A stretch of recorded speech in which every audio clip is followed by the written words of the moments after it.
안으로 들어가기만 한다면. 맞습니다. 루시안 거이긴 한데. 리브 샌드박스가 어떤 플레이를 클리어가 바텀 밀고 있어요. 이거 한방에 와. 이래 밀고 나왔지. 이야. 자 2대1 교환 3대1 교환. 뭐가 되나요? 레드오비 찍게 되나요? 안 될 것 같죠? 클리어까지 마무리시킵니다. 에이스.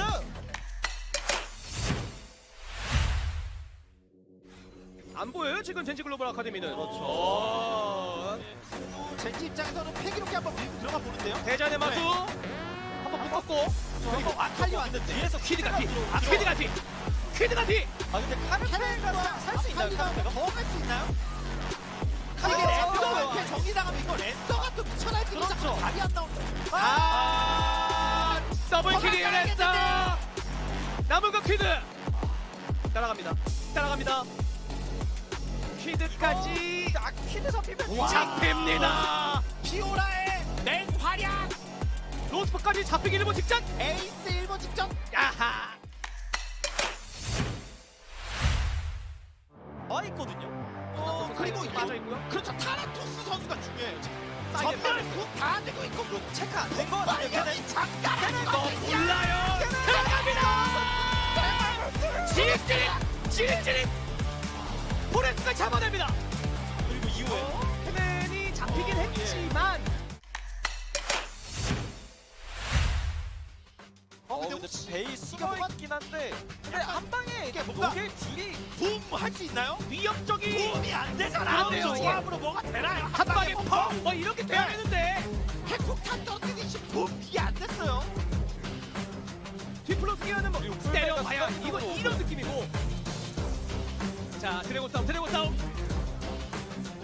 아직까지 대충. 근데 싹이 지금 애쉬도 굉장히 거슬리고 리셋들어가 위쪽으로 돌고 사이드 앞에서 있습니다. 열심히 맞았는데 어느새 반피예요. 그렇죠. 아니, 지금 체력 아이 이거 잡았어요. 아니 체력까지 야, 이단 터졌어. 진짜 한타. 끝났어요. 대승.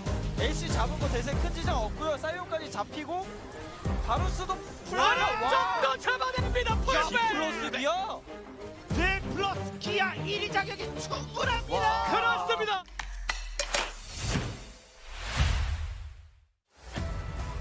활용면에서는 지장이 없어요. 근데 문제는 상대가 오고 이때 메가나를 분노 관리 이거 체력 이러면요, 관리도 이거거든요. 이거거든요. 레넥톤이. 적당히 하고 나를 기다리겠죠. 그겁니다. 자, 메가나를 메가나 와서 나 던지고 대박! 난 대박! 우와 잠깐만요. 이게 뭐예요? 가자. 지우까지 마무리. 이거 룰루만 남았어요. 룰루만. 룰러를 잡아내고 룰루만 남았어요. 만화 얼마 없습니다. 나랑 놀자. 여기서 이제 남은 영은 59초. 자 박치기 들어가면서 계속해서 데뷔 넣어주고 있습니다. 이런 가민에게 먹여 줍니다. 먹었어요.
Hello and welcome. We are here at LCK Challenger League.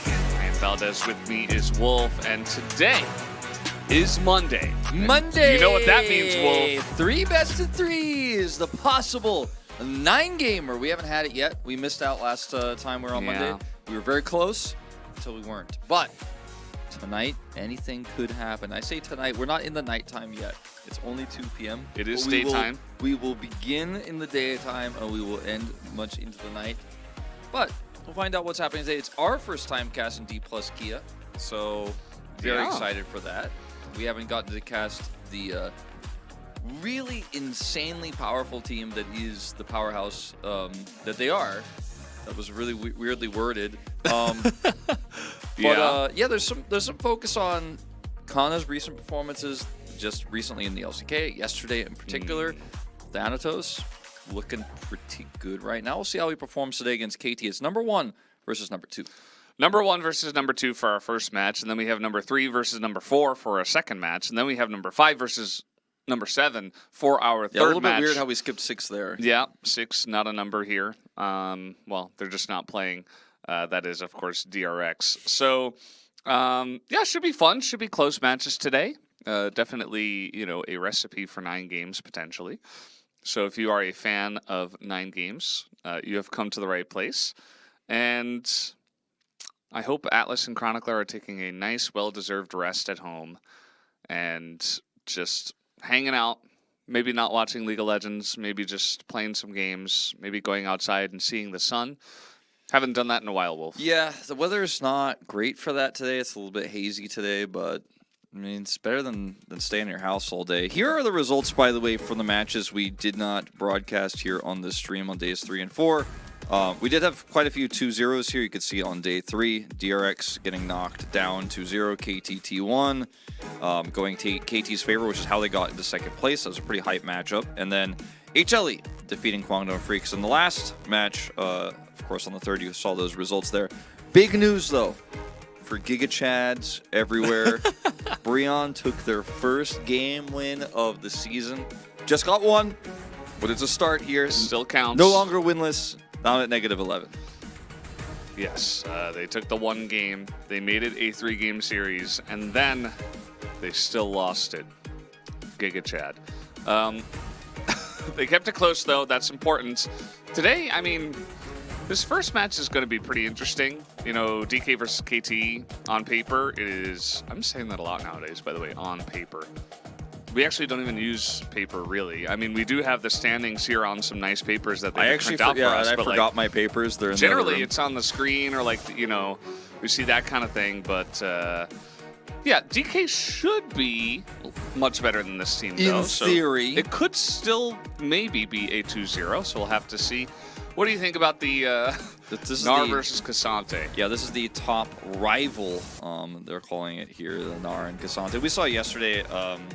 don't take Ghost on Gnar by accident, as Kana did, because you will not have a fun time. I think it's a matchup that Gnar should feel very comfortable in, but it's much easier to play Cassante in terms of what you can offer in a team fight, Gnar having to rely on his bar.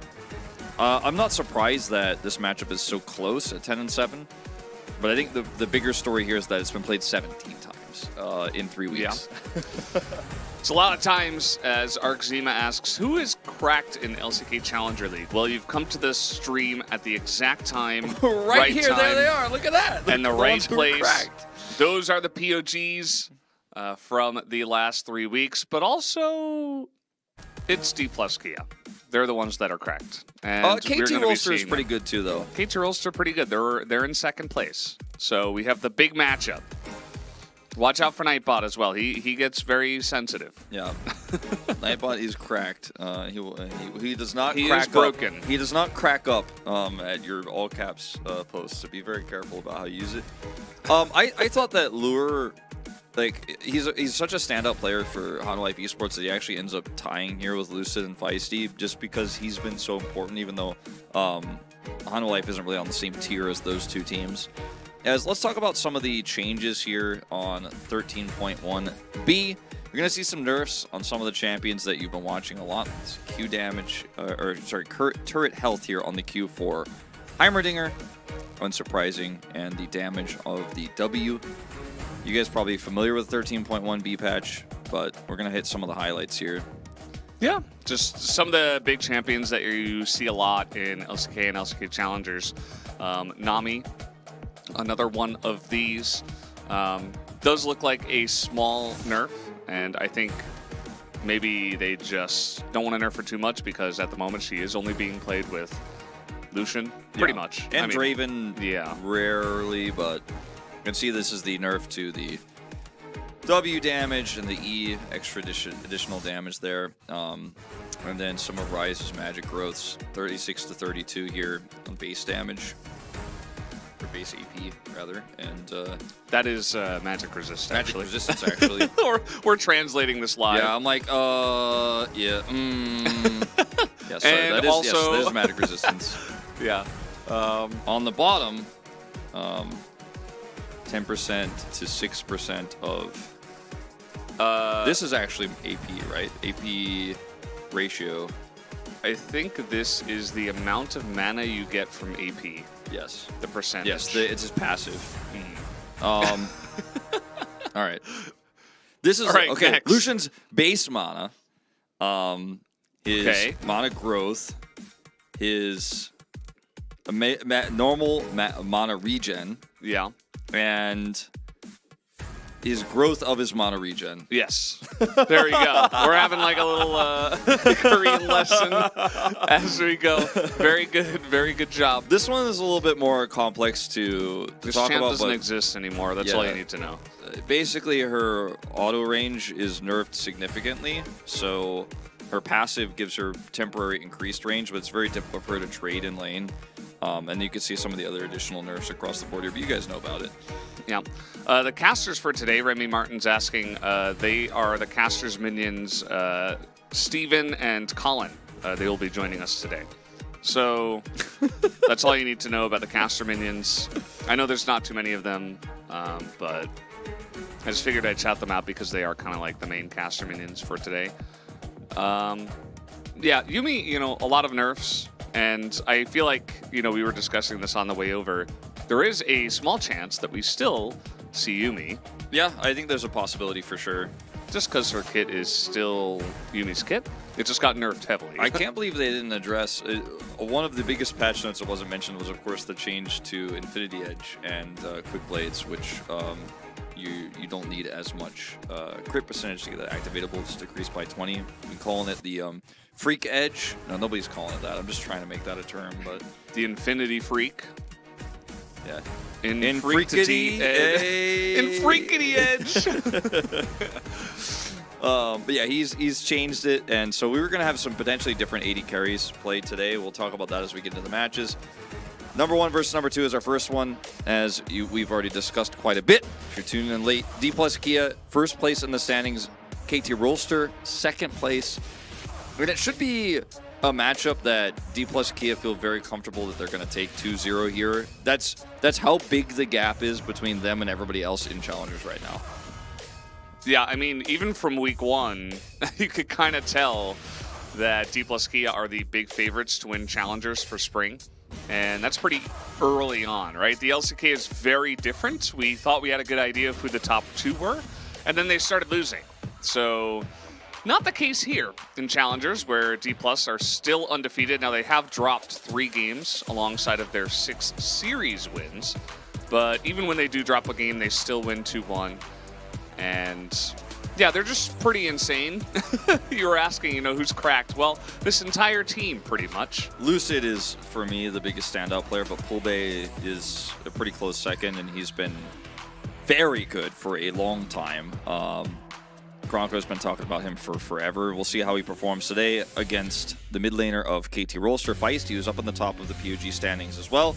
Hype had a really good performance last week on the Jin, and it was really fun to watch him. Castle, again, pretty, you know, I'd say pretty standard top lane, like, champion pool, but overall his playstyle is pretty aggressive. I like him. And Hambach's Elise was crazy. He got robbed of some POGs.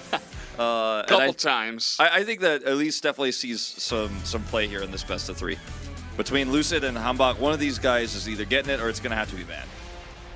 Yeah, I wouldn't be surprised to see it banned. But again, new patch, new fun, new picks, and new priorities in the draft. As here is the matchup in the 80 carry role. Yeah. We were talking about Hype.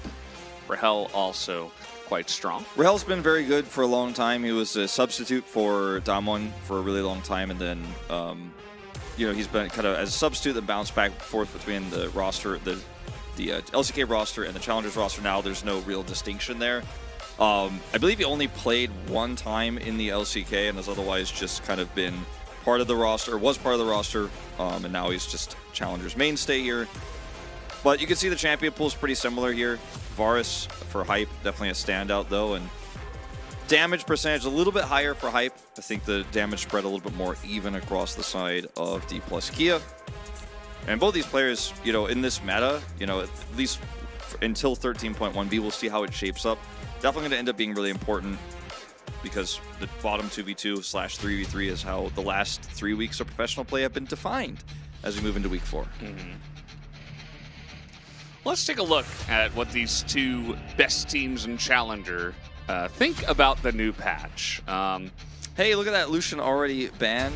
Yeah. Some things change, but mostly we stay the same here at the LCK Challengers League. Kassadin first ban. Yeah, pretty interesting, especially because we have seen Kassadin get countered a bunch in recent times by multiple different picks. Ashe, still strong. All right, now if we see a Yuumi ban, I want to lose it. Valdez, I'm going to be like, all right, they know we're on 13.1. B. Maybe we're still on 13.1, but it's B. Maokai. Okay, all right. Still looking very similar, Valdez. Meta, some people looking forward to a new meta, getting a little bit stressed out right now, getting a little bit, maybe a Monkass or so in the chat, getting a little bit nervous. Okay, let's see, because I don't want to predict this. I want to see what these teams' reads are, and then as we start to get a little bit into the draft, we can give some of our predictions of what's going to happen. But the first bans are going to be pretty telling. Yeah. I mean, to be honest, this first day of Challengers, especially with these great teams, like, we're learning a lot alongside of this, You can only learn so much from reading patch notes, from seeing solo queue, but to watch some professionals play out the patches and kind of see what's strong and what's not and what has changed is going to be the best way. It's going to be the best lesson for everybody who is a fan of League of Legends. I'm really going down to the last second on this one. Okay, there's the Elise. I was expecting that Elise could be first pick here, especially with Maokai banned. But we'll probably see something that's really flexible like Wukong. Unsurprisingly here for Lucid. Strong into the Sejuani, especially if you get a winning bottom side. Varus still up. So that would have been one of the other trade-offs if we're talking about what was meta before. But I don't know if Varus still lands in the same place. I guess he does. He landed right on his feet. Oh, there's Heimerdinger. There's a nerfed Heimerdinger still in the... Oh, my League of Legends drafted first rotation. I'm right at home, Valdez. I was wondering, like, oh, is it going to be a little bit weird today because we're trying to figure out this new patch? Nope. Nope. Nope. No. Still no Yuumi either, though. So, like, we're happy Hey, about there's that. still time. Rise. Okay. And Jace. All right. Soul Laner's locked down early here, so a lot of power in the draft for KT to lock away Rahel's champion pool. As Syndra picked here into the Rise very early. A little bit surprised by that, although it has been one of Feisty's favorites. Interesting choice. Not sure how I like it just yet, but we'll have to wait and see what the rest of this draft looks like. These kids don't know about Han. I know about Heroes of New Earth. I played that before League of Legends. It was my first foray into MOBAs, actually, before they were even called MOBAs. I played League of Legends Eon was of better, Strife in StarCraft 1. No, I didn't. Yeah. No, I didn't. League of Legends was better, and that's why we're here. Some bans, no bottom lane for the side of DK. Yeah, just Caitlyn yet. is gone. I wonder if we'll see a Xayah or Samira. Nope. Just going to be 13.1, just 13.1 bans. Now, we might see those picks here for D+ Kia, one of them, in this next phase, but Lee Sin also very strong with the Syndra. Do like that ban here. Taken away from Hambach, thinning that pool out because they did go for bottom and mid here, so the jungle still being the easily targetable position right now. Is this a rebroadcast from last week? The picks are exactly the same. Yes, in fact, we are actually AI's programmed to read the chat and respond, even if it is a rebroadcast. So we're pretty good at that. Yeah, we just changed the audio. Yeah. It's interesting that we see the Lee Sin and the Viego bans here, but not the Sejuani. The thing about Sejuani here is it's blind, and you don't know what you're trying to pick outside of the Ryze and the Jace, potentially, and this comp doesn't have an amazing front line yet for D+ Kia. But now you can offer yourself a mobile AD carry that can avoid... Dude, is it Zarayumi? Oh my god. Valdez. Hey, Lulu's available. Okay, look, So hold is on. Karma. Ezreal Karma would be the same as before, but better than the alternative, and we will take it. We will accept it. We accept it, D+ Kid. We accept this draft. What is it going to be? Oh, wow. He already locks in the Aurelia for the top lane against the Jace. I actually like this Aurelia because there's kill pressure on Jace on the top side with Sejuani. It works extremely well with Sejuani's passive. You can catch a Ryze in the side lane very easily. You can flank, and there's a lot of great targets here. Karma's shielding isn't going to offer too much survivability for these... survivability. Survivability? Survivability. Survivor ability? Surviving ability. Yes. Yeah. Sorry, like, Atlas has been getting on me about saying survivable. He doesn't like it when I say that, so I'm just trying to make sure I say survivability. Karma's shielding won't offer too much in that for this comp, and yeah, Wukong's pretty good in Sejuani. Wukong's pretty good into Aurelia, but I do feel like KT has a draft that can punish this in the mid game really well. Now, late game, Ryze is going to be doing a ton of damage. Jace could be doing a ton of damage. We're setting up for objectives. There's so much more poke on the side of D+ Kia. Even the Karma poke will actually add up. So KT need to get a lead in the mid game with this comp, especially the Varus Heimerdinger. If you lose out there against the Karma just sitting down there with Relic Shield and you can't make anything happen, I think you're going to have a bad time against D+ Kia's comp in the later parts. Yep. Papa Smith, he came here to search for some new drafts, and he found himself looking at the exact same thing. Unlucky. Well, we'll see. Maybe as the day comes along, maybe as the series comes along, these guys will pull out some new stuff. But not for game number 1. We are pretty much the same here. And we'll see if DK, they bring that same solid League of Legends and they don't have to mix anything up. Or will KT actually challenge them with some of these picks and try to burst through the early game into the mid game, where, as you mentioned, they will have a lot of power with their draft. As the players look ready, looks like we're just about ready to jump onto the Rift for game number 1.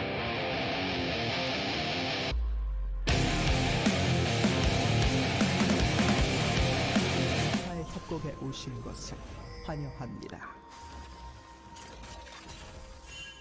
Rebel gets kills, yeah. He does. Good shit. Don't worry. Yeah, He gets kills. He certainly does. he is a person that gets kills. I know you're extremely intense and wondering. Well, we're going to have to hold that thought. Castle is going to have to flash here. As he takes the stun first, which is not too abnormal, but as you will see, the Ignite comes out, and he will still have to flash. Thanatos going to look to stop his back. With a Q, and he's successful. A little bit annoying that he takes a turret shot there, but still happy to delay this back. Can you do it again? Oh! Oh boy.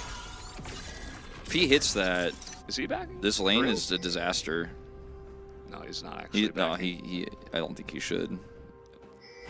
He's got the range advantage early. So it'll be Castle's first game of Aurelia. Notice Feisty 4-0 on the Syndra. We talked about how he has really prioritized this one quite a bit. The same is, of course, true of Hype's Varus we talked about. And Rebels Heimer. Yeah. I mean, KT are 5-1, so these stats are going to look good, but they've played these champions specifically a lot. So it's a lot of comfort here for KT Rolster. So it should be kind of unsurprising that they pick these up. Even though it is a new patch, still going to take some time, and champions like Syndra really kind of untouched on this one. We'll see what Ezreal builds on this patch, because I don't think the changes to IE really going to affect his build path too much. And Varus, obviously, not interested in building that one. Did go for Comet. It's the double Comet Prio build here, bottom side. Karma actually going Spell Thief's Edge, though, instead of Relic Shield. A little bit unusual in a lane like this. Yeah, trying to build it up a little bit faster and just get that support item online. And yeah, going to be looking to poke here against this bottom lane as well, as already the level 2 priority to the side of Varus and Heimer. Not a big surprise. we have seen, actually, it's funny, KT from LCK run this duo a lot of times in the bottom side, the Ezreal Karma, I should say. Whereas it's DK pulling it out here against KT. As here comes Lucid, but we do have a counter gank, and seems like they know something's up. Lucid reading this well. Yeah, he's like, you looked a little bit too confident the way you backed away there. I'm not going to attack you. Yeah, it would be odd. It's odd to back towards brush instead of towards turret, unless you've got something hiding in the brushes. Wukong into Sejuani, we talked about it, especially with some early prio here. You can be very annoying to the Sejuani with those extra resistances. And Lucid's going to be trying to do that with this Ryze pushing through. Meanwhile, Rebel, ouch.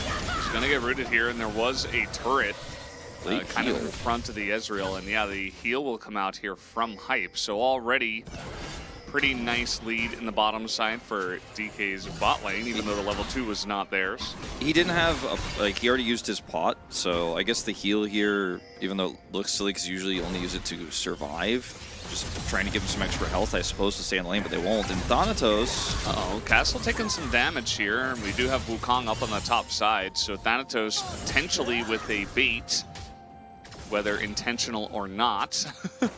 Castle and Hambach will back away. Castle did save his teleport from earlier. It's pretty bizarre. Like he was able to get to lane on time. Yeah, it's pretty bizarre that that heal is used so late for Hype and the Rebel still doesn't stay. I mean, I think it's the right call, but strange that they commit the heal and then he doesn't stay, because I was trying to suss it out of my brain, like maybe he just wants to have a little bit of health and they want to stay under turret here and he doesn't have to back, but now they have this awkward back timing because Hype has no mana. And Heimerdinger's like, walk back to lane, and he's like, I can't be there, so I need to go find something mid, but I'm trying to help out the Syndra into the Ryze, and I mean, you see where the Heimerdinger is on the minimap right now, you're not feeling too good about your chances of making an impact on this map. Can get a deep ward down, potentially here on this red buff. Oh!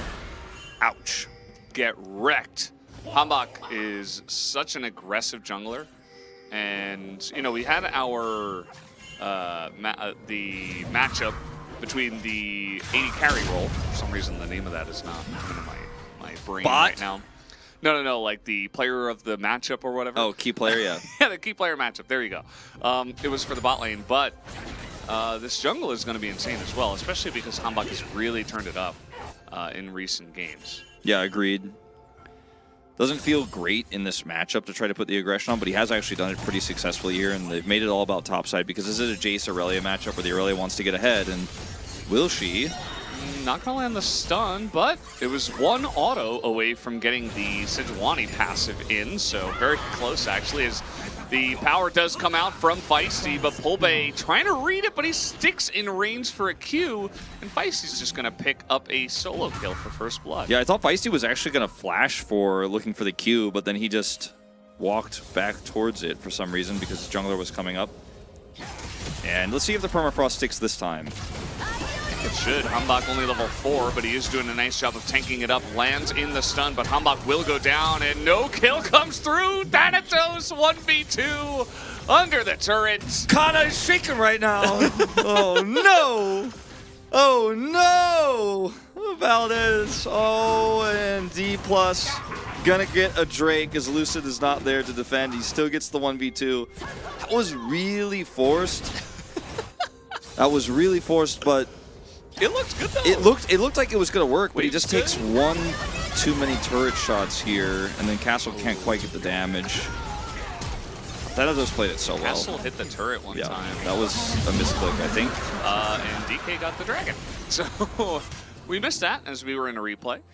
Yeah, well, I mean, it looked like they were getting it for sure, and then it was a last-minute contest, but it didn't end up being too impactful. Lucid is Wukong, so he's like, peace, I'm out.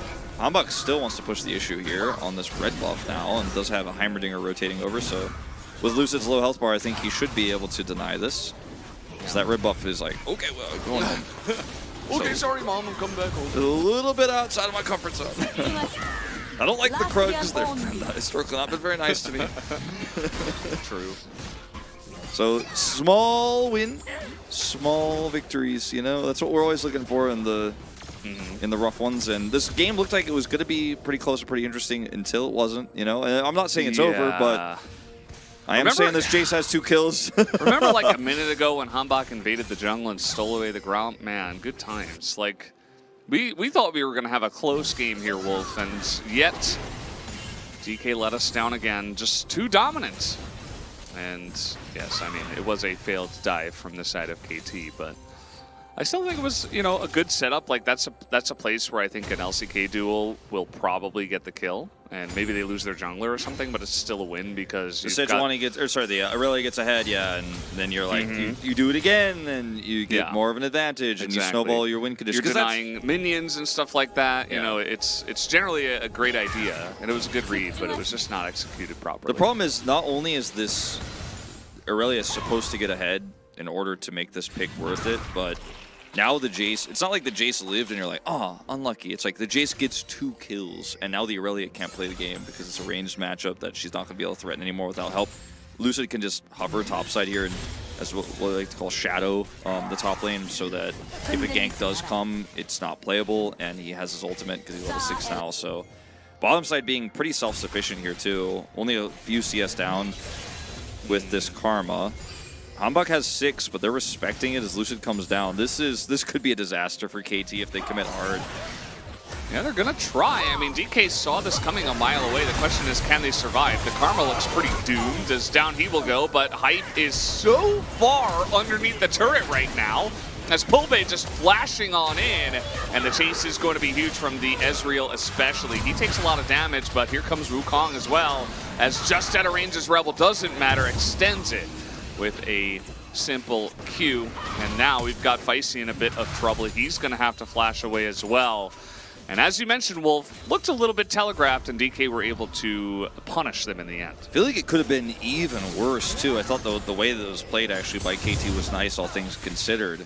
But yeah, it was telegraphed. They were ready for the punish play there. Wukong, second part of the ultimate, nice. Okay, Thanatos may have gotten himself in a little bit of trouble. He does a lot of damage, but missing a couple of autos as well. Now trying to flash away from an Aurelia. That's not a recipe for success. And Thanatos says, here, I have a lead. You can take it. You can have it. Yeah, exactly.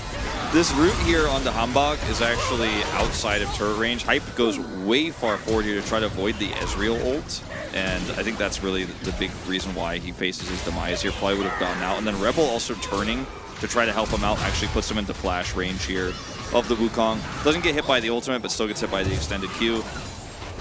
A little bit messy on the execution there. Just a little bit. Hype, I think, kind of dropping the ball, trying to dodge that Ezreal Q. I think if he, or ult, excuse me, if he dodged it better, just went to the right side there, maybe he lives. Still, the biggest problem was that it was pretty obvious what they were going to try to do, and Lucid is just such a good jungle player. Yeah, I mean, they saw it coming a mile away, and everybody was already rotating down to the bottom side. Now, the top lane, kind of giving away the kill, was Thanatos, and now it looks like KT will be able to pick up this very early Rift Herald. Thanatos, you are alone. That is a Sejuani with ult and a lot of CC versus with an Aurelia. You should probably not try to go for an aggressive Q there. He is sticking around, and we do see Lucid is coming up. Doesn't have flash, but does have ult. I still don't think this goes the way he thinks it's going to go, depending on how quickly this Wukong gets here. Uh-oh. Okay, well, he's very fast, so he'll just run away from that one. And Lucid was nearby. These two are standing on a ward. And they might know that now just because of how fast he moved. Not 100% sure, but either way, that's going to expire soon, as it looks like the DK bottom lane is trying to put on some pressure here. Yeah. Just going to try to crash these minions in. Hype handles this pretty well, though. Not going to lose anything. Going to be a little bit disconnected, Hype and Rebel, but that's okay. Rebel can set up some turrets here on this next Drake, which has spawned. We don't have any group up, but Hype's going to get a free back here, and they're going to grab that turret setup with the Sejuani in position, clear some vision. This is actually kind of a tricky fight for D plus Gia to take. Castle does not have teleport, so I think this is going to be just a top island. Tries to force Thanatos back. Don't think Thanatos wants to go mid and try to rotate in either, because they don't have enough prio. And KT without Hype here actually don't hold on to the Drake. They go bottom side, you know, try to make sure that wave's not in a terrible spot. And Yeah, Feisty as well. He's still running back to lane. He doesn't have TP, so just gonna give this Drake up, I guess. I feel like KT could have just conceded some of those health bars. I mean, like, all right, we're gonna force this. We're gonna look for this fight, and they still can. It's just gonna be a little bit awkward here because Lucid still has ult. Yeah, Lucid taking a while to kill this by himself, alongside Luffy, I guess. As Feisty spotted on the top side, they're going to try to land that root as a very nice scout of the week, but the tether is going on to Feisty here. That would be a kill handed over to the Ezreal in trade for the Dragon, which DK did drop in order to try to get that kill. Thanatos did teleport mid. Like, he's like, I am going to push for this. We are going to fight this. And they just completely zoned out the Syndra. Grab a kill here. And this is going to be a lot of turret plates going over. Castle's going to trade this a little bit on the top side, and this is what you do lose as Thanatos by going mid in this situation. But they bring us to a 1-1 Drake scoreline. It is the Lake Drake here. So not the most impactful, but still pretty significant that D+ can stop that snowball here. And one of the winning conditions for them is just to survive to the late game, but they've already gotten 2 kills on a Jace, 2 kills on an Ezreal now. They're feeling very good about things, even with plates going over to the Aurelia topside solo, and now trying to take down the whole turret with this Herald. Well, it's definitely going to get a charge. No wave here, so they can't actually get the whole thing. Yeah. Looks like maybe it was timing out just a bit, so they're able to get the plate. Most importantly, that was at like 13:59. So, able to come in at a very nice timing. Someone in YouTube chat just asking about clarification on the Lake Drake. You can call it a pond Drake, but we usually don't hear. I sometimes call it River Drake, but I know a lot of people aren't fans of that, so we have settled on Lake Drake instead. Yeah, I have seen some parts of the world like to call it Creek Drake. It's kind of weird, but yeah, that's pretty strange. I wouldn't condone that. Yeah. Yeah. If you're a Creek Draker, get help. Yeah. Don't get me started on the tributary Drakers. Yeah. LCKS says Ocean Drake. I've never heard of anything like that before. That's not the real name. No, Absolutely not. certainly not. Puddle Drake, also a bit of a no-go. Lagoon Drake. Lagoon Drake. I kind of like that one. Yeah, that's actually pretty sweet. It's actually kind of clever. I like it. Toilet Bowl Drake, that's not very nice, but that's also about the impact that you're going to get with a lot of compositions. Pretty good into both of these teams, though, with the poke that they provide with the Lethality Varus, the Ezreal, the Jace. You know, you'll get something out of it if you can get that soul. Especially KT here. Absolutely. As yes, we do read the chat, guys. This is challengers for the LCK, so we like to keep it more community focused and interact with you guys from time to time, especially if the games are kind of slow, which as of right now, the Rift Herald went down, the Drake went down, people are just kind of pushing waves into each other, so that's the way it goes. We like to talk with chat. Yeah. Who is winning right now, chat? The fans. The fans are winning. Always. Well, mostly. Sometimes we're like, oh, I don't know. But yeah, in this case, the fans are winning for sure. As taking a look at some of the builds, they're all the same. Although Syndra built Ludens, which you and I have seen our fair share of Rod of Ages Syndra not really finding value, not really finding the extra tankiness, not working out, movement speed not too helpful. So I'm happy to see just some extra burst here with this comp where you're trying to use your Lethality Virus to get ahead. Syndra trying to blow somebody up, then Aurelia comes in and cleans up the kills. That's the hope, that's the dream. It's becoming more dreamlike. In each passing moment, each passing D+ Kia kill. Ulting Pulbe here is it a dream? No, it's real, Valdez.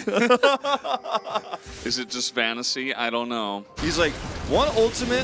Who would win one Aurelia ultimate with Bork or one phase rush? Oh boy, he gets mega rooted as well and then double knocked up. He still nearly trades it onto Pulbe, but not the best position for our top laner of KT. I don't know why I went into this higher register randomly. However, Valdez, they did secure the Rift Herald. They got the Rift Herald on the top side of the map, but lots of damage done to this mid turret. Bottom turret surely going to go down here. And I guess the idea for Castle here is Feisty's also going to grab top. I guess the idea for Castle there is if I don't win this all-in onto the Rise, we're going to lose this turret, while we're also losing control of mid, so I really want to hold, and I think I can win this fight, but phase rush, pretty good. Just press some buttons and get out of dodge. Didn't get a follow-up stun or anything like that, so really easy for Pulbay to just pull back, so to speak. Whoa, maybe that's what it means. Maybe we finally figured it out. Yeah, we're still not sure what his name comes from. If anyone knows, if Kevin Kim is in the chat, please speak up. Can the real Kevin Kim please stand up? Now the whole chat is going to act like they're Kevin Kim. As we're all Slim Shady at heart. This is pre-recorded, by the way. Caster's pretending it's live. Yes, that is true. We are AI. Pretty good at acting, aren't we? We're pretty good. Yes, very, very true. One day, there's going to be a Twitch channel that just pretends to be casters, like that Twitch channel that exists now that pretends to be Seinfeld. That's what chat thinks that we are. Maybe that's what chat's insinuating, is that we're just like an AI created to commentate forever. Because who would cast 5 days of LCK and then do 3 best of 3s the next day? Only be us. Only the most passionate League of Legends casters. Feisty. Yeah, he thought he was fine, but there was a rise in the bush, and that was very scary. Oh, that's not gonna see it. We might have a very sad Varus here in just a moment. Emphasis on might. He's not that sad. It's okay. Yeah, he's pretty happy. You know, he's playing League of Legends. He's very good at it. Procking a comment on Rahel. He got a kill. That's good. That's happy. Casters are robot slaves for our listening pleasure. Pretty much. That's why we have a lot of repeated phrases. We say the same thing a lot. Yeah. Sometimes I wonder, have I made this joke before? On paper, I would say yes. On paper, you'd say there's a high chance that we're between a rock and a hard place right now, Valdez. I think KT are between a rock and a hard place. Now, gold-wise... Yeah, Valdez smells weird, says Achilleos. That's because he doesn't know what the smell of success is like. He's never smelled it in his life. But yeah, we're kind of in a lull state here. The gold is exactly right. Achilleos, did you write Brendan sucks on the desk? We need to know the answer because somebody wrote that. It's definitely him. And this is where you were sitting when we cast Overwatch here. And all right, case closed. It's solved. It's solved. He admitted to it. He admitted to it. We also got banned by Nightbot. or not banned, but he got timed out by Nightbot. He's new to the Challenger stream. Castle. Yeah.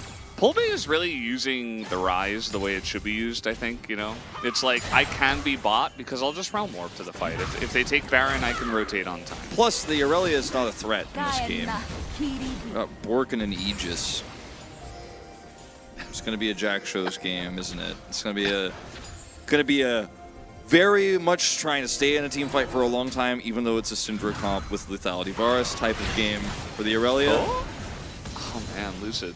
He's feeling pretty good against most people, except Feisty, who has an insane amount of damage. I mean, look at the build from Feisty. It's no Roa, it's no like Merc Shreds, randomness. We're not just like sitting back and only building survivability. He is only building damage. It is straight Ludens into Shadowflame, and there it is. It's complete. Yep, Varus also going for Duskblade. Jack Shows is done for Castle. I hope that he can live long enough to get a lot of value out of it in these fights because he's going to be putting himself in harm's way. Quick Blade second here for Ezreal, so our first Quick Blades of 13.1B. Wasn't sure if Ezreal would build it every game, but in this case decides to do it after the Essence Reaver. So we're already seeing a little bit of a change, little small changes. Everybody was getting really confused about the Vamp Scepter. Yeah, maybe just trying to survive against lethality Varus. I mean, it is Ezreal after all. If you get hit by one arrow, it's like, well, okay, you need to leave the lane. But if you have just a little bit of sustain, then you're going to have a much better time. Yeah, he arguably could have gone, you know, Doran's Blade, but don't want to waste the money on that. It's not going to give you the same sort of value. YouTube chat says Showmaker is smurfing. I don't even know what to say. Just make the same noise that Hype made on this Varus skin. Yeah, Yeah. Varus is a little bit of a groaner, you know? He's in deep thought, Valdez. Okay, Thanatos, you're up there. He's like, man, I'm so good, I dodged. I Doesn't dodged that even- blind. Oh, he did flash in the Oh, end. nice flash here from Tombach. Very aggressive jungler. KT is going to get the kill. But There- guess what, guys? I mean, there's 3 people bot. Yeah, they're just can't going to do say, if you go all in Guys, they're on doing killing the Baron. Jace, they're doing the Baron. KT a little bit slow to realize this. And the teleport is late. This is just a free Baron. So DK are just going to, I mean, the macro here in Challengers, we're still working on it, guys. The AI is hard at work. But yeah, that was, KT should definitely have known that was a possibility. I mean, that is the, even in solo queue, teams will be like, oh, they're all bot, let's do Baron. Someone asked, Adanian, it was actually Adanian, asked which LoL champs have the worst tennis grunt. Definitely Korean Lissandra #1. Probably Karma #2. She would just like grunt in a made-up language. Nar's got one. Oh god, baby Nar, mini Nar. Ooh, that actually might be #2. Like, I think Karma moves down 1. Kind of reminds me of Wario a little bit. Yeah, if there was a baby Wario, Yeah. I could see it. Look, here's Pulve again. Like, he's just in the always side lane. there. It's not fair 2v1. The knockback nearly knocks Castle out of his seat as he is just dead again. Really trying to press the advantage with the side laning of the Aurelia, which is where you should have your power, but it's always 1v2. That's not fair, Wolf. It's not fair. And also, D+ can just ignore these Drakes because it's Ocean Soul, so who cares? It's Lake Soul. I mean, Actually. just for the people who don't get the meme. Yeah, it's Lake Soul, though. Be careful. Thanatos is like- YouTube is going to ask where Faker is again. He just doesn't care. So it's a good try, but they just can't hit this Jace with Sejuani ults. Flash in from Pulve. That's a ton of damage on the Feisty as he just presses R. Very unfortunate for Thanatos. Can't dodge that one. Yeah. Oh, that's not a good flash. Anyway, nice setup here from the side of DK. I think that Rebel was really trying to look for the extreme angle of greed, as Wolf would call it, but it was a risk. It's wild how this game is like, feels like D+ Kia, even though it's #1 versus #2 are just not even respecting KT. It's like a walk into like, okay, like just get out of the game. I'm ready for game 2. Because they had a draft that had some holes in it, right? There were some weak points, like the Jace could have fallen behind. We could have seen the Aurelia get ahead and then, you know, obviously push sides extremely aggressively, win those fights in the sides we have seen Castle fail to win. If he's ahead, this looks very different. You know, some of these trades end up being good for KT in the later parts of the game. Because, yeah, flashing in for this one, and Thanatos, I don't know why I keep calling him Thanatos to Thanatos. He doesn't have a lot of... Thanatos. Yeah, Thanatos, there we go. Is this flash... Different from Thana Fingers. Yeah. Wolf's just trying to analyze and like... No, I mean, kind of am, but like, I'm also kind of not. I'm kind of just bewildered. I'm kind of just watching this going like, wow, like, once Thanatos got those two kills on the top side of the map, D+ Kia was just like, man, I'm bored of this game doing already. the Varus noise.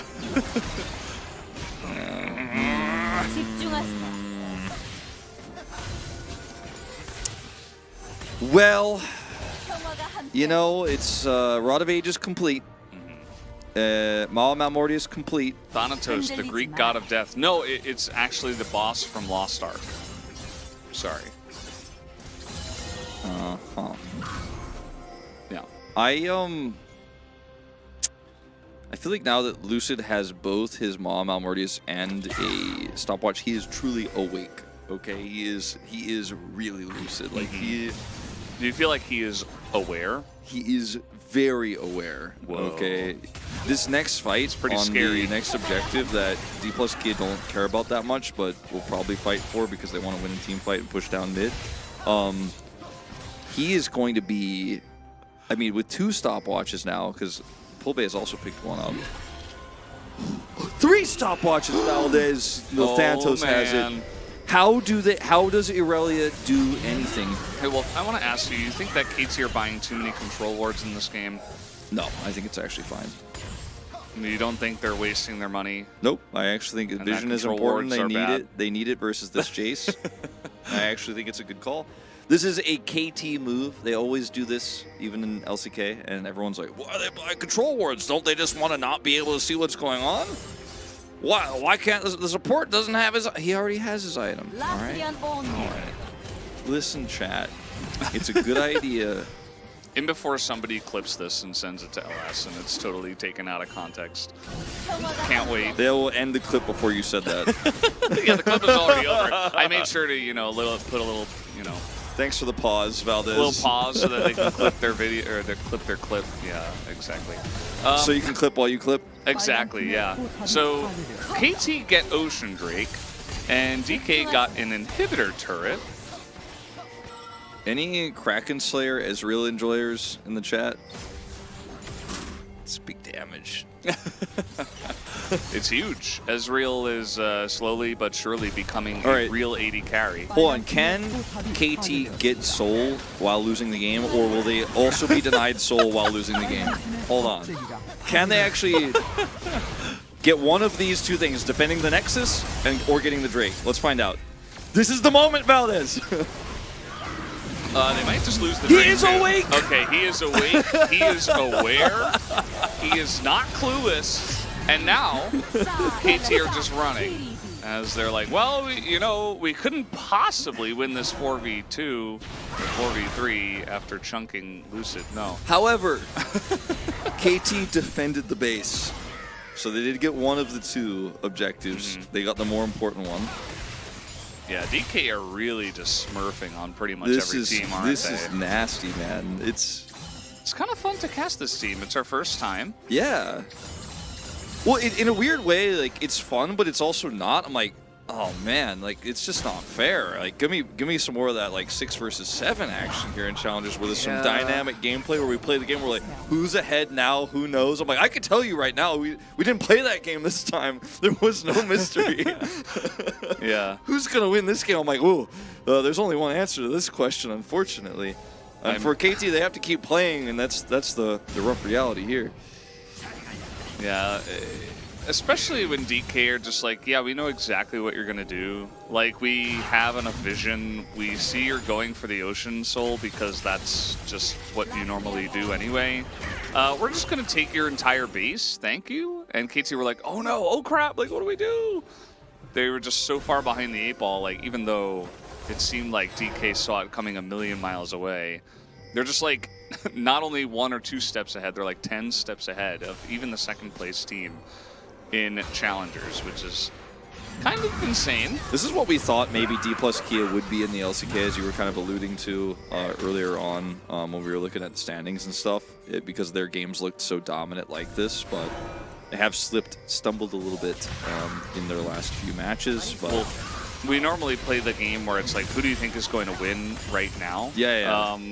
We know who's going to win. Yeah, right that's now. what I'm saying. Like, that's why we didn't play. We can't play. Yeah, we we- can't play that game in this one. It's not fun. We can't play that game, but I want to ask you, who do you Yes. think wins, this DK Challengers team or G2? That's like, can I answer? Is that okay if I tell the truth? Like, You can tell I the think truth. this team wins D plus Kia Challengers. I think they win, but We got TP please don't coming clip in. this out of context. Please don't clip this out of context. Famous last words. Nice stun here from Castle. He's getting a pretty good trade, but yeah, guess what? He's got a stopwatch. If Best item only in the he game. wasn't behind.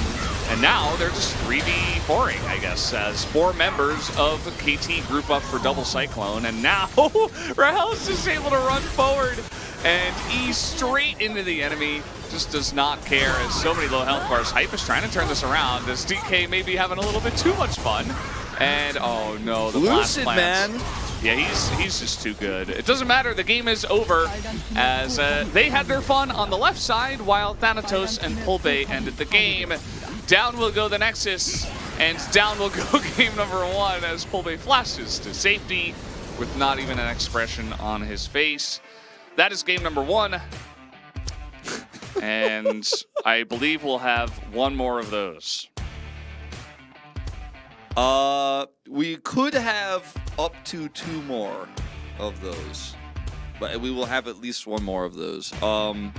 That game was a wash, man. And I think the defining moment was obviously the failed dive topside, where you see 2 kills go over to the Jace. It has the exact opposite effect, because if you fail and you don't get the kill, but maybe you get Jace's flash and you get control of the lane, you can try to freeze it in a bad spot. Like, there are other alternative victory conditions, but when you give 2 kills to the Jace, he just gets to do whatever he wants. And also, he tried so many times to try to save a play on a side, because he's like, I'm Aurelia, it's Jace/Rise, which is why we really like the Aurelia pick, because Aurelia has so much mobility and get on top of these champions and destroy them, because they need a little bit more time to do their full damage. And he almost won a lot of those fights, but it was never a 1v1 because they didn't have enough map control. It never knows where the Rise is, never knows where the Wukong is. I'm gonna check your POG vote. It was the same as 0-1. Oh, okay, all right. I just wanted to see if we were on the same page or not. We have an important message in. You know what? I'm not even gonna repeat it. I don't know, man. Just having a lot of fun with YouTube chat and with Twitch chat. It's great to have you guys here. YouTube chat, we're still growing. We're still worried about you, but it's okay. We're still getting there. It's a slow journey, but the destination is reachable. Maybe by summer season. Okay. Maybe by summer season, YouTube chat will be. We could show YouTube chat to people. You know what I mean? Maybe YouTube chat is ready to go outside, like by summer season. It's like the early workings of an AI, like it's just a little bit too weird. It doesn't make sense yet, and then eventually they can show off their technology. There were a couple of moments where KT actually did get a 100 gold lead, I think. Yeah, this game was never about the gold lead, though, really. It was just about where the gold was on the side of D plus Kia and how their composition outscales, because most of the game, as you say, until 24 minutes, when the big gold lead spikes up, most of the game is pretty even. And we're talking like 1,000 gold at most, sometimes like less than 500 gold for a lot of that early game. But having that much gold on the Rise and on the Ezreal, who picked up 2 kills early, just meant that it was just kind of inevitable. And we didn't even get to see like any real team fights. We just saw side lane win conditions into, oh no, we have to catch the side lane. Oh, there's a Wukong there. This is a problem. I think we'll see. I should have voted for Pulbe. I think we'll see a split vote between the top 3 on this map. Yeah. I wouldn't be surprised.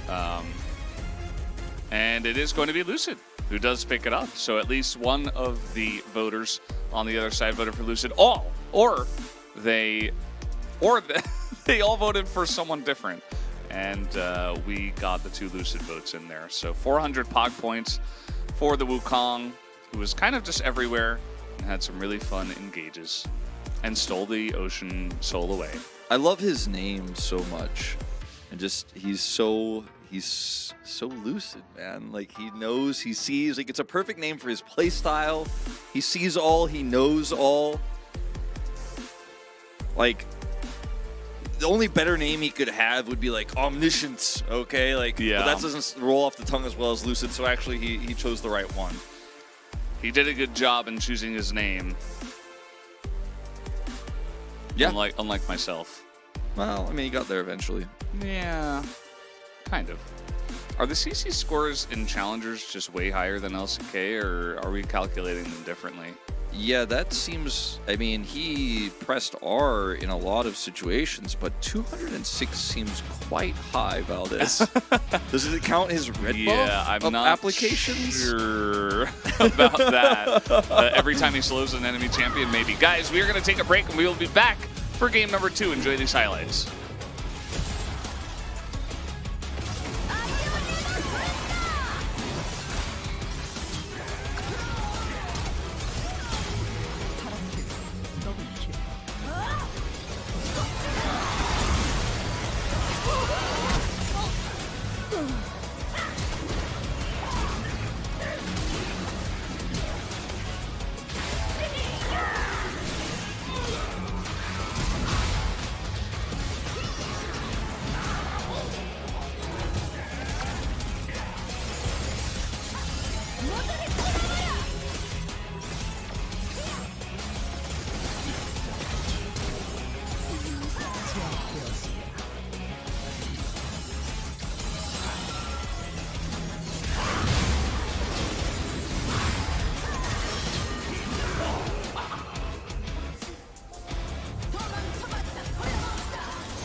빨간 팀의 포탑이 파괴되었습니다.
Hello, we are back for game number 2 of DK versus KT.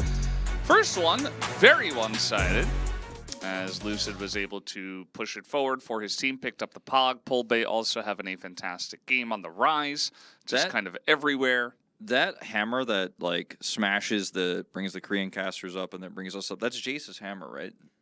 Probably. I think so, right? I don't know of any other hammers in League of Legends. Thanatos' Jace hammer that like he's actually controlling the show, you know. He Thanatos decides, is producing? Yeah, he decides whether we appear or not, whether we're muted or not, while also winning and 1v2ing under turret. He is really powerful, so I wouldn't be surprised. He snaps his fingers and then the hammer swings. Thanatos? Yeah. Why does he snap his fingers though? He's not Thanos. I know, but he just snaps his fingers and it happens, man. He just snaps his fingers?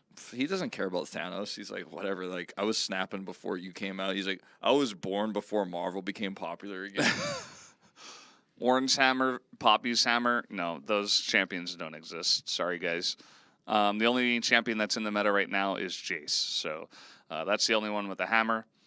That's just the way it is. And do we think KT is going to tie this up? No.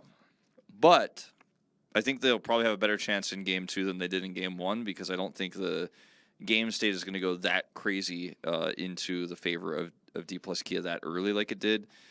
Feisty did get the 1 kill, you know, onto the rise early, but he was Syndra, and it's one of his favorite picks, and he's really good at it. That's his first loss of the season on Syndra, but I feel like the more time goes on, the more Syndras we see. I feel like especially for you and I in Challengers, the more we're skeptical of Syndra, the more we're like, don't know about this one. His build was good. Still not enough. Yeah. Not feeling it at the moment. He couldn't really do it all alone. I mean, I liked the build. He was nearly killing Wukong before Lucid could even engage. Like, there were a lot of angles that Feisty found, but it was basically just him. The Aurelia was totally shut down inside lanes. The jungle, I mean, what can you even say? Like, it almost felt like there was only one jungle. Although he tried a lot. Hambak did try a lot to make an impact. He was very much trying very early on, and he got that first Rift Herald, and he got some of the Drakes, but just not quite the same impact. A lot of his aggression backfired. He ended up falling way far behind on farm, so had his level 6 very late. He obviously failed the dive topside, which was still, like you mentioned many times on the broadcast, like a good choice on paper. But unfortunately, he was on the Rift. He did it on grass. Oh, no. Or in the river, maybe. Yeah. Well, we're going to this one. KT has selected blue side, so they will be the ones with pick priority this time around. See what they have planned here as we move into this draft for game number 2. I think the draft was defined by what was a really cool Aurelia R5 that unfortunately all in at the timing where the game was shaped by a mistake, right? Like it all goes back to that one moment. So we could see them run it back, but probably not going to happen on blue side. Does that mean they're going to pick set this game? Probably not. Probably not. Okay. I thought it all came back to the set, but I guess not. It's not 2022 anymore, Valdez. Times change. The years fly by. And Elise is now a first prio ban on red side. We saw even KT ban that on the red side, even though Hambak is a fantastic Elise. Just assuming that Lucid, of course, a fantastic jungler, would be able to pick that up and do well with it. There's the Ashe gone. Wukong, I think a really good ban here, away from Lucid, especially if we're going to go down the jungle pools a little bit here. One that really hurt KT Rolster there in that last game, not being able to shut the Wukong's early game power down. And I mean, Lucid just had a fantastic game in general. We're really going deep on this one, so we're going to have a completely different jungle game on our hands. How about a Viego? I think I'd like to see Viego, but it was banned last game, and if it's not picked in the first phase, I do think it will go by the wayside. Lucian, by the way, still up here. We'll see if D+ want to take that one away in this final slot. Nope, preferring the Maokai, and considering it was K2 banned the Lucian last time, They think it's still very strong, even with some of those nerfs to Nami, so it might just be a first pick Lucian here, considering how many of these jungles have been removed. Ryze also a pretty safe pick here if you wanted to blind it and just feel very safe and react to what D+K is going to play. But I'm hoping for a hype solution. But they'll take the Ryze. Yeah, Ryze coming through seems pretty strong and even higher priority here. So what are DK going to respond with? This might be an opportunity for Pulbay to pull out the Syndra and say, let me show you how it's done, even though he did get solo killed. You're giving over the Lucian, though, with this. Ooh. So I think we'll probably see Lucian jungle. Not Nami jungle, because this is the safer option. We have seen Nami Draven. It has not worked very well in Korea at all. It has worked middling in other regions, but just putting it out there, you know. But grab the Lucian first, not the Nami. They actually just want to see what the jungle matchup's going to be before taking that one, so. I don't think we'll see Lucian jungle. There are other more viable junglers, says Papa Smithy. Zeri Yumi, or Zeri Lulu, my brain is very much, you know, programmed to be a certain way. Sorry about that, guys. AIs make mistakes from time to time. Not going to prioritize the jungle here. As D+ wanting to get a soul lane online, and it's not blind, so this Ryze pick could be protected. How do you feel about this Swain pick? Not a huge fan of what it means for this Lucian draft. Yeah, Swain has been having some very mixed results. Read very negative results. You know, has been picked up sometimes, and you can see kind of where the power lies. Just a lot of teams have not really been able to make it work just yet here in Korea. And it provides a great front line. You really need to have some damage to back it up, because otherwise, you know, it's got great survivability. It's kind of like Rod of Ages in a champion. Yeah. But you need to have somebody who's a Death Cap or an Infinity Edge on your team as well. The Jace is taken away from Thanatos here after what happened last game. Pretty reasonable ban, though I don't think the synergy is that high with the Swain pick here. Something with side lane power or a strong, sticky melee champion would be what you're looking for. The problem is long-term damage here on the side of D+ Kia. Viego, I think, actually great in this draft, something you were talking about earlier, but the Lee Sin still makes it through, serves a similar purpose here. Isn't going to be as snowbally in team fights with the Swain, because Swain gets somebody low, Viego gets the kill, and then the fight goes longer and longer and longer, and Swain ult gets more power. Viego definitely stronger, but still the Lee Sin is going to have a lot of power to dive and set up kills on the bottom side with the Zeri and Lulu. I think that's why we see these jungle bans here for KT. They wanted to kind of protect this. They gave the Lucian over intentionally. They wanted to play the Zeri Lulu, but the Lee Sin is still a problem. And guess what? Lucid's pretty good on the pick. He has been for a long time. Yeah. Definitely a lot of opinions being thrown back and forth in the chat, but I think in this case it should be fine. Now, note that Hanbok has gone for the Poppy, and this is something we used to see all the time into stuff like Lee Sin, Wukong, etc. So one of the best defensive junglers for the Zeri lanes in 2022 summer. It's almost as if they saw this coming and they had a planned counter pick in the jungle for this, because Poppy in general is not a very popular pick nowadays. Yeah, that's a really interesting thought, because a lot of this draft for KT feels like it's fishing for a great scaling Zeri draft, right? Because you have Poppy, who can defend reasonably well against those ganks bottom side. You have Ryze that scales. You have a Jax that can buy time in a side lane. Jax into the Cassante has been, you know, it's been kind of a skill-based matchup, right? We've seen it go both ways. Really about your counter-strike timings. Do you push too far? Do you get killed by the Cassante under turret? We've seen that surprisingly a lot, as the champion is still pretty new. And Cassante can dash, pull you in with the ultimate, ghost to make sure he can get behind you. Can be a very frustrating matchup to play as Jax, because you want to both push your lane advantage, but if you get too close to the turret and you die, you actually then give the advantage to the Cassante. I think KT have a good draft, just like I thought in Game 1. They had a really solid draft. There were some really good win conditions, but will they be able to overcome the massive skill gap here? It feels like that D+ Kia has is the big question. Well, they weren't able to do that in game 1. That was certainly part of the issue. And I would like to see the Swain actually work in a match and, you know, get a better idea of why we do see all these pro teams playing it. Like, we have seen it have marginal success, but pull bait on the Swain, I have some faith that he can make it work. The Poppy, you know, can it actually knock away the Swain? Will that be enough? Will that be the right play in many situations? I'm not so sure. Looks like we're getting ready to jump into this. I know Pullbay's got a great win rate on the Swain. He and Bulldog both pioneering it last year.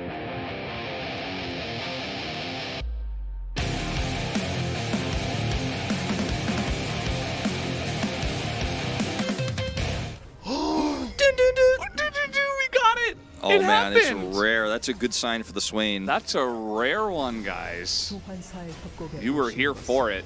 환영합니다. I was there, PogChamp. I was there.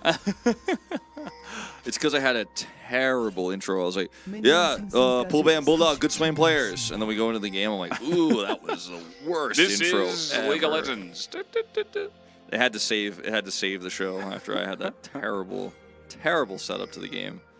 I apologize to everyone. So Do you ever just walk in? you ever just walk into a brush, not know what's on the other side? Well, Rebel is Pullbay. there. Uh-oh. Okay, he's gonna heal and get away. So that's actually pretty nice for Rebel. I mean, not the entire situation. Yeah, I mean, but the it fact could that be he only worse. has to heal It could be worse, Valdez. could be much worse. Could have lost a flash. Could be dead. Well, Uh-oh, Chronicler said he played League of Legends. That's not a good sign. Oof. well, I will tell you guys, I will admit a secret. I play a lot of League of Legends. I play it a lot. It hasn't affected my mental health yet. It's tried. It has You're tried. one My of the lucky opponents and my ones. teammates have tried, You're but one of the lucky ones. I've actually personally been enjoying it a lot this year. I think patch 13, both, you know, 0.1 and 0.1b have been great. I've been enjoying the game a lot. So guys, we're not live on the LCK channel because this is Challenger League. This is the Tier 2 league of the LCK. So it's a separate Twitch channel, a separate broadcast, a separate tournament entirely, where you will see some of the up-and-coming talent in Korea try to vie for spots on the main LCK roster, which happens between Wednesday and Sunday, not on Mondays and Tuesdays, which it is now in Korea. We also had questions about the number of people in the studio. It's 2 p.m. on a Monday. Yeah. That's why, you know, most people are at work or they're at school. It's honestly, now that Just I'm letting you guys know. I figured I'd take the non-sarcastic approach this time. You know, where is Showmaker? Showmaker's on the LCK team. He doesn't play for the Challenger squad. Where is Feisty? He's right here up the lane. Who are these players? Well, Feisty, yeah, they're going to read the situation very well, as Lucid just waits for that, and he goes back in. That was insane. As Humbug's like, well, Poppy counters Lee Sin, and generally it can, but not if you use your steadfast presence before Humbug. the Lee Sin jumps in. Now, Humbug is a Hex Flash enjoyer. He doesn't like regular Flash, that's why he flashed there. Just wants to go get the Hex Flash up as soon as possible. He likes to kind of squat before he goes, you know? And interesting call. So yeah, just to further explain what Valdez is talking about here, the steadfast presence is good from Humbug, but unfortunately he just waits it out. Okay, it expired. And then Lucid flashes here, and then Humbug flashes to join his dodge the never, but I didn't realize he had another one out there. I thought he just flashed for no reason, but he's actually trying to dodge the never move there, so it's still a valuable flash. I misjudged you, Humbug. I did not see the never move come out, but you did, and you flashed. Yeah. And we saw that in game 1 too, where Lucid came around at level 3. He was looking for a gank on mid, and he kind of just backed off because he saw Feisty playing a little bit more forward than he should be in that situation. So didn't amount to a kill in that case just because they saw the counter gank coming, but this time they were able to play around the counter gank and actually make first blood happen much earlier on. A very interesting choice of draft here to go for the Zeri Lulu into the Lucian Nami, which has had so much success in the LCK. The Zeri has not. It's getting better. It has been, you know, some of the stronger teams have been picking up, because for a while it was all strong teams are playing Lucian only, all weak teams are trying Zeri and losing, so it's kind of evened out a little bit more, but still has definitely been Lucian favored. This draft is once again complex for KT, right? Like, there's a lot of good win conditions in here, but pulling them out into the strongest challengers team in D+, it's going to be quite complex. And, you know, losing the heal early for Rebel is just now going back up. That's the kind of thing that really hurts you when you're going to a matchup like this, kind of with one hand tied behind your back. Nice bubble there from Loopy. Not going to be too impactful, but we've seen Zeri lanes start to hold their own a little bit more in the early parts, but as you can see here, health bar is not looking so good here, and Rahel still has enough mana to actually push a combo through. Barrier being up, I think, is why, you know, they're trying to push this a little bit further right now. So be careful. There's the barrier, immediately gets polymorphed as well into the cleanse, and everybody loses their secondary summoner. That is not Flash. So as you're mentioning, yes, very much a moment for both sides to consider a trade, and they did. And then everybody kind of handshook on the fact that they were going to use their secondary summoners in the play.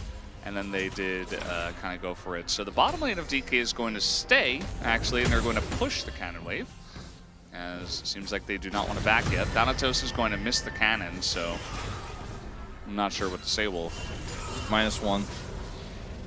I guess that's all you can that's say all in you, this sometimes situation. that's all you can say. Sometimes that's what you have to just have to let the -1 sit. It's a fact of life and LCK, and Yeah. you can't hit them all, Valdez. You can't last hit all of them. Unless you're Chovy, and then you can. Most of the time. Yeah, even he hasn't hit all of them. Everybody's missed a cannon minion. Yep, your role model, Valdez. I don't know who you consider your #1 role model. I'm not even talking about League of Legends, but like, he's missed a cannon, sure. Mr. Valdez. George Washington famously missed 2 cannon minions during his time as president.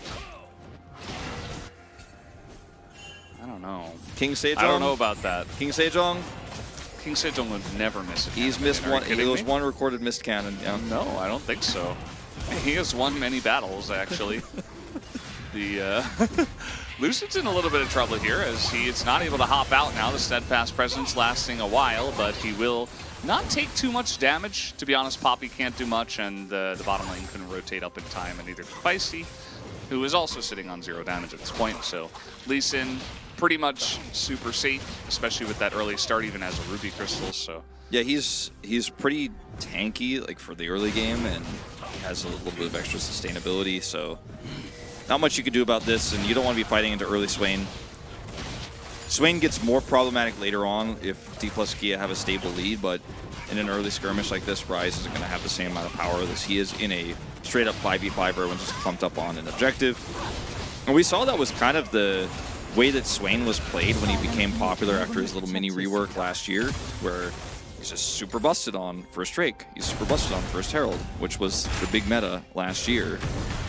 As over here, we'll play, but Cassante is just going to be Cassante. Never Just get back excited away. about Cassante potentially dying. Unless he's near his turret.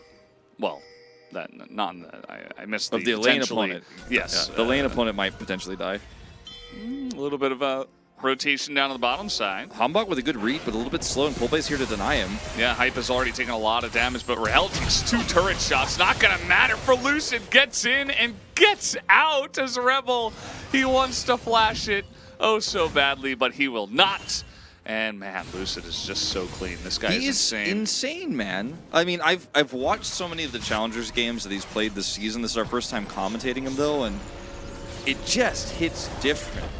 And he's playing, obviously, into the #2 team. He did play into the #2 team when it was T1 already, but this is just crazy. As so much damage is done here from Rahel. He takes an extra turret shot here during Polymorph. The kick is good. Qs afterwards instantly goes to Loopy, who's in range of the safeguard, and gets out cleanly. Doesn't even get his full health back, Giga Chad. Just going straight back to farming. No time to lose. Giga Chad's busy. he's on that grind set, you know. He is awake. His eyes have been opened to the possibilities of the Lee Sin. And you guys are mentioning a lot about the steadfast presence timing. Yes, that is a potential option, but it's very difficult to time it. He was a little bit late to the play, unfortunately, too. If Hambach is there a little bit faster, reads this a little bit faster, I think there's a lot more outplay potential there. Here comes Lucid. He has a control ward here. They also have Bloom. They're not going to use it. There he goes over the wall. Oh, no. Nice angle there for the KT jungler to pick that one up. Will they get the eye, though, as Hambach is going to miss the helicopter. And this will be denied. No eye will go the way of KT. This is a really nice timing for D+, because they can collapse over the wall and maybe steal, but they can turn this into a fight right away at the critical juncture of where the smite needs to happen and where the eye needs to be picked up, where Swain is in perfect position to press R and say, no, you cannot be in this area, you cannot actually fight with this, or you will lose the war of attrition.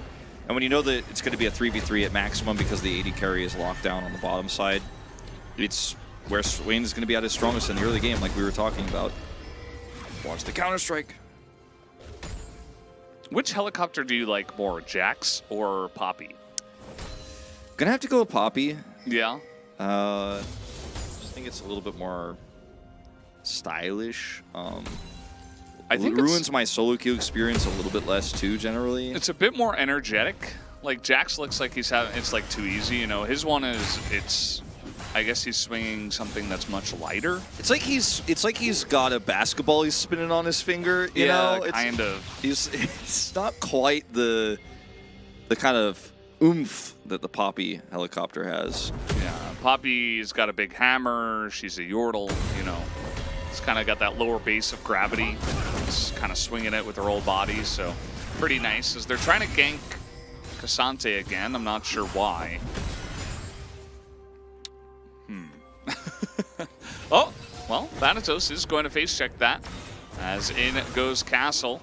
And they are going to land the Counter-Strike this time, and he's just going to bring Castle in under the turret. The Q will miss this time, as now the Realm Warp will get Castle to safety. Lucid might be able to get more here if they continue this push. Poolbay, by the way, with the cannon wave here is going to grab turret plates worth of cash money. Hambach here trying to catch this wave, but it's just going to be never moved. And that's Rylai's done already, by the way, for Poolbay. He is so ahead in this game, sitting on a stopwatch too. Still no Feisty back in the lane, very late back as he was dealing with that top wave. This is just one of those games where it's only 2 kills, but suddenly 2,000 gold lead because the macro follow-up has been so good. Loopy has ult here, so considering just kind of zoning out as this Drake spawns. Look at Lucid. Gotta be careful about where you're standing. You don't know where Lee Sin is. Probably not gonna go in onto the Poppy. That's one thing that the Poppy gets, a lot of defense. And in that case, you can definitely react with Steadfast Presence. Yes. Just like the second he starts to dash in, you just press that. And the Lee Sin can't quite get the engage he was looking onto your team, onto your Zeri, stuff like that. Can do a great job of peeling for this roster. And that's going to be just enough. Gets on top of the Poppy, pushes him away. Bottom side, they have control. Poolbay in a fairly risky spot here with this low mana, but has enough to ult. That's all he really needs because he's got a stopwatch. And this is a very difficult fight for KT to win because remember, Nami has ult here too. Like Loopy can just say no at any point in time. So if you're going to commit, you're going to have to commit hard, and it's not going to be an easy fight. Well, they're going to knock away the Swain. Now you can do it. And oh, the polymorph comes in. Lucid not able to get in there. The steadfast presence goes up and then it goes down. In goes Lucid straight into 4. Definitely not the angle he was looking for. Is now Hype is getting pretty hype. He's got a great angle here as Poolbay is trying to zone everybody away on the Swain single-handedly. He is doing a decent amount of damage, but he's all alone. And even with the stopwatch, I mean, he's not going to survive for long enough. So KT actually do take a nice fight. Oh, we might have a pause here because Lucid died and made a misplay, and I haven't seen that before, so there might be an error in the game. We believe this to be impossible.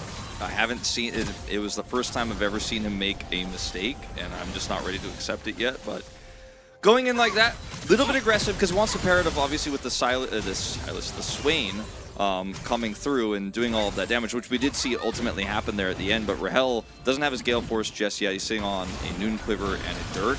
So the decision to go in here and try to actually force this fight with the Swain is really rough. Swain obviously gone here at this point too, and Polymorph comes through. Lucid's like, all right, I've got the Nami ultimate, waits out the Steadfast Presence, and then instantly goes in.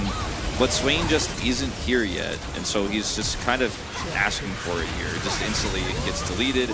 Rahel is like, Pobe, I know you're in there, but like I just don't have the damage, man. Even with these Nami heals, there's just no way I can contest this. And Pobe tries to stopwatch his way into something.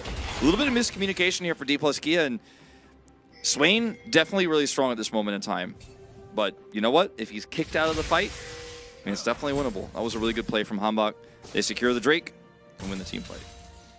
Yeah, it's pretty nice. I think that D Plus did kind of overstep their bounds, and we saw in game number 1 that it was pretty good the way that they found their angles. They kind of went in when they knew they were going to win some fights, and they didn't overstep. But in this game, maybe getting a little bit overconfident, you know. Lucid looking for the crazy kick angle after a couple of good plays. Got to be careful. Some of the mechanics of these players can be better than some of the players we see in professional leagues, but sometimes the decision-making needs to be the follow-up on that as well. It's funny to say this, but like D Plus usually not in positions where they have to win hard-won fights as well. Like they're just like, oh yeah, I think we still win this even without the Swain. You do not. Speaking of without the Swain, Pobe here just collapsed on, but he's just gonna look at them and walk away. Yeah. It's all good.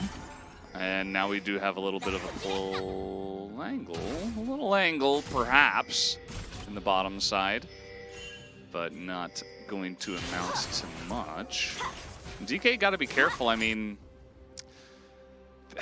they're going to be relying on their Lucian a lot for big time damage into this mid game, into this late game. So definitely want to see, if they're going to actually win here in the mid game, they need to start making plays with their Lucian rather than just with their Swain. And this is why the Swain pick here, as good as it is for early game and as amazing as Pobe is at the Swain, the functionality of it in this draft is kind of disjointed because Swain is so good when he can actually just be this insane... Okay, hold on. Hype. Yeah. He does not commit the Gale Force here. Gets the Swain W2, but going for it. Okay, culling not quite strong enough to make it through the minions. Should be enough to get the turret, though. Yeah, still a very big win there for the bottom lane of DK. But going back to the point about the Swain, is he usually works really well with AD carries that do a ton of damage and are low ranged, but like do long-term damage, whereas Lucian's a little bit more upfront burst. And yeah, he can do long-term damage really late in the game when he starts getting items online, but his mid-game is going to be super awkward with this Lucian, and Lucian's mid-game is going to be awkward with the Swain, where you don't have a lot of damage, because what you can do with an Azir, for example, is do a ton of damage, hit a big knock-up, and then Lucian just executes a few people with his combos and his burst damage in those fights, and then later on, the Lucian comes online. But the Swain, you're like, okay, you do a lot of damage over a long period of time, but I don't yet, and vice versa. So, whereas Lucian does a lot of damage very quickly to single targets in the early mid, but Swain is not the champion who's going to go in there and finish them off like an Azir would, for example, just as an example, another mid that we have seen paired with the Lucian. And Pobe he's in a nice spot in this game. He's going towards his Mythic now, which we assume is going to be the Leandries. We've seen this combo a lot with Leandries and Rylai's. His TP is committed as this Drake spawns in 10. Yeah. Mountain Soul going to be huge for both of these teams, you'd have to imagine. Especially with, some decent tanks within the composition as well, to actually use that percentage of resistance that they can get. It's Rift Herald taken by KT. They're going to try to use this for Prio in mid to try to push them back.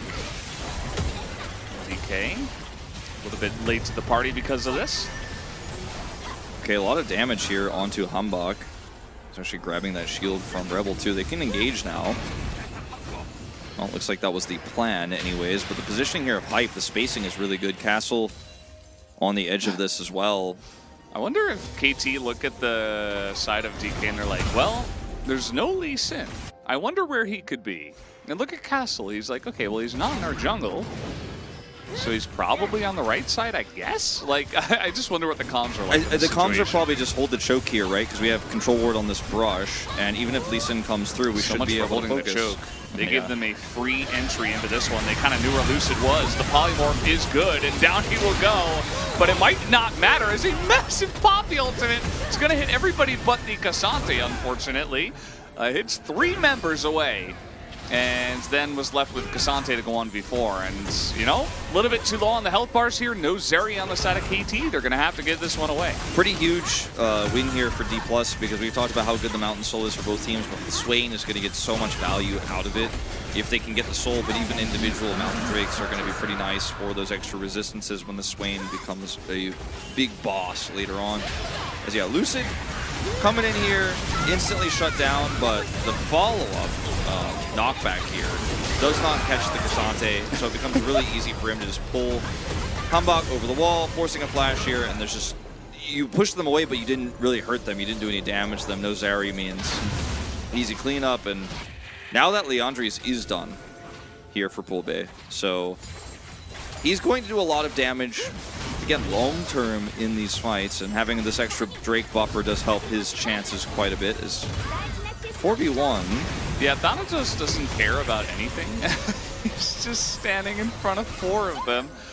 And maybe this is the idea behind the Swain that can work in challengers, where you just kind of dogpile the Zeri and say, well, you're very low range. We're just going to throw everything on top of them and not die at the same time, and eventually just burn through, because Hype died pretty quickly in the last fight. Yeah. Now it's a 5-man group here for D+. No Jax until his rotation up here, trying to take this turret down. We're kind of K-ramming here for a second, as all of KT was grouped, but definitely would have liked to see some faster side laning here. Thanatos is now going down to match the Jax. And we have a bit of a lull state here, and I think we're going to have one for the next 3 minutes or so, because I don't think either of these teams could take the Baron. It's a 1.5 item Zeri, 2 items, but it's a Lucian here for Rahel, so it's going to be Zeri left alone here, but a trap is set. Yeah, flank teleport coming in, but again, a lot used onto the Swain here. The flank, not great, just kicked away. Polbey actually in a bit of trouble. Has to actually flash away from this fight, even though a decent amount of damage was done to the KT backline. You can see that Lucid now looking for the angle. And keep in mind, that was a KT engage. Yeah. That was supposed to go better for them. Yeah, they did not. I mean, they didn't actually execute any targets, and there's just so much damage. Even catching the Swain there and Polbey going down low, he did a decent amount with his Leandres to the front line, so Zeri going down very low means there's just no chase potential here. You don't have any walls to operate around in mid either as Zeri, so you're kind of like, if I do go any further forward, I'm putting myself at risk, so just going to have to back away there. No execute onto a single target with the initiation there from Hambak, so longer fight goes the way of D+ Kia in this case. And we kind of go back to, we kind of reset back to neutral here.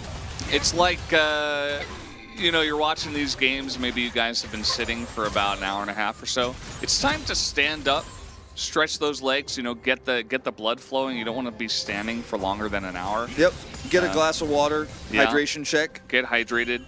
But yeah, that's kind of like what happened in that last fight. We kind of like stood up there, like did a little stretch, maybe a small, you know, a couple squats, but then we sat back down. I mean, we're kind of chilling now once again.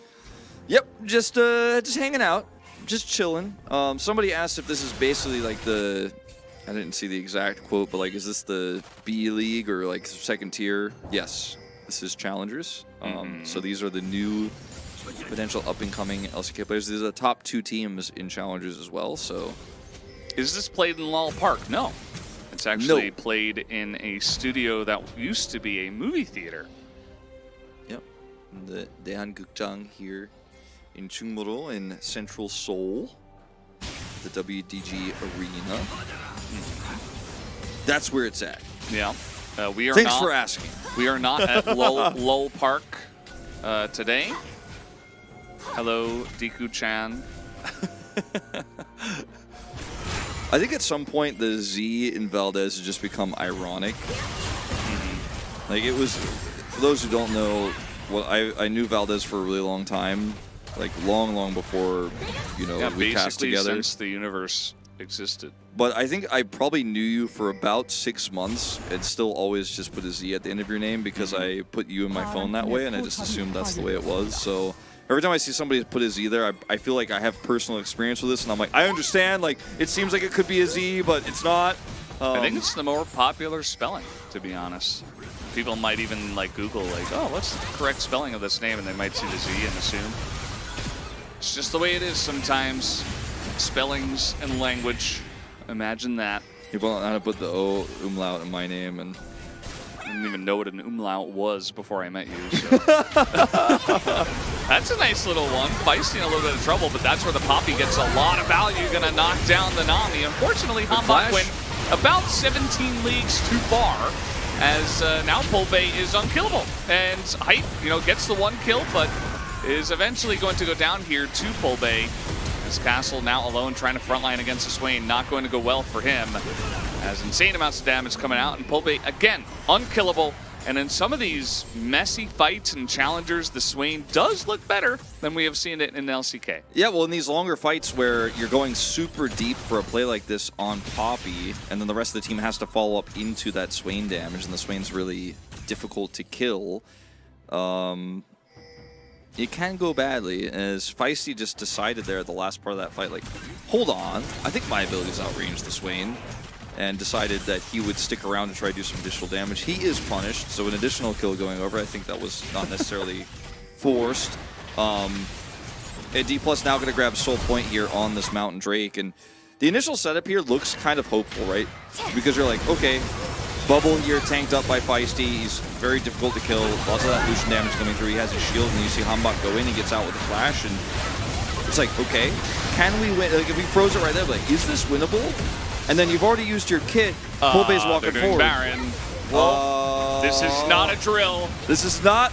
I don't know about this one, Valdez. Poppy's pretty good at stopping this. You see that Can they Lucian's get not out? able to get into the pit.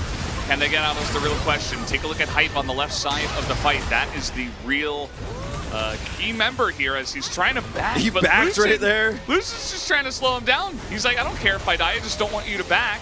And Lucian might go down here. We'll see if he did his job, though, in keeping Hype around. Here Looks comes like Polbey. he has, and he has survived. But can anyone actually kill Hype is the other question. As Lucian tried and he failed.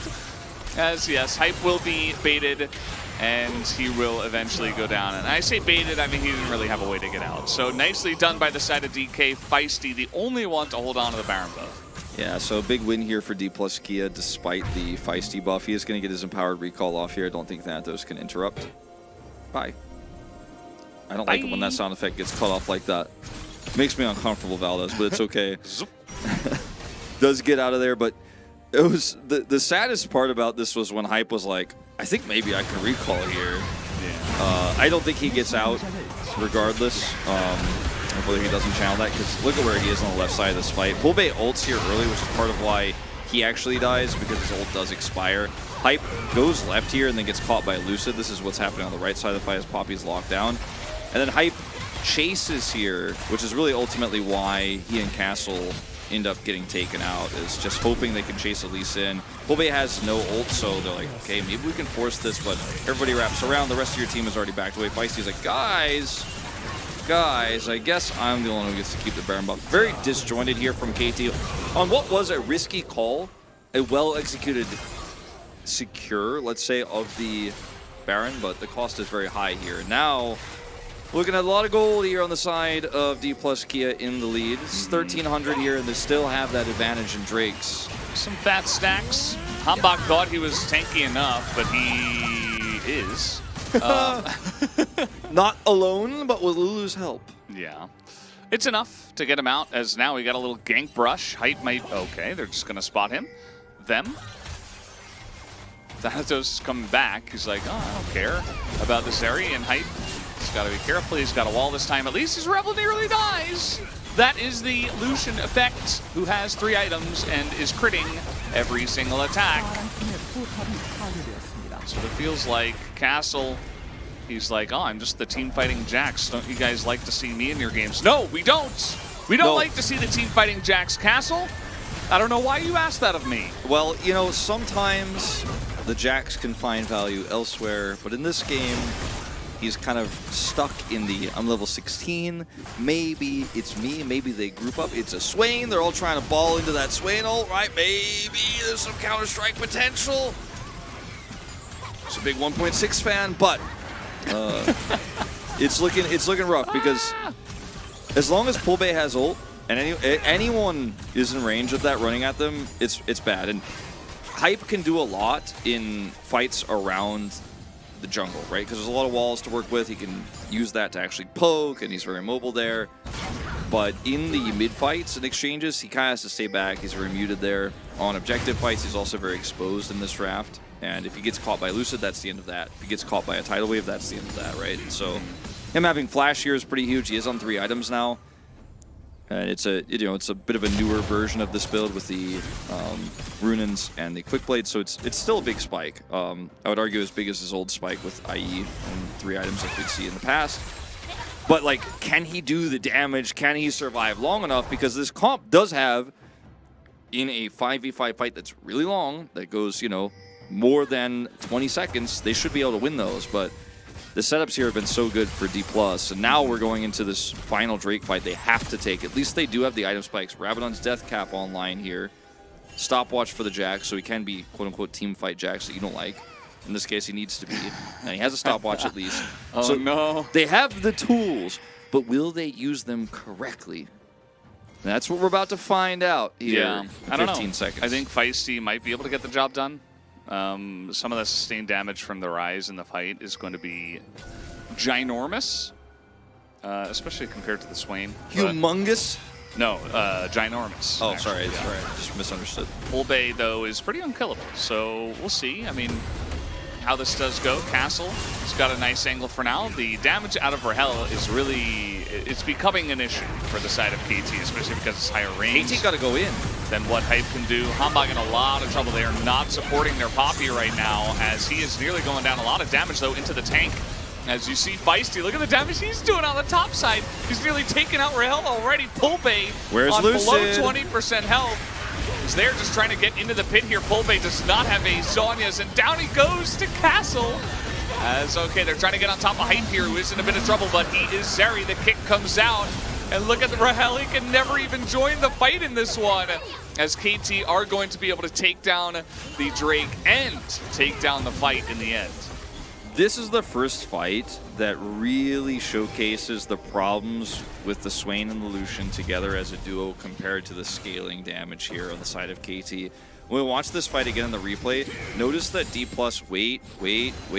Okay, Castle counter-struck. Now's the time we go in. Once the counter-strike's on cooldown, we're actually going to collapse into this fight. And this is that moment. Counter-strike's on cooldown, tidal wave goes out, and then it's just super disjointed here. As you're watching Lucid just not in this fight at all, Pulbe is already chunked down so many ults. It doesn't really matter. It's not that threatening. It's not that interesting.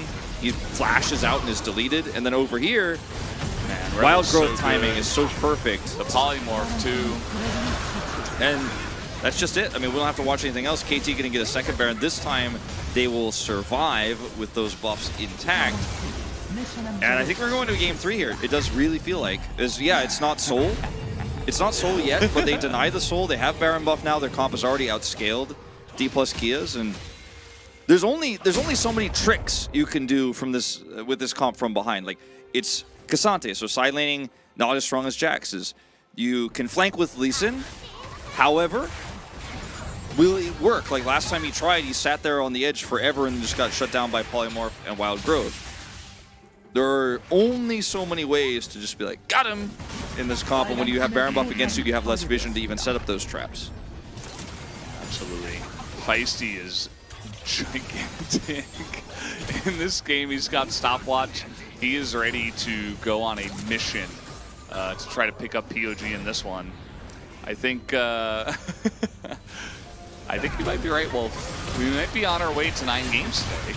If this one goes to 3 games, I think the chances of going to 9 games just... They go high. It skyrockets. Now, DK aren't out of this, but it certainly does feel like KT have kind of taken that one small step for the game, but one giant leap for the series. For KT kind. For KT kind, yeah. Now, there is one opportunity for D+K in this next fight to maybe get a pick, set something up. If KT don't have the right vision setup, if they don't have Pulbay in the right, or excuse me, Feisty in the right position, Pulbay gets big value out of his ult. If Jax is abused early, he has his Zonias now, by the way. Like, it's not impossible, but it seems very unlikely. I think a weaker team, you put them in the same situation that KT's in, they might not be able to use their win conditions properly here, but KT, I think, absolutely will. Like, this is Cassante pushing mid, while Castle is like, yeah, I'm going to get a whole turret. I have full side lane control here. Cassante can't even be in the same lane as him. Now, there is a little bit of pressure relieved for Pulbay there on the top side of the map. He does have teleport. But the flanking Swain, you know, not usually the game saver. Yeah. He's just going home. Yeah, he's got to join for the team fights. It's really, well... He actually decides not to. He's going to get this whole turret while they try to buy time. They're not going to continue pushing. I mean, but they have Baron, so... Okay, he's going to get the turret, but...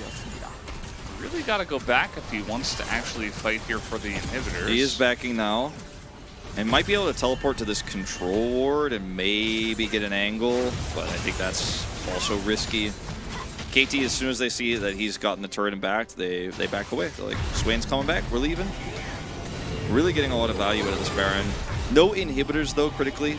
So D+K will fight this next Drake fight on somewhat even footing. Yes, there are compositional problems here. Yes, KT should have the fast track there, should have prio, but at least they're not going to be dealing with super minions in their base while it's happening. Mm-hmm.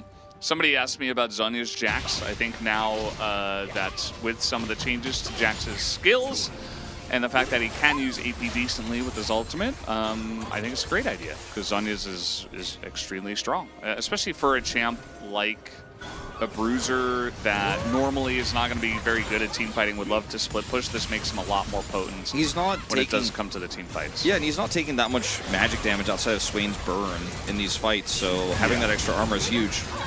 Yeah, it is really, really nice. Because you're fighting into a Lucian and... It's bonus. Lee Sin is, The Lucian. So, you know, some of that attack damage mitigated by the Zhonyas. Exactly, exactly. Huge, huge. Okay, this is some poke Swain action. Thanatos is trying to play a big front line for this team, and he's doing a pretty good job. You see that DK... You know, if they get Mountain Soul, they absolutely could still win this game. And they're actually rushing in for this now. They've been able to break through this choke. Lucid has an angle here. He's trying to go in there. Rebel nearly dies. He has been such an annoyance for Lucid, especially. Rebel, that is. And look at this. Pulbay pops his ult, and Kate's like, nah, brah. Now that it's done, We've had enough. Oh, no, that's the end of Loopy. A massive flash forward from Feisty as they are looking to get on top of DK now. Lucid, no hope for him. DK, nope, there's no blue buff there, unfortunately for you, Lucid. So Mountain Soul denied, another Mountain Drake for the side of KT. I don't want to see any more Swain in my LCK or LCK Challengers games right now, Valdez. Nothing has changed with the champion on 13.1B, but he's still bringing them out. That's the end of that. Yeah, that's the end of him. Marhella's done a lot of damage in this game. It does not matter. Pulbay trying to single-handedly, like literally single-handedly 1v5, tried to push them away, but now he does not have an ultimate to go off of. And Rebel has been so huge every single polymorph, and no difference here on to Pulbay. As they're trying to push forward, it looks like the Baron buff has ran out just a bit. The tidal wave forward to try to delay their inevitable fate here. That's okay. They did kick, and yeah, it's just too tanky. Down they will go, and we are going to a game number 3. The 9-game night, still a viable option. Still a chance. There's still a chance. Honestly, Valdez, like we said in game 1, KT's draft very good. Game 1 draft, they botched the win condition right off the bat, so we didn't even get to see it play out. This time, not so much. I loved the Poppy pick, right? Great into Lee Sin, great protection pick against those types of fights, knocking the Swain out of some of those early objectives, massive. And KT showed up with a clean plan today, and the Swain pick, it just looked totally weak outside of that one fight where he got big value, or also outside of some of those times where KT kind of walked into it face first. But when KT had a full build Rise, essentially, just shooting skill shots, and they actually didn't have to commit. They could play around some of that terrain for the Zeri. It was really easy to win team fights straight up. And like the game, as soon as the Zeri and the Rise came online, it felt extremely one-sided. It felt like there was just no way. There was no chance. And really good game from Lucid regardless. Like his early game was really solid, the way he played around the steadfast presence, looking for those ganks, but I just don't I don't think Swain really has a place in this meta unless you snowball the game. And I think given the caliber of team that KT Rolster is, I'm not a big fan of it. You know, we all have our specific things we don't like in the LCK. Like, you don't like Jax, I don't like Swain. Okay, right now, like, it's kind of feeling like the Jax is winning and the Swain is losing. I'm just saying, but no. No, just kidding. It helps that you can build Zanya. This is a very good item. But you know, Silas, you've discussed a lot. Like, this champion needs to be banned a lot of the time. Swain is mine. Like, Swain is the one I don't like. Swain is the one I don't trust. Okay. Huni hates Victor. Okay, Huni hates Victor. Like, you know, everybody has the one champion they really think is really bad right now. This is mine. That sign said, if Hambak is alive, you have no chance, basically. There's nothing you can do. And Hambak did have a fun game on the Poppy. Oh, we got a POG vote. I did already. My bad. I already voted for POG. Only Wolf is behind. As you guys can see, the huge swing once we hit about 30 minutes into this game just became a bit too much. Loved the build from Feisty. He was just absolutely dunking on people. Absolutely could win it here. Wasn't my vote, but could see him being the one. I think that there's a lot of potential votes here, honestly. I think probably anybody except the Jax, even though the Jax game was fine. Like, it wasn't defined by him, I feel like, but any of the other 4 players, if they wanted, I wouldn't feel bad. Honestly, even if it's won by Castle, I'm like, it was all right, you know? But, yeah, I'm just curious to see what the Korean side thinks as well. I voted for Feisty. That's fair. I'll just put it out there. That's a very good vote. Yeah, I think he was the one to turn the game around with his damage. It's good positioning. Yes, guys, this is a rebroadcast of a rebroadcast, and everybody involved is AI, including me. Yep. These players aren't real. The truth. How can the games be real if the internet isn't real? I don't know. Don't ask me. And how can there be 33,681 damage on Rise when there are only 6 million people in the world? That's a good one. All right. Sorry, guys. We're losing it a little bit already. It's too early. It's too early to be losing the it. second that DK didn't 2-0 this, I'm like, okay, brain is out the window. I really worried for DK in both of these drafts, but in game 1, like, Thanatos was like, what are you even worried about? And Lucid is like, I am a god. In game 2, Pulbo was like, hold on, Swain is good. Watch me do this. And then they were doing it until they weren't. And then obviously they didn't get the lead they wanted. Losing that first Drake that prevented them from getting souls when it started to look like, uh-oh, this is bad. KT gets Baron. They don't do anything with it. They get wiped, but they still buy time and then respawn and have more items, and they're able to fight for the next objective with those items online, all the stopwatches they bought, the Zonias, etc. Is KT the best challengers team? Ooh. You and I were like, we were watching KT a little bit cautiously in week 1, like, okay, this team might be like, could be top 5. And then they kept rising up, winning the telecom war, go up to 2nd place, and now good draft in game 1 doesn't work out, but game 2, solid draft. Solid draft again. If they beat D+, what does it mean? What does it mean? You know, I don't know. That's a really good question. I think we will have to explore that as we eventually, get into game 3 and take a look at how the play goes. Maybe DK just a little bit loose. Some interesting picks. Still considering the Swain, which hasn't had a lot of value. And maybe they will change their tune in game 3 and try to mix it up. As looks like, guys, we might just be heading straight into a break before we do go into that game number 3. As we'll see you guys in a bit.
Hello and welcome back to the LCK CL live at WG Esports Studio. We are getting into game number 3 of this very good series. Spoilers! Spoiler alert! I hope you guys are closing your eyes. It is Feisty on the rise who picks it up.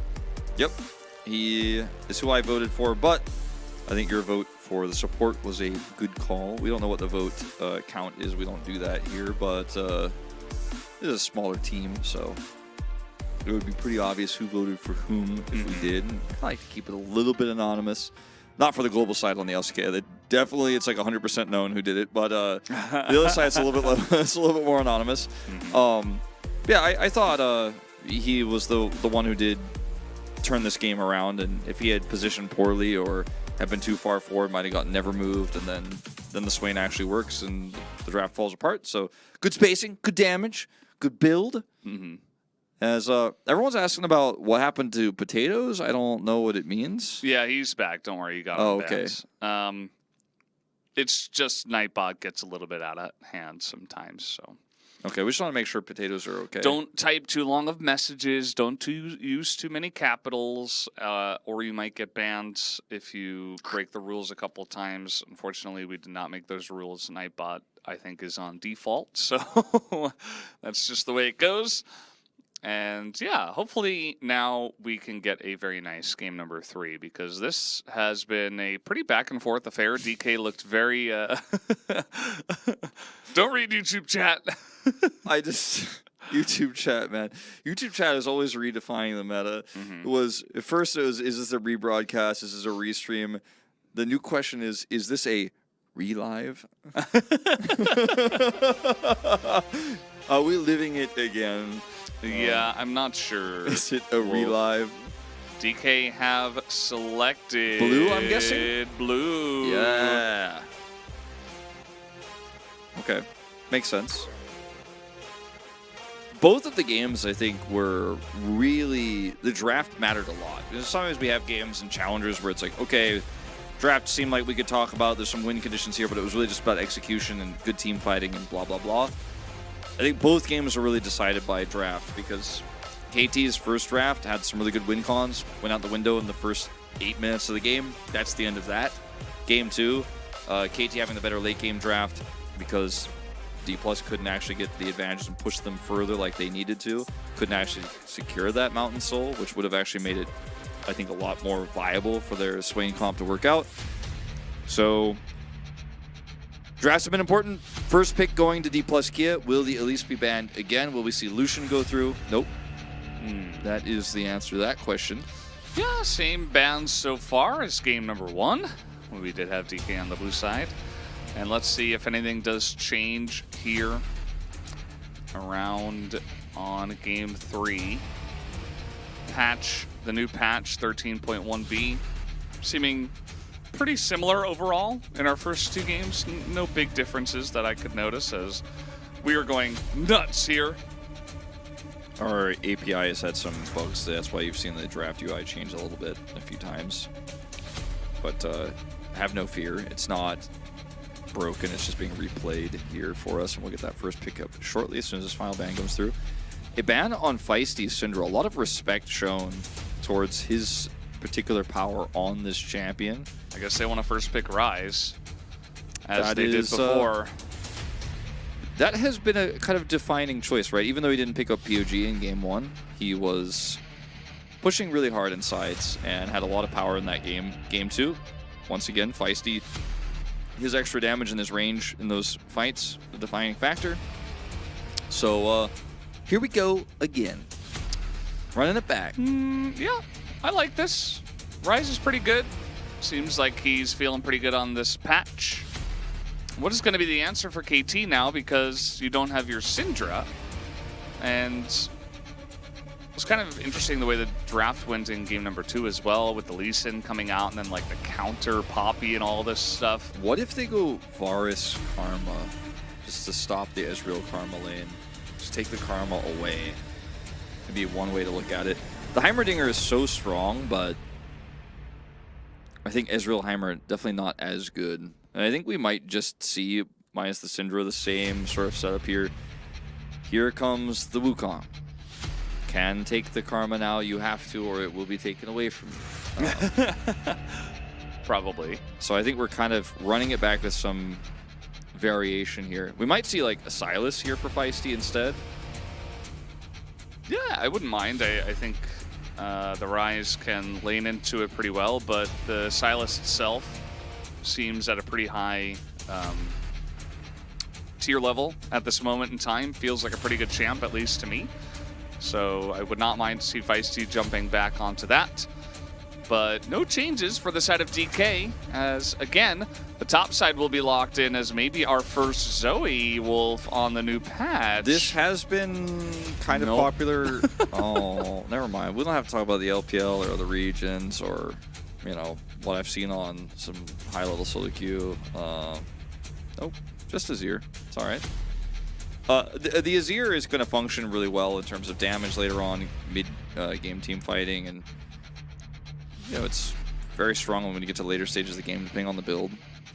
I hope we see a good build here and not just Crown versus Jace. That would be sad. They're concerned about the Jin here rather than the Ezreal Karma, which, considering how the last game went, you know, the Ezreal and the Karma weren't necessarily the problem. They did a lot later, but it wasn't defined by them. But I feel like with no Maokai here, the Jin seems much less threatening. So once again, Lee Sin off the cards. Yeah. Ban Karma. I mean, it just seems super obvious here. Yeah, I mean, come on, KT.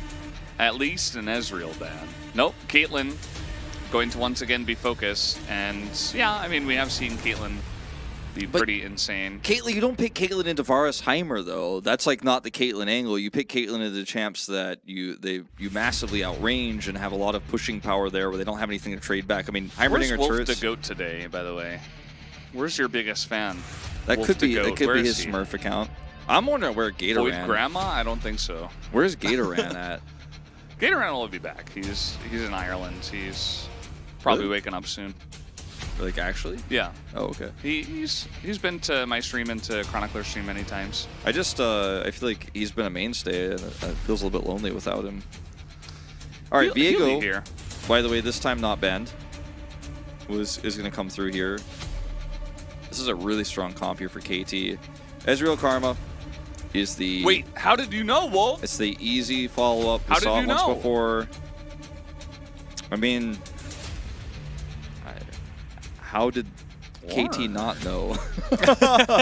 All right, so Ornn in this draft, I'm not a huge fan of because it's good into the Jace. You could tank a lot of shock blasts, but how it functions in a team fight means that this is not going to be lethality Varus, or if it is, it's going to be very tricky to pull this off because there's not a real tank setup here in this draft for D plus Kia. Wukong can absorb a lot of damage, so you could see why the Varus would want to go lethality, also for controlling the lane against the Ezreal Karma, but Ornn isn't going to give you that much value as Varus, I think, in this draft.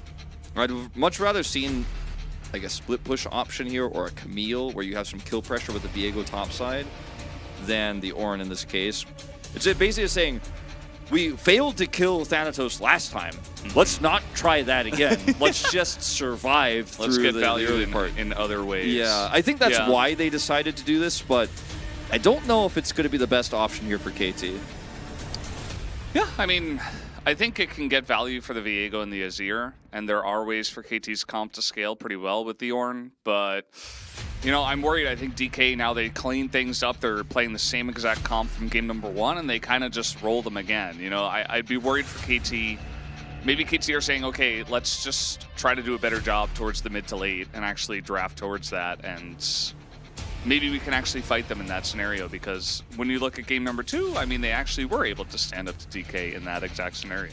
I think that the Azir, Ornn, Viego, really strong on first Herald, really strong on like second and third Drakes. This comp is very good with early ultimates on these solo laners, but once again, execution has to be crisp. You have to get ahead, when this draft will fall off big time. Ornaments on Varus, not as great as it could be on other champions. It's not exactly your straight up Aphelios or anything like that, for sure. So we'll have to wait and see how this one goes. I doubt they're going to give 2 kills to Thanatos this time, but who knows? Because this is Challenger League.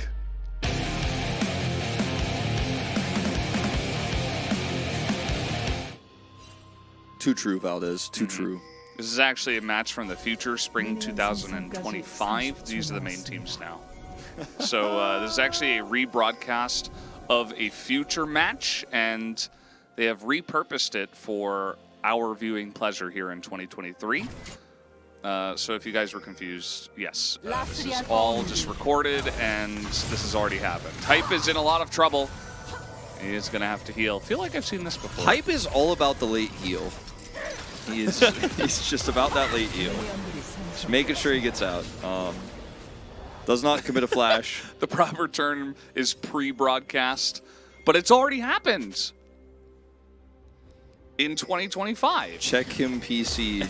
Check him PC. That is not normally. It's not normally, guys. That is not normally. Guys, We you have to think check that the in-game deficit Valdez. you guys think that ChatGPT is scary? Wait until ChatGPT creates ChatGPZ. Then it's going to be scary. Oh man, that's like thinking about that's a little bit scary. Yeah, and then we're going to have ChatGPZ creating multiple programs. What will the Z stand for though? Zed. Oh my god. And then we'll have the chat, like the new Faker clone comes out. Mm-hmm. The Ryu clone comes out. Oh no. Yeah, just wait until those AIs start creating new AI programs. Do you think we'll get to cast in Busan on the beach? The Faker and Ryu clones? We already missed the 10-year anniversary for that one. Or, well, we haven't yet, but I don't think the clones are going to be ready in time. You know, I think that you and I were probably just going to... You've seen The Matrix, right? Where they're like in the vats. That's kind of where we're at right now. This is all just fake reality. Yeah. It's already happened. We just didn't notice. I mean, I've already one day lived... we went to sleep, and then we were just placed in there and woke up in this reality. I've already lived the VAT tax, so I'm ready for the new VAT. VAT, you know. Just trying to get the next VAT in my life. This turret placement, by the way, and the blocking we've seen from Rebels so far has been pretty good, actually. Loopy hasn't been able to do too much damage with his Karma. He's gone for the Spell Thief's Edge. Again, more mana, faster support item. Doesn't need the regen as much if he's just going to be putting that pressure on as successfully as he is. And that level 1 onto Hype is what we see all the time in the LCK. Oh yeah, it's going to be one of those highly contested wave clear / pushing matchups. What if we got an Edge versus the 80 carry early and forced him to back, and he comes back to lane without full health? That's what happened here. So you can see Rahel and Loopy doing better this time than the last in terms of this 2v2. It is starting to go back. Hype Rebel favored here for KT Rolster. But they actually had a pretty nice free time here in the lane because of that level 1. Heal's still not up. Mm-hmm. It's just been the way of things. DK have been so good at forcing it. And yeah, so you guys can check how many kills Rahel had in the VOD from 2028. I think that's the one that has the information. Just in case you were confused, trying to help out here a little bit. Yes. Mm-hmm. Any confusers? Uh-oh. That's a Viego. Nice flash, though.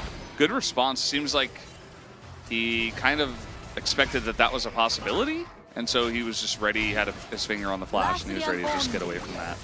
Yeah, pretty unfortunate that he has to expend the flash, but what they're getting in return is a little bit more control for Wukong on the top side. You can see he's taking the Raptor camp away, and they're trying to put some pressure on this Azir early with the Rise Prio. And Azir can get some first strike value in this matchup, but it is very difficult early.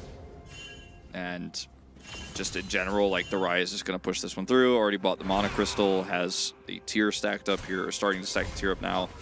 Means that it's just kind of how this is going to go for a little bit. Wolf, we have a little bit of a lull state. I want to ask you, out of all the players you've cast in Challengers, we're going to look back on this in 2 years. Who is going to have the most successful career in 2 years? Lucid. Easy. thought you were about to ask a good question or Yes, something but like thought-provoking. Or... But this is the thing, like, I didn't ask you 1 year, because I think in 1 year, Lucid seems to be the guy that has the most promise, although DK's roster is filled with a lot of promising players. All right, like 2 years, like, we need to have someone who's consistently going to, like, be able to get on a good team next year in a major region, and then, like, also potentially be making playoffs and stuff like that. Okay, so that actually, I like the way you frame the question because it becomes more interesting this way. Is KT have bot side prio, Wukong very late with this back timing, so they're going to get this rake. I'd say if we zoom in on these 10 players in particular, I'd actually go with like Hype and Hambach as like two of the players that I think have the biggest chance because KT has aiming, but you know he's getting a little bit older, right? Who knows how long he's going to be on that roster. Hype is looking very promising. Cuz very inconsistent on KT. Hambach definitely has a chance to get in there. And then I'd say kind of a wild card pick for the rest of the teams. I think Courage is really good. And I think that he certainly could be, with a lot of the jungle voids in the LCK right now, like I think he's a standout player in a role right now that is so important, and we have seen so many teams struggle because we have, actually, funny as this, in the LCK, so many old jungle players who were really good and who are now like still pretty good, but not like as good as they used to be. And I think there's a void in terms of where you can find value as one of these players. And it doesn't always have to be, just to keep this in mind, guys, if you are on a Challengers roster, it does not mean you have to be promoted to the team that you are on. You could be sold to another region, another team can buy you out. So, for example, Hambach could join Hanwha Life Esports. Like, that could happen, right? Yeah. It could happen as early as summer. It actually could happen as early as round 2. That's very unlikely. But so there are ways in which these players could be picked up in the LCK. And when you think about somebody like Lucid, I'm like, he's also a jungle player, right? That's why he stood out to me. But I think D+K is going to really be holding on to him pretty tight. I don't think he's getting picked up soon. So he might be actually a bad answer to your question, because I think he's going to be in this roster and they're going to keep this Challengers roster together for a long time. Yeah. I think you kind of found like the tricky part of the question, right? Because some of these players on DK, little flash forward, he's got Ignite, he's looking for the kill as Warlock Ornn nearly able to take out Thanatos. Nice look from Castle, and he's able to get the flash out, trades it with the Jace. That's a pretty nice look, especially trying to make use of his unsealed spellbook. Looks like Lucid wanted to maybe come up and punish there, go for the ult wraparound, but there's a control ward in the brush. And Castle's pretty healthy, so he decides, decides he's not going to go for it. Yeah, that's a really interesting question, though. Like, you're really making me think, because remember Illuma was one of the most hyped players. We had Hayes as well. He made his way in. Bulldog made his way in. Bulbay is still here, right? Illuma still here in Challengers because the team wanted to hold on to him really tight, and Illuma's playing behind Keen for a long time, so... Yeah, it's partially about, like, where can they slot in and how do these teams value them? And how these teams operate, because Gen.G, for example, likes to sell their Challengers players early, right? And send them away. Unless they're Pays. Yeah, Pays is the one they held on to, right? But Birdall, for example, Karis, they do kind of like to get some value out of their players and give them the opportunity on other teams. Yeah. You know, I think Lucid has a really good opportunity if he gets bought next year, or even as early as summer. Like, I think some teams might watch these challenger matches and say, okay, we gotta get this guy. Like, he's just too good. Like, we are really struggling in the jungle role, whether it's in an LCK team or any team around the world, and they might just pick him up because he looks really good. I think Hype is another guy that has potential in that area just because he really pops off from time to time. Teams can see his high potential. I think the other angle also is like who we feel like has enough experience to like get on a team and actually perform, because there was a lot of hype around Birdall, there was a lot of hype around so many different Challengers players who come up and then kind of just flounder a bit because they can't quite match the level of stress or the level of competition that it takes to be good at that level. So it's going to be interesting. I think Feisty has performed really well as well this season in particular. Yeah, I mean, we've talked about this a lot. We talked about it on Pog State too. Like, there's a generation of LCK players that are like 4 years plus, you know, and it's like, well, how much longer are we going to keep investing in these players who are aging and aren't growing and improving as much as they used to? And that's when players like Feisty come into play, right, where he's still much younger and still has a lot of potential and a lot of growth he can do. And with this roster of D+, if things go bad for D+, like, which it doesn't seem like they will, but like, let's just say, like, I don't know, they finish 6th place, they get knocked out in first round of playoffs, it's like, oh my god, it's a disaster season in summer, right? I'm talking about like in the future too, because it's not going to happen between seasons. You could be like, let's save money this year and promote our whole Challengers team and do what Nongshim did, right? You could actually just restart the whole thing and just be like, we're going to save money, and this roster is super competitive. Let's try to build them up over the course of a few years. So yeah. They won their way into the LCK by winning Challengers in summer. Congrats to the Nongshim lineup. And they're getting better and better every day. I feel like they do have a chance to, you know, potentially get there. Probably not in this season exactly, but who knows? You know, summer or 2024. I'll be curious to see where those Nongshim guys do end up. As this game, there's really nothing happening. It's actually been the perfect time to discuss this kind of stuff. Yeah. KT have taken a 2 Drake lead, but it's a Varus comp. They have bottom side control quite easily. Maybe just D+ don't want to contest this right now. Pretty squishy comp, like I was talking about before, the Azir, the Ornn. Good ultimates on these early fights, so really tough to contest. As Herald's still up too, stopping an opportunity to fight for that one. A lot of people ask about players like Kana, right? Like, he's been fairly inconsistent. Like, what would it take to bring Thanatos in? And I think that the way people think about this is from kind of like a fan's perspective, but if you bring Thanatos in and he fails, you are, like, if he doesn't live up to your expectations, you are doomed, because you have both told your top laner that you don't trust him, and we're going to bring the Challengers player in. And yeah, you're a superstar player, Kana. You played for T1. You've had some really high highs in your career, but we're actually going to bring this guy in over you. You lose all confidence. Kana already has like some confidence issues. You could definitely see it. And then Thanatos comes in and he underperforms. He has stage fright, something like, you're doomed, because Thanatos can't do it and Kana can't do it now, and you don't trust him. I think this is really, like, this type of thinking becomes really evident when you look back at 2021 T1, where they had that like 10-man rosters constantly revolving around and nobody was looking very good until they said, okay, this is who it is. We've chosen you, and the chosen roster actually was really good.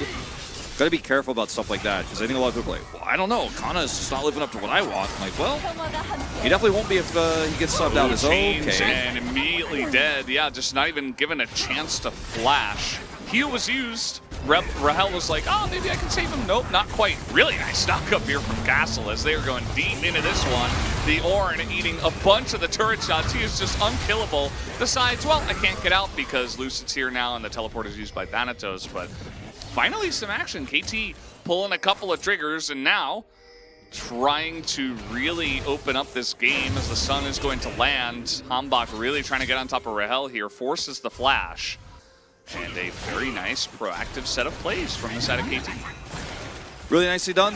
And KT here grabbing a bunch of plates down here bottom side for this Varus. And it is going to be the lethality variation we talked about earlier. Like, probably don't want to do that with the Ornn in terms of what the Ornn is going to do for you in a team fight. But if you wanted to snowball games, it's definitely the right call. Double Comet here. Getting that pick onto the Karma, turning that into a mid play, and this is Loopy just not showing a whole lot of respect here. Full damage coming from the ulted W there from the Heimerdinger. And then it's a turret crash here with the Rift Herald. And Pulbe is just so low. It's a really easy opportunity with these big ults here, like I'm talking about. The Ornn and the Azir. So clean, flashes the wall. Imagine being in between those two things, like the Ornn horn, whatever, the godly ram that comes through, and then also the Azir soldier. And you're in like one of the skinniest parts of the map between a turret and a wall. Like, what are you gonna do? You got squished. You got squished there. It just disappeared. Just turned into dust. It's just a rough time. Pulpe, you know, the Rise eventually going to be in a good spot, but you can see the difference between this game and game number 1, where it's like, okay, well, the Syndra got a solo kill on me, but eventually I'm just a global powerhouse and Syndra can't follow me, and I eventually scale out of control. But this time, it's like, okay, well, they don't have to play around the side lanes for KT, because they don't have an Aurelia this time, they have Ornn. They can just team fight, and Feisty is probably going to eventually scale at least as well as the Rise will, as well as Pulbe will. So now not only are KT getting ahead, they're also going to be able to use these leads much easier in this game. It's like not even the same. Oh yeah, no, not even close, right? This is a very different type of game, and this turret is challengers. So it is challengers, but I mean these are our top challengers teams, right? True. There's some comeback potential here, obviously, because there's a lot of scaling on the side of D+, and they have, you know, like Wukong who can flank and set up really good ults. They have Jace explosive damage that can just wipe Avaris. As Lucid, careful, man. Man, Rebel's having a ball of a time here on the Heimerdinger tonight. He's just, oh man. He's killing clones and taking names. He has been a menace. I mean, look at Lucid's health bar. Like, what happened to Wukong, like, helping out the lanes and, like, doing something after level 6? Lucid just gets burst down, and he has ult. Silly can't even use it. They lose their bot turret. Rough times. You know, Pulbe is level 11 now. His ult's upgraded, but, like, this feels like a solo queue Rise game where it's like, oh, I got Perma Prio. I got a lot of push. I'm going to do a lot of damage later, but the team isn't able to utilize that roam work well to defend anything or set anything up on the map. So like winning lane bottom side, successful roam to mid from castle, sets up another kill bot, or excuse me, in the mid lane, below his lane. And now you just have like, basically the whole map is unlocked for KT, and this Rise hasn't done anything for you on Pulbe's side. He's going to be able to do a lot of damage later, but you haven't been able to get much out of this B1 pick that's supposed to help control the early game. This has felt very invisible. Unfortunately, in the very late rod as well. Oh, no. Rahel does not have flash this time. He is so toast. And now it's Hambach, the one that's all over the map, supporting his side lanes. This is crazy. I mean, DK are getting demolished in this game. Rebel is so smart, too. He's communicating, okay, I've seen Lucid up here on the top side. I'm setting up vision here. They're probably going to try to make a cross-map play. And luckily it's Orin too, so we're not that worried, but also we have the defensive setup. I know that Lucid is here and he probably won't be able to accomplish anything, so just collapse on the Rise bottom, kill Pulbe, take him out. And that's what they did. Yeah, definitely, you know, keeping my expectations level here for the KT roster, not trying to, you know, go past 5 out of 10 in my mind, right? We're just... Don't read the AD carry's name. Do not, absolutely do not. Do not look at it. Look away. I see you looking at it right now. Look away from his name. If you are a KT fan, that is. If not, you can stare at it. It's fine. You could even say it. You could also say another word that starts with E. That is banned on this broadcast. Nope. I won't do it. I won't do it. Don't do it. Well, I'm not going to do not it. next to me, at least. But yeah, KT Loopy, you are out there, man. He's okay. Just barely. He will hold on to his flash, but all right. This is a moment though. This is a moment where KT might drop the ball because you're gonna get second Rift Herald for bounty gold here for the Rise. I think this might not be the play. Lucid is shadowing a little bit here too, making it tough to collapse. I think you gotta kill this Rise. At the end of the day, I mean, Feisty, I'm not sure if he really cares about this. He's going to go into a stopwatch. He has some support, and there is the sweep. And he just did so much for the team as Pulbe is just barely going to live in this one. But at the end of the day, I mean, DK at least able to trade 1 for 1 and put some pressure on the bottom side. They don't get the turret, so you feel pretty good about that as Rebel not realizing. Well, Loopy is going to be forced to flash. That's okay, Thanatos is just going to force this turret down. He's like reading super hard, but he knows they were chasing, and he's trying to get that turret. It's so low, and it's got bounty gold on it. And guess what? Now KT are in the lead, and Orin is level 12. He's going to hit level 13 very soon. Look at that XP bar. He'll upgrade his item.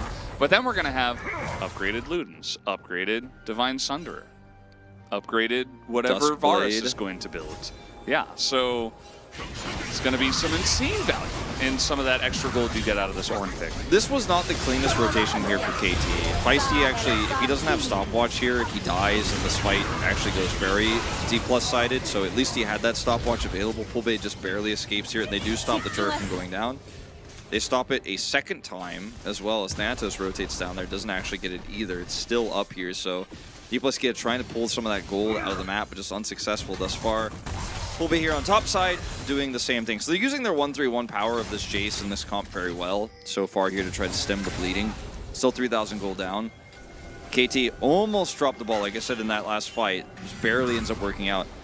And now I think KT are in a position here in about 2 minutes time here after this next Drake fight to where they can start putting some real pressure on the map. In 1 minute's time, they still have the power spike here to contest Infernal and potentially take it, right? Like, it's not going to be an easy fight. Ezreal, I think, about to buy a second item here when he backs.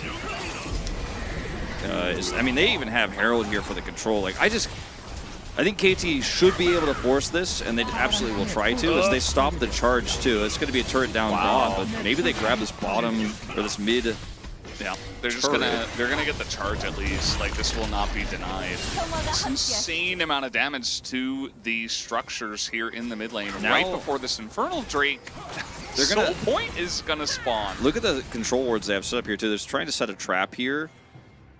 I didn't like the idea of forcing that push to the mid as much because it's not going to lead to permanent damage. I mean, it is permanent damage, but it's not going to remove that turret. But when you have the Sundisc turret and you have all that vision set up, it becomes very difficult for D+ here to come over. And now what they're doing is pushing these waves through and making sure it cannot be a trade of objectives. So they're going to push mid. And you know what? At first I was really worried that KT were going to overextend, maybe get Wukong flanked, and it was going to be a disaster. But they actually use the Sundisc turret very well. Now they've got this choke point control. They have vision all around the Drake, so no one can come over there and 1v1 Humbug. Look at him. He's got hype on him now, too, but look at all the vision they have around. And D+ don't have enough control over the map to trade this, so they successfully stop Baron, take Infernal Soul here at, by the way, sub-22 minute Infernal Soul, so very fast in the game. Yeah, I know I'm not a challengers expert like Chronicler is. He is the main one on our roster of talent that we have, of casters that we have. And I really struggle to say this, but it feels unlosable for KT from here. And I know maybe I can be proven wrong, especially because we're going to have a very early Elder, and it might just get flipped extremely early, and maybe DK find an angle, and then Infernal Soul doesn't matter, the Ornn doesn't matter, the scaling doesn't matter, the Azir that's ahead doesn't matter. But I don't know, Wolf. I'm pretty confident about this one. I think KT, they sense that they've been getting better and better every single week. Like, every single time we cast these guys, they just look so much better. And I feel like they are using this momentum mentally and within their play, like learning so much from their wins to just finally reach the pinnacle and say, okay, today is the day we overcome D+ Key and we are #1. Their vision game is so good. They scry. There it is. There it is. I saw all the clues in chat. I just had to throw that in. I mean, they are really just basically setting vision Nirvana here. D+ Kia are blindfolded now. I like that. They have this top turret being pushed down, so like they're setting this up while threatening a Baron take, while also making sure there's no flank angles. One angle, as soon as they're like, okay, we don't know about this, back up, block Thanatos out. There's no side lane on the bottom here for D+ to actually threaten that bottom turret, so they have all of their bases covered. The only thing left to do is to start the Baron itself, right? And now because they have these Heimerdinger turrets to set up to stop these pushes through, they can't get close, but they do have the Ezreal ultimate to check, and so they know this is happening. They know they have time to rotate in, but not a lot of time. Yeah, the damage is just too far. The accelerated shot blast hits the back line of Feisty, but that is a free Baron for KT. There is no objective elsewhere on the map. They can try to push mid tier 1 and probably DK get that, but that is nothing compared to the massive lead that KT have right now. And they won't even get this tier 1. Simple teleport denial. Canyon is retired. Check Twitter. Yeah. Bill Nye died.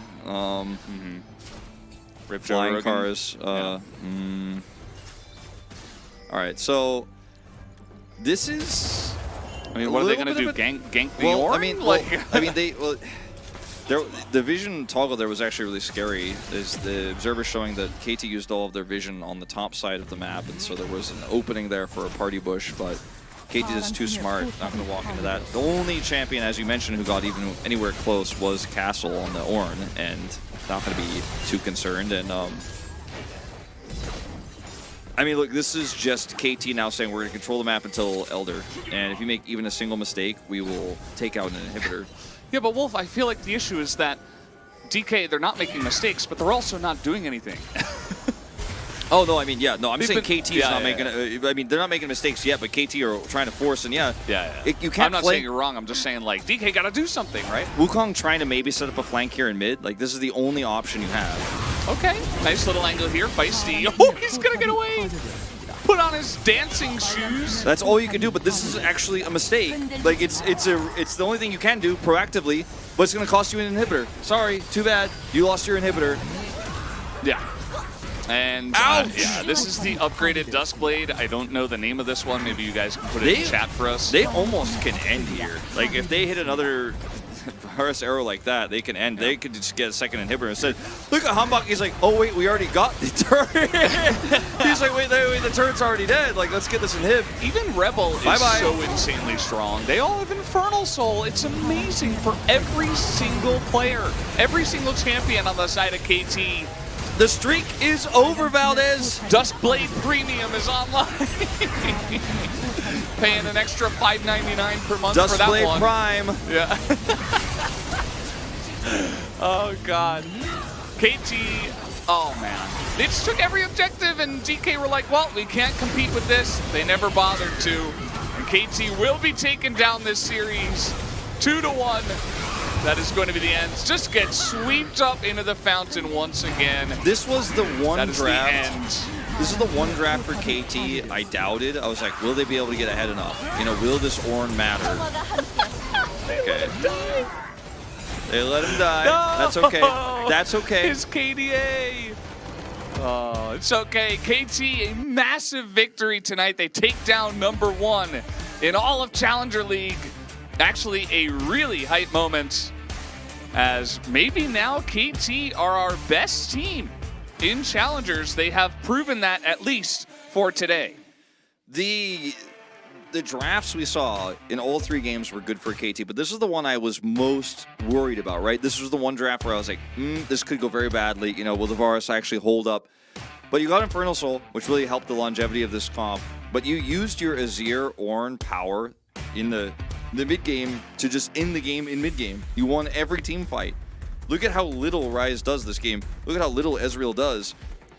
We go 5, 6, 7 minutes more into this game, and you could turn that one around. The flank attempt there from Lucid was good. In terms of, if we just sit back, we lose. If we make this work, maybe we can get something. But that actually is the moment the game is unlocked, right? Like, that's the moment where he tries to actually flank an Azir under an Azir turret, and then he just gives the keys to the Nexus to KT Rolster, and they don't even have to fight for Elder. They just walk it down and win the game. What a great series here. And KT Rolster, their Challengers team, historically, by the way, very mid. They're now on top. This is actually crazy. Yeah, it's a big moment for them. It's crazy. I mean, you look at even LCK, like KT are finding some success, right? We have KT and Challengers finding big success. They started at the middle, now they're here. Like you said, Wolf, they have climbed up bit by bit, and now they are #1. Although we did get some chatter saying that I suppose with this win maybe they didn't quite secure first place. Yeah, I don't know the because they are 1 game behind and now they're on a same set score. So maybe they're still in second place, but it's not proverbial first place Yeah. because they took down first place, right? That's essentially what I'm saying. It's not important because we're not even done with the first round robin yet. So to talk about the semantics of this is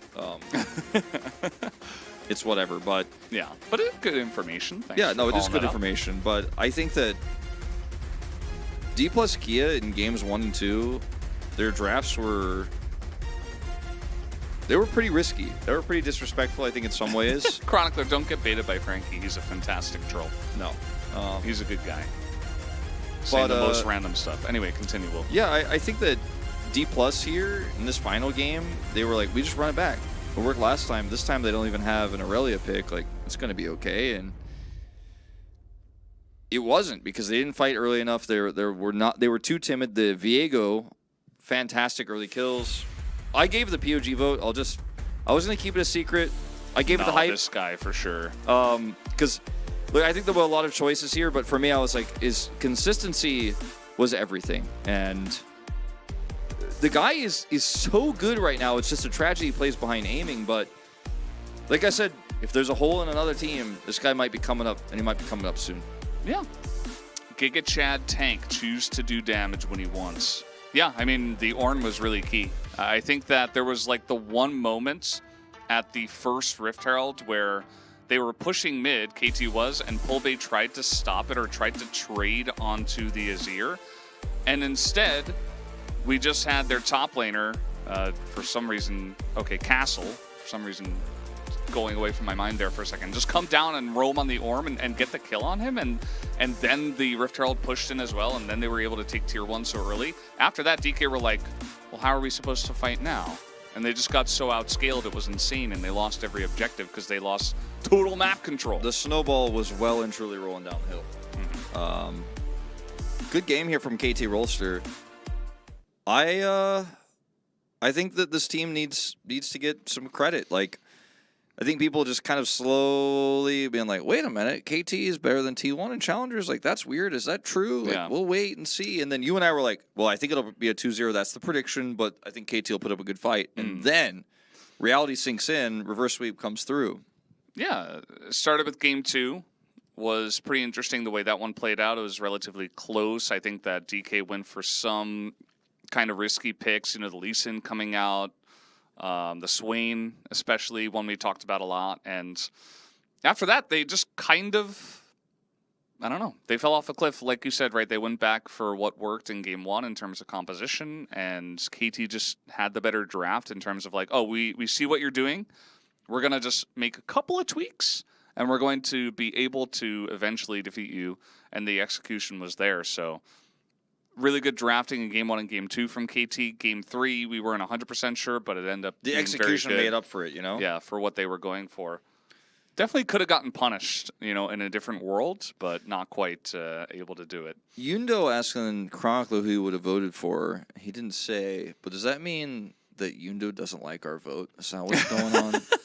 Is Yundo trying maybe is we Yundo are the subtweeting media. right now? Are we the media of Challenger League? I literally had this thought. I'm like, WVN cast? if you think about the ratio of media, it's still smaller than ours, like 3 out of 11. We are 2 out of 5. So, like, our power is actually much greater than media's. We have to wield We it hold a responsibly. larger portion. But we don't actually have the majority. So, like, if the Korean commentators are all unanimous on a specific player, even if we disagree and we both vote, we will get outvoted. So and it's happened before. It has happened before. And we were like, you know what? Like, that makes sense. That's fine.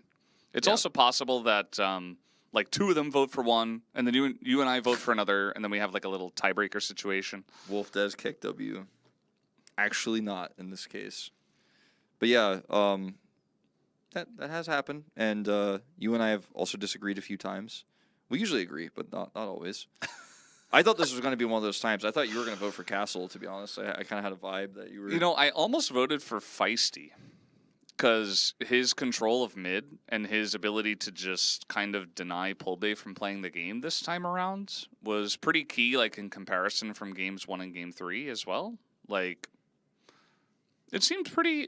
Like, it was a team play. Like, I don't think that Hype was the only person to pop off in this one. Like, Castle was really good in terms of where he was on the map, and like he played a tank really well, even though he wasn't doing the boom boom damage.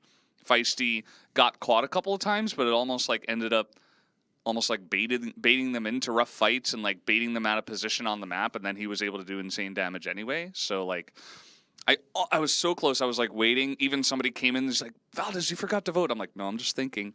I think they were mostly concerned because my cup was on the table. Oh. But it might have been also that. You see, I'm the main character here, so you know that subreddit r/I'm the main character. Well, that's how I felt, like, because the producer wrote like Wolf Cup, and I was like, wow, he knows my history of how I became a StarCraft commentator. And then I was like, oh, he means like I need to move this cup because it's going to be on camera. That was my main character moment. I'm like, wow, Open Wolf Cup back in the day. Wow, the producer watched my. Yeah, rip. What is this channel for? This is where Wolf and I, we just sit here and talk. We not about anything specifically, but sometimes League of Legends Challengers also happens, unfortunately. We give a lot of our opinions about certain issues and topics, and then occasionally League of Legends pops up on the screen, and we give our thoughts on that too, because we're like, well, we're here together. There's a visual tool. It's more of like a dating advice / hair rating kind of podcast situation going on with us. We do set the category to League of Legends on Twitch just to make sure we, just make sure we're still gaming. It is, yes, we are gamers. But it's really just a chatting stream with a bunch of other stuff going on. Oh, you can see your chat. Yes, this is the Challenger's way. Yep, we check it out. I like the suits today. Yes, these are the same suits we wear every day. Is it the same person who said that always says that? Wait, hold on, who said that? I don't recognize the name. But he has chatted before. Oh no, it's not the one who always says it. But thanks for saying that. Our playoff format's the same as LCK. Yes. Yes. When's the next game? Should be about a half hour from now.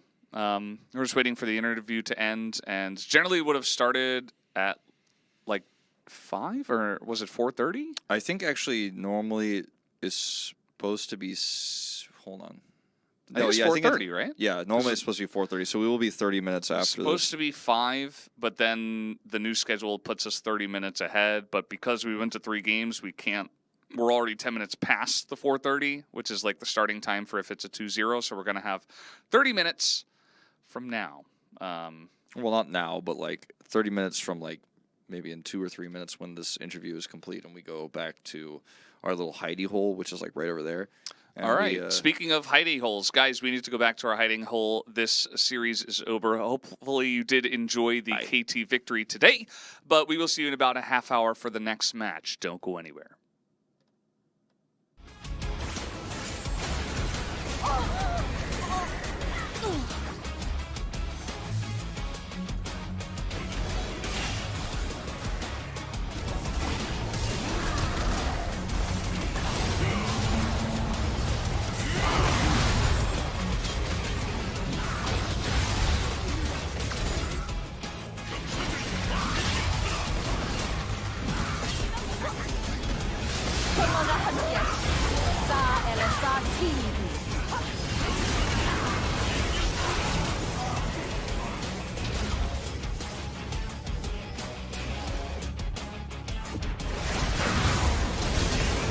파란팀의 포탑이 파괴되었습니다. 빨간팀의 포탑이 파괴되었습니다. 파란팀의 포탑이 파괴되었습니다. 파란팀의 억제기가 파괴되었습니다.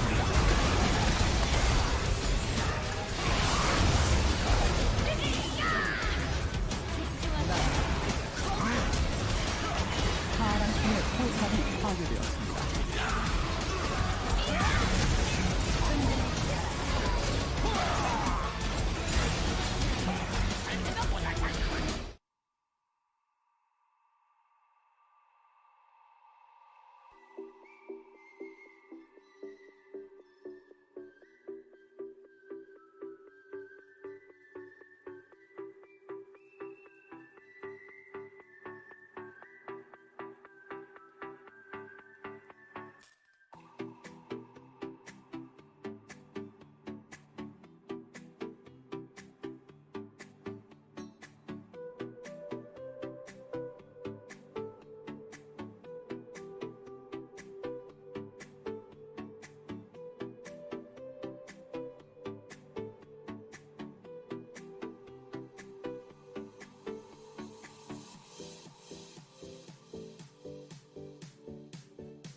들어가기만 한다면. 맞습니다. 루시안 코이나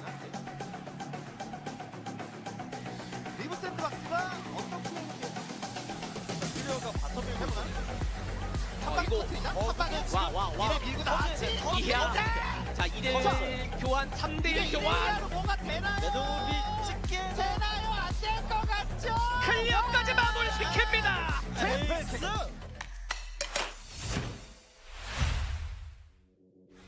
안 보여요 지금 젠지 글로벌 아카데미는. 그렇죠. 젠지 입장에서는 패기롭게 한번 밀고 들어가 보는데요. 대전의 마수 한번 묶었고 그리고 아칼리 왔는데 뒤에서 퀴드가 뒤. 퀴드가 뒤. 아 근데 카르페가 살수 있나요? 카르페가? 더 할 수 있나요? 이게 이게 랜서 랜서가 이렇게 정리당하면 이거 랜서가 또 미쳐날지 그렇죠. 답이 안 나오는. 더블킬이 랜서. 남은 거 퀴드. 따라갑니다. 퀴드까지. 퀴드 잡히면 잡힙니다. 피오라의 맹활약. 로스퍼까지 잡히기 일본 직전. 에이스 1번 직전. 야하. 있거든요. 그리고 빠져 있고요. 그렇죠. 타라투스 선수가 중요해요. 지금. 사이드 전멸 다 되고 있고 체크 안 된 거 같은데. 여기 잠깐 너 몰라요. 들어갑니다. 찌릿. 포레스가 잡아냅니다. 그리고 이후에 헤맨이 잡히긴 했지만. 근데 베이 숨어있긴 한데 근데 한 방에 이게 뭔가 녹일 딜이 붐할 수 있나요? 위협적이 붐이 안 되잖아. 그렇죠. 조합으로 뭐가 되나요? 한 방에 펑! 뭐 이렇게 돼야 되는데 핵폭탄 떨어뜨리듯이 붐 이게 안 됐어요. 디플로스 기어는 뭐 때려봐야 이거 이런 느낌이고. 자 드래곤 싸움 아직까지 대충 넥산드라가 지금 애쉬도 굉장히 거슬리고 넥산드라가 위쪽으로 사이드 돌고 앞에서 있고. 열심히 맞았는데 어느새 반피예요. 그렇죠. 지금 체력 이거 나왔어요. 아니면 체력까지 야! 이단 진짜 한타 끝났어요. 대승. 애쉬 잡은 거 대세 큰 지장 없고요. 사이온까지 잡히고 바루스도 완전 잡아냅니다. 플러스 기어. 네 플러스 기아 1위 자격이 충분합니다. 그렇습니다.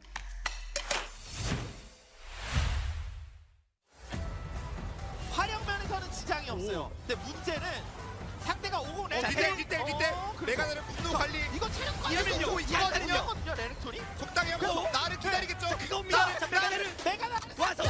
던지고 세려한다. 난 대박. 우와 이거 뭐야? 이게 뭐예요?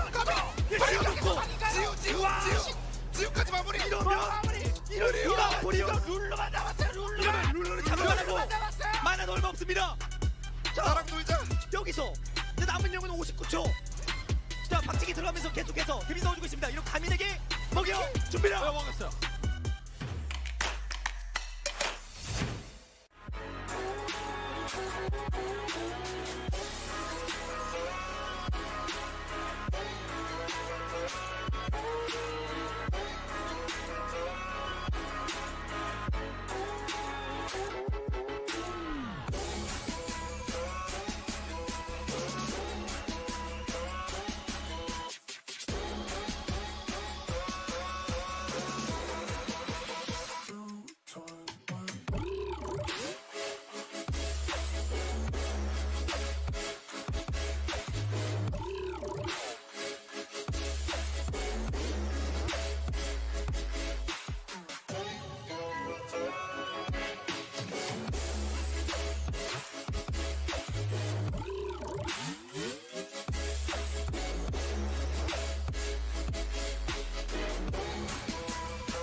Welcome back, guys. We are done with the break. It is LCK Challenger League, and we are getting ready for our second best of 3 of the day.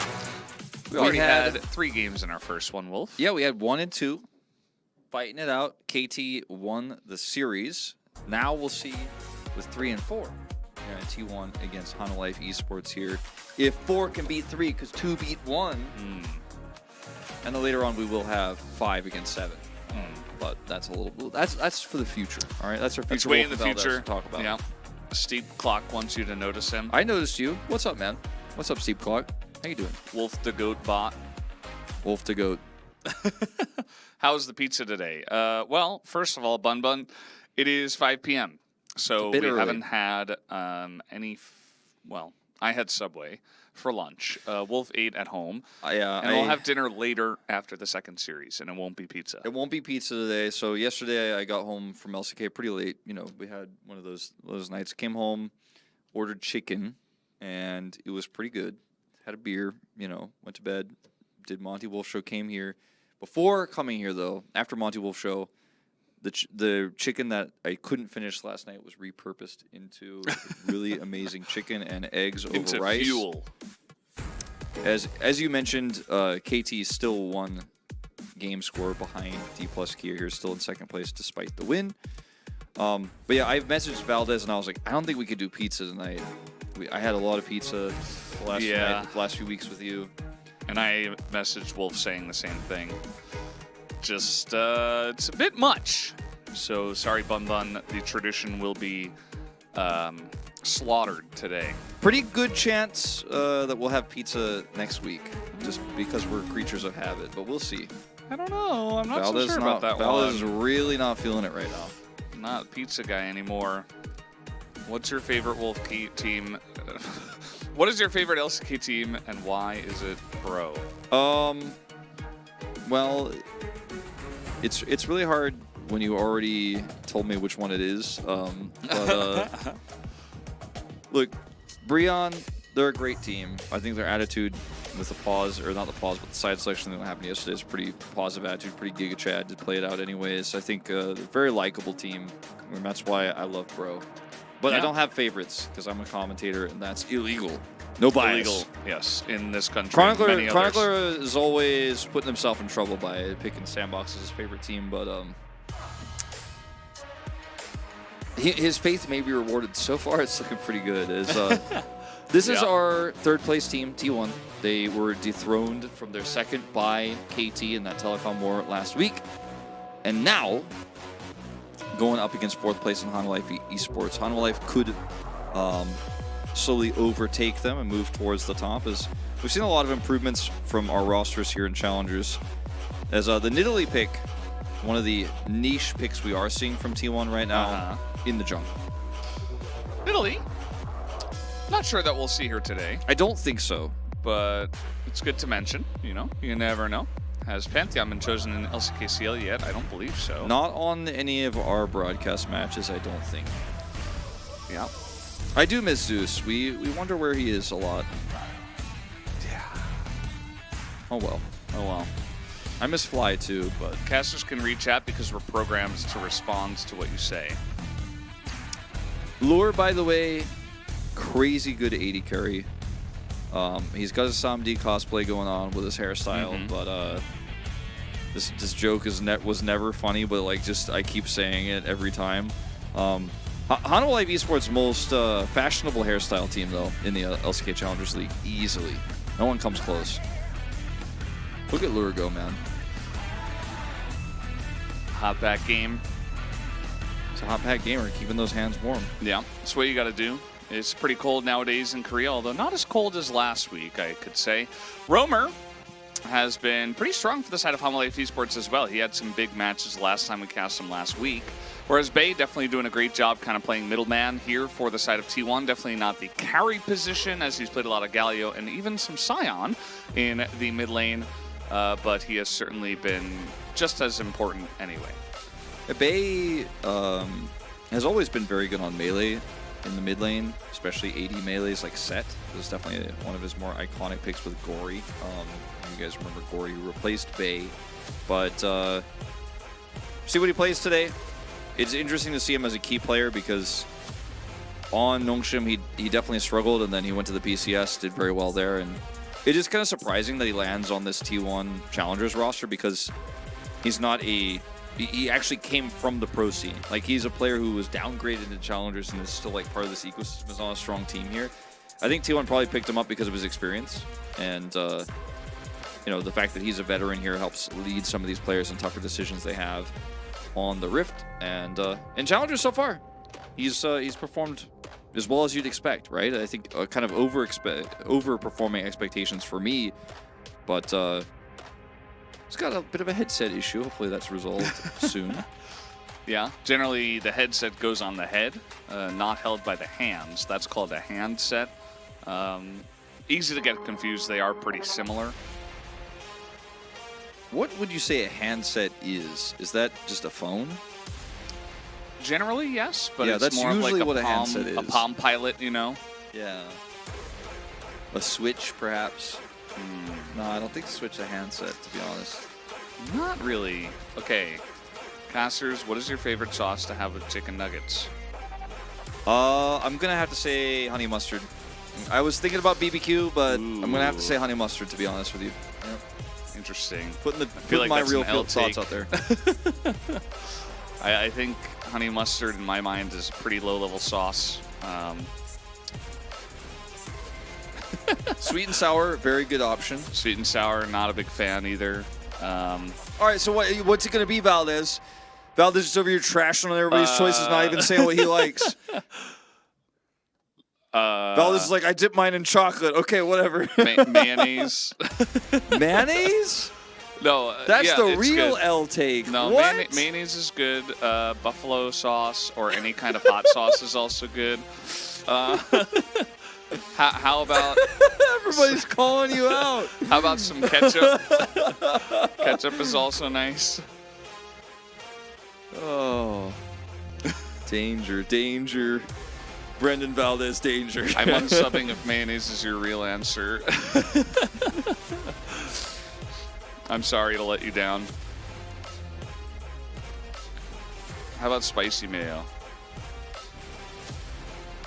Mayo and tomato sauce.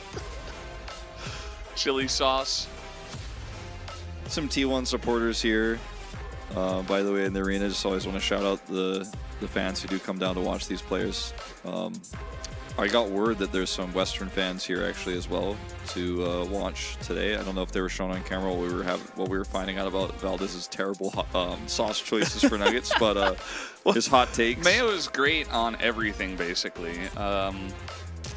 You can put it on French fries. You can put it in your sandwich. You can dip your pizza in it. Although I wouldn't. That's taking it a little bit too far. But you could. I think you're gonna have to stop before you incite the rage of our fans. Okay, like Pineapple so far is they fine like on us. pizza. So far they like us, Valdez. Let's keep it that way. Pizza with ranch. That sounds good as well. Ranch is a top tier sauce as well. Oh, thank God the draft is starting. It's very much in the same realm as mayo. Pickles on your burgers, yes, of course. All right. Caitlyn got banned. That's good. That's good news. Probably thinks Scooby-Doo's on the other team. Where's Faker? YouTube chat. He's on the LCK team. They didn't actually say that, but I'm sure they will eventually. Just getting ahead of it, you know.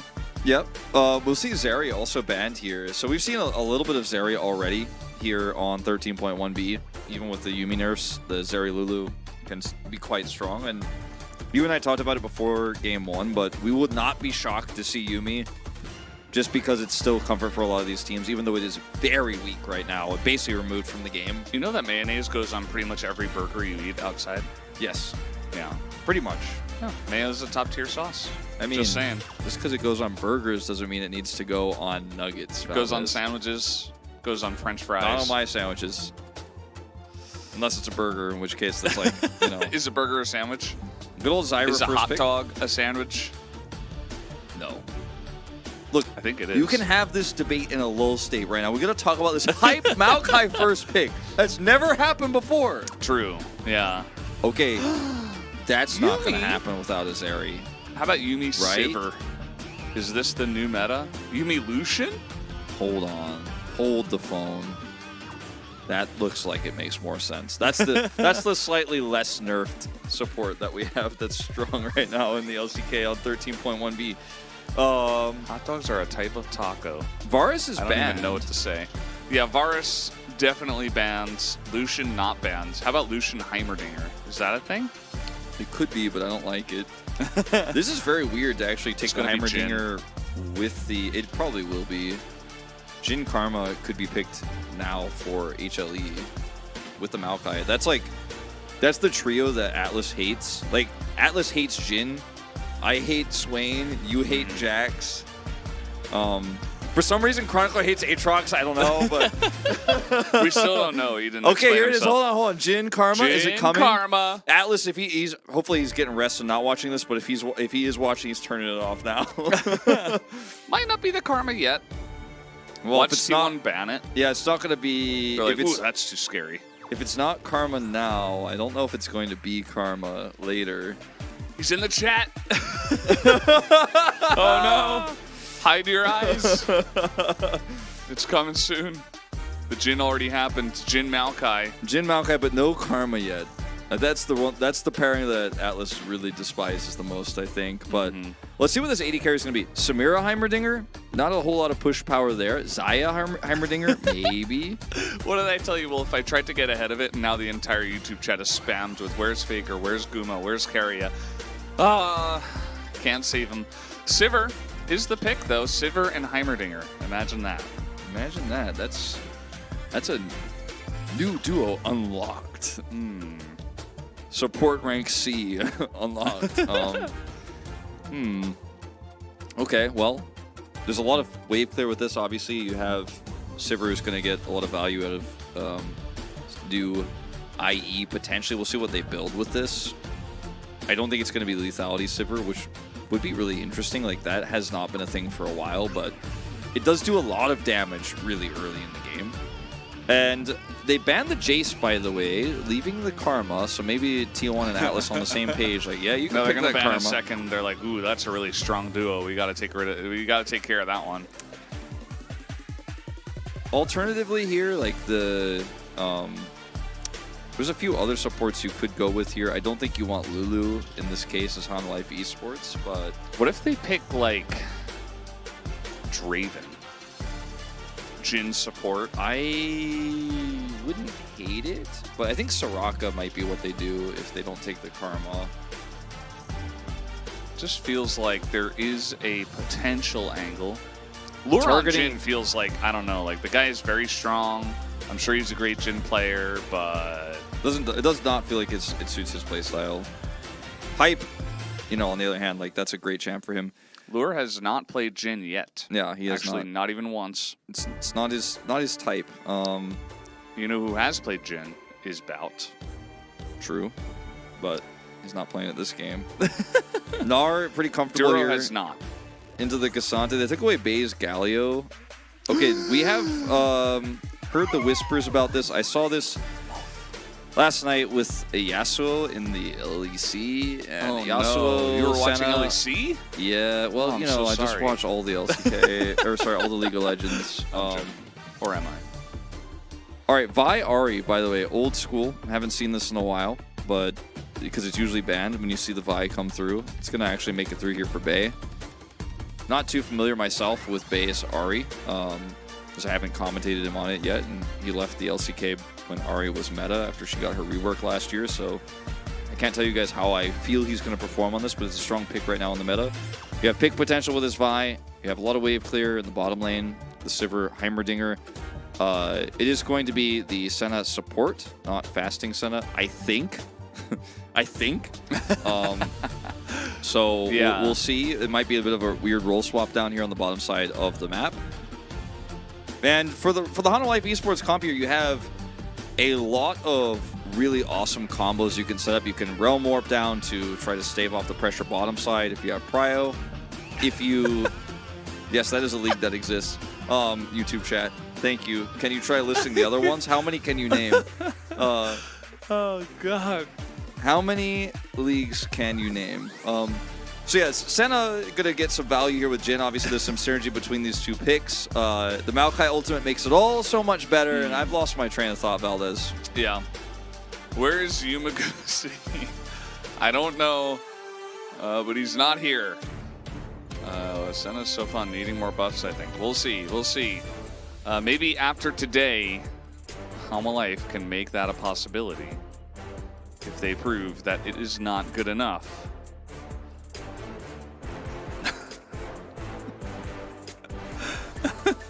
I can't look at YouTube chat anymore. YouTube chat, Breaking man. my mind.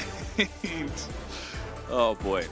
Well, guys, we're almost ready to jump into the game as we are here getting ready for game number 1 of T1 versus Halma Life Esports. 3rd place versus 4th. Let's do it.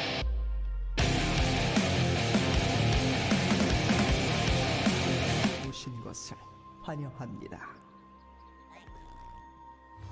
So it's not Jin Karma. That's the first good 내년 news. 생선까지 30초 남았습니다. Some unfortunate news is we didn't get the do this time, but we did get it in game 2 of the first series. We did. So if you weren't here, I'm sorry about that, but you missed a great moment. Is that our first time as a duo getting that? I think we got it in the first week, where it was like taking them a little bit extra time to get into the games, and then they like kind of shortened it, so we missed the do. But yeah, you might be right.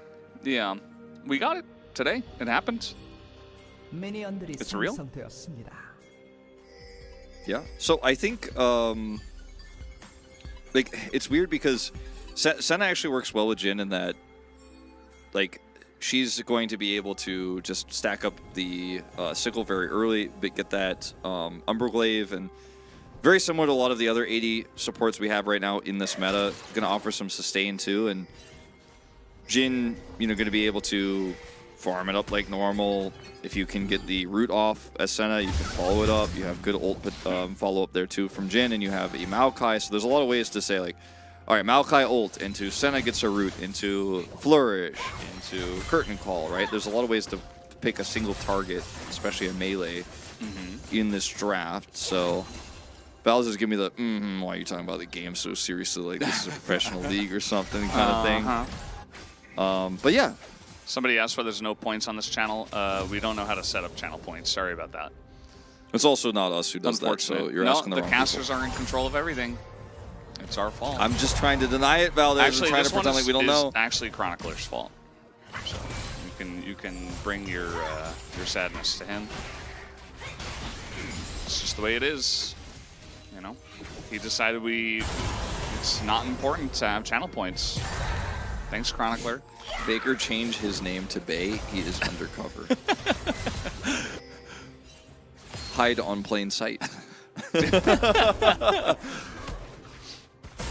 Hide on plain sight, man. That should be Faker's new Smurf account. I wish he had a Smurf account. He probably does, that we just don't know about. He definitely does. I would probably say. got at least one. The fans like, no, but I know everything about Faker. I literally know everything about him, and if he had one, I would know about it. He definitely can't have a secret that I don't know about. No, we didn't cast any abilities that you can recast, actually, so no. In fact, this is just a cast. No, I think he was asking about not a recast. Dahl's Q up in the top lane. In which case, yes, it was. Okay, yeah, well, we do have a, yes. Then in that case, this is a recast up in the top lane. But only up there, nowhere else. Well, that's really mean, by the way, guy in the chat. Why do you genuinely hate Faker? That's messed up. Don't say stuff like that in chat. That's how you get got. Chronicler's he's gonna call the mods on you for not being positive. Yeah, I'm gonna be honest. Don't say stuff like that, man. That's not cool.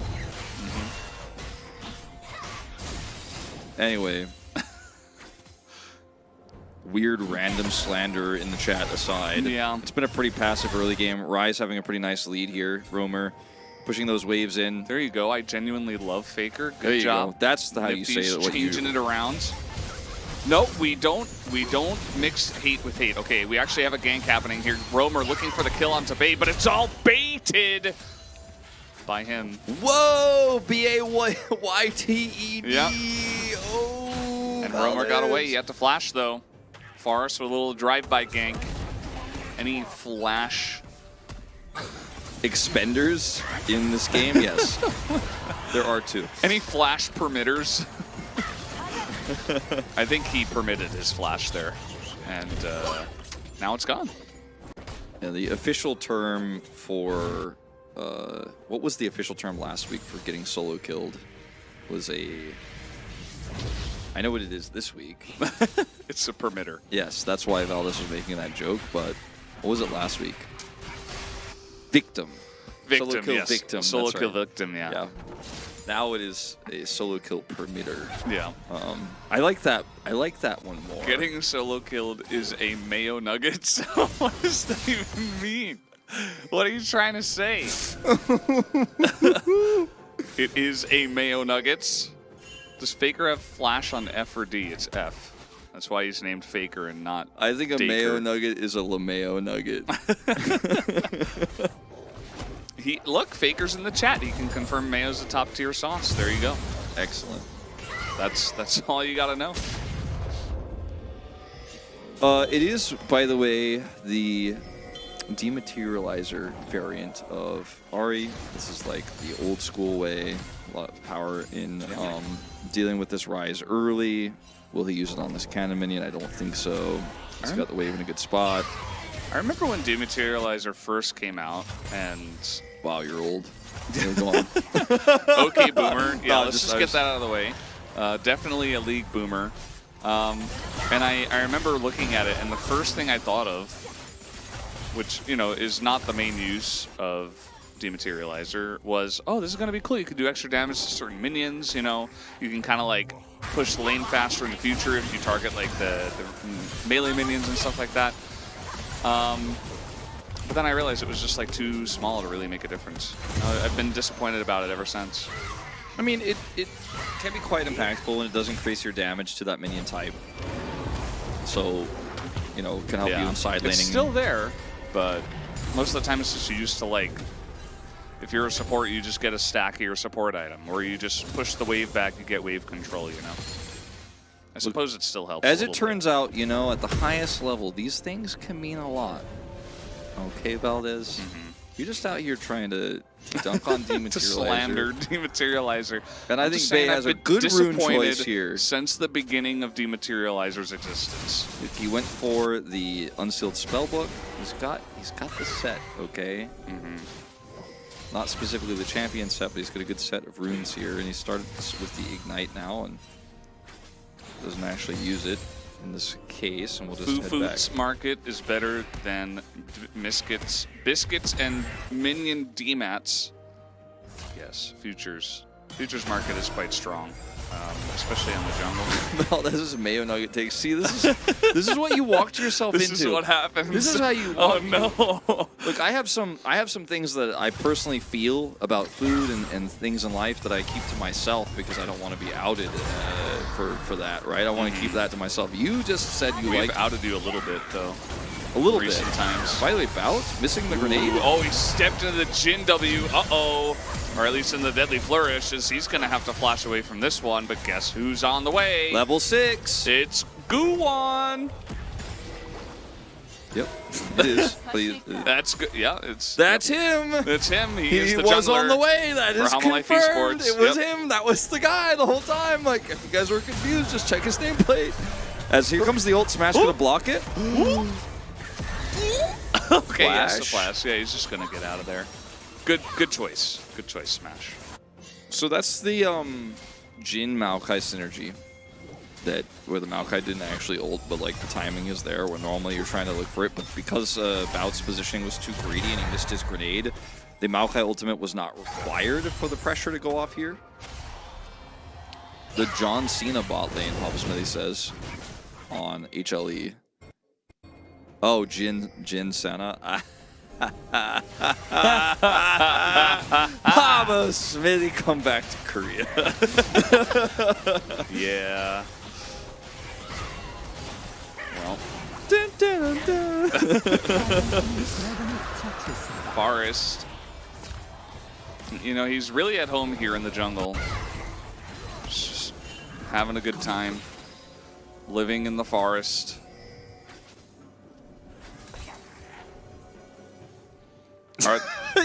You just killed the vibe with that one. I don't know. I'm like, yeah, no, if I say anything, it ruins it. Are there no carpet space for when your food is in the oven? What? I need an explanation. Can you can you don't use it in a need- sentence? You don't need an oven for chicken nuggets, actually. You can just throw them in the microwave, generally. Can T1 challengers make it to LCK? Yes. All of these players are eligible to play in the LCK, or Yep. if they are of age, of On course. any given day, if you're 17 or above, you can just, you know, someone's sick, they need a jungler. Sure. Guwon can play in the LCK, Forest can play in the LCK, why not? Could happen. We'll probably see it one time. All right. Every time we talk about Nuggets, action happens, so we're going to have to be sparse with it, but also use it at pivotal moments in lull states. Because last time we talked about, that's when we had that play with Bout, having to flash away.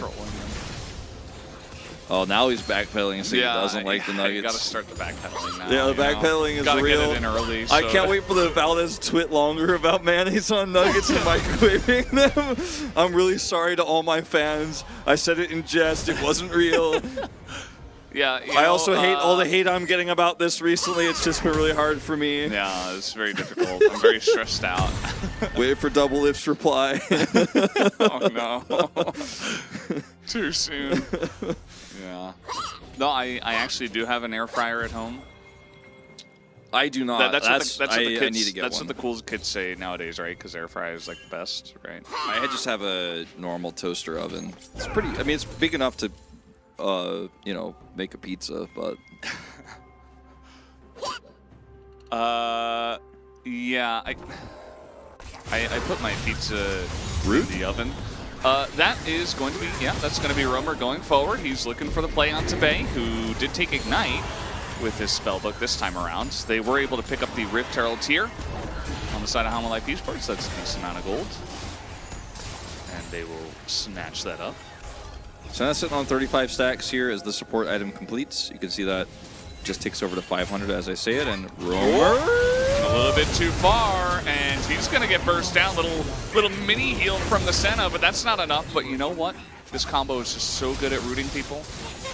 Did you see Guwon and Duro root them for a really long time? It was a really long time. It was a really great I mean, root. we talked about this in the comp, but you have the Jhin, you have the Senna, you have the Rise, plus obviously Maokai, so like there's a lot of roots. Like it's very attached to the ground, this composition. It's a very grounded composition, if you will. I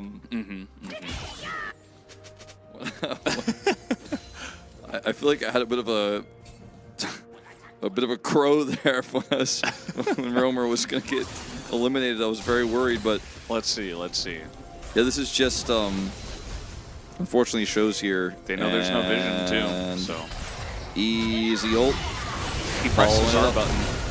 He did, and he pressed it cleanly. Yeah, there's a lot of roots here, but not a lot of damage just yet.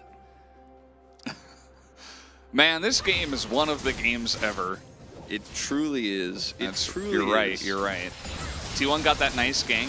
They're still down 1,500 gold. Someone just spam pinged something. I wonder what they were pinging. You can hear that sound, by the way. That sound that was like.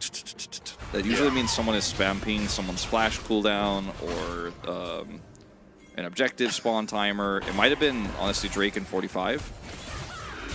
You guys are. Why does he always catch strays in the challenger chat? It's gotta stop. Man's playing well nowadays. Okay? Clickdemption was real this week, guys. Also, mayo nuggets are good, so it's not actually an insult. Oh boy. You know, I have an air fryer. That is real news. It's true. I'm gonna take a picture for Twitter later. You just watch. He has an air fryer, but he still microwaves his nuggets with mayonnaise on them. I don't know if they were pinging the Drake or not, but it is spawning here in 5 seconds, and the prio here is, I would say, somewhat unclear. Like, the bottom lane is pretty even right now. Forrest's going to get here first, but there's a Maokai behind this pit. And Guwon can blast cone, I believe. That's still up there into it if he wants to, but he's got ult. It's going to be a pretty pivotal moment. T1 looking to take this Hex tag. Guwon nearby as the damage will go all into the Maokai. Can they kill him? No, he will flash away as that is a canceled ult. from the Vi by Stopwatch. Very nicely done.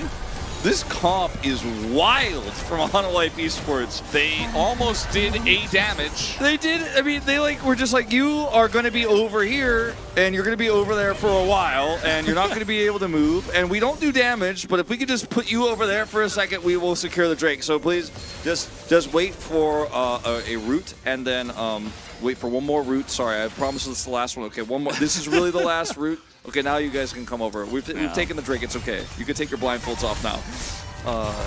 This is a wild comp. Like, there is so much zoning in this composition between the Narbar you have to think about later on in this game.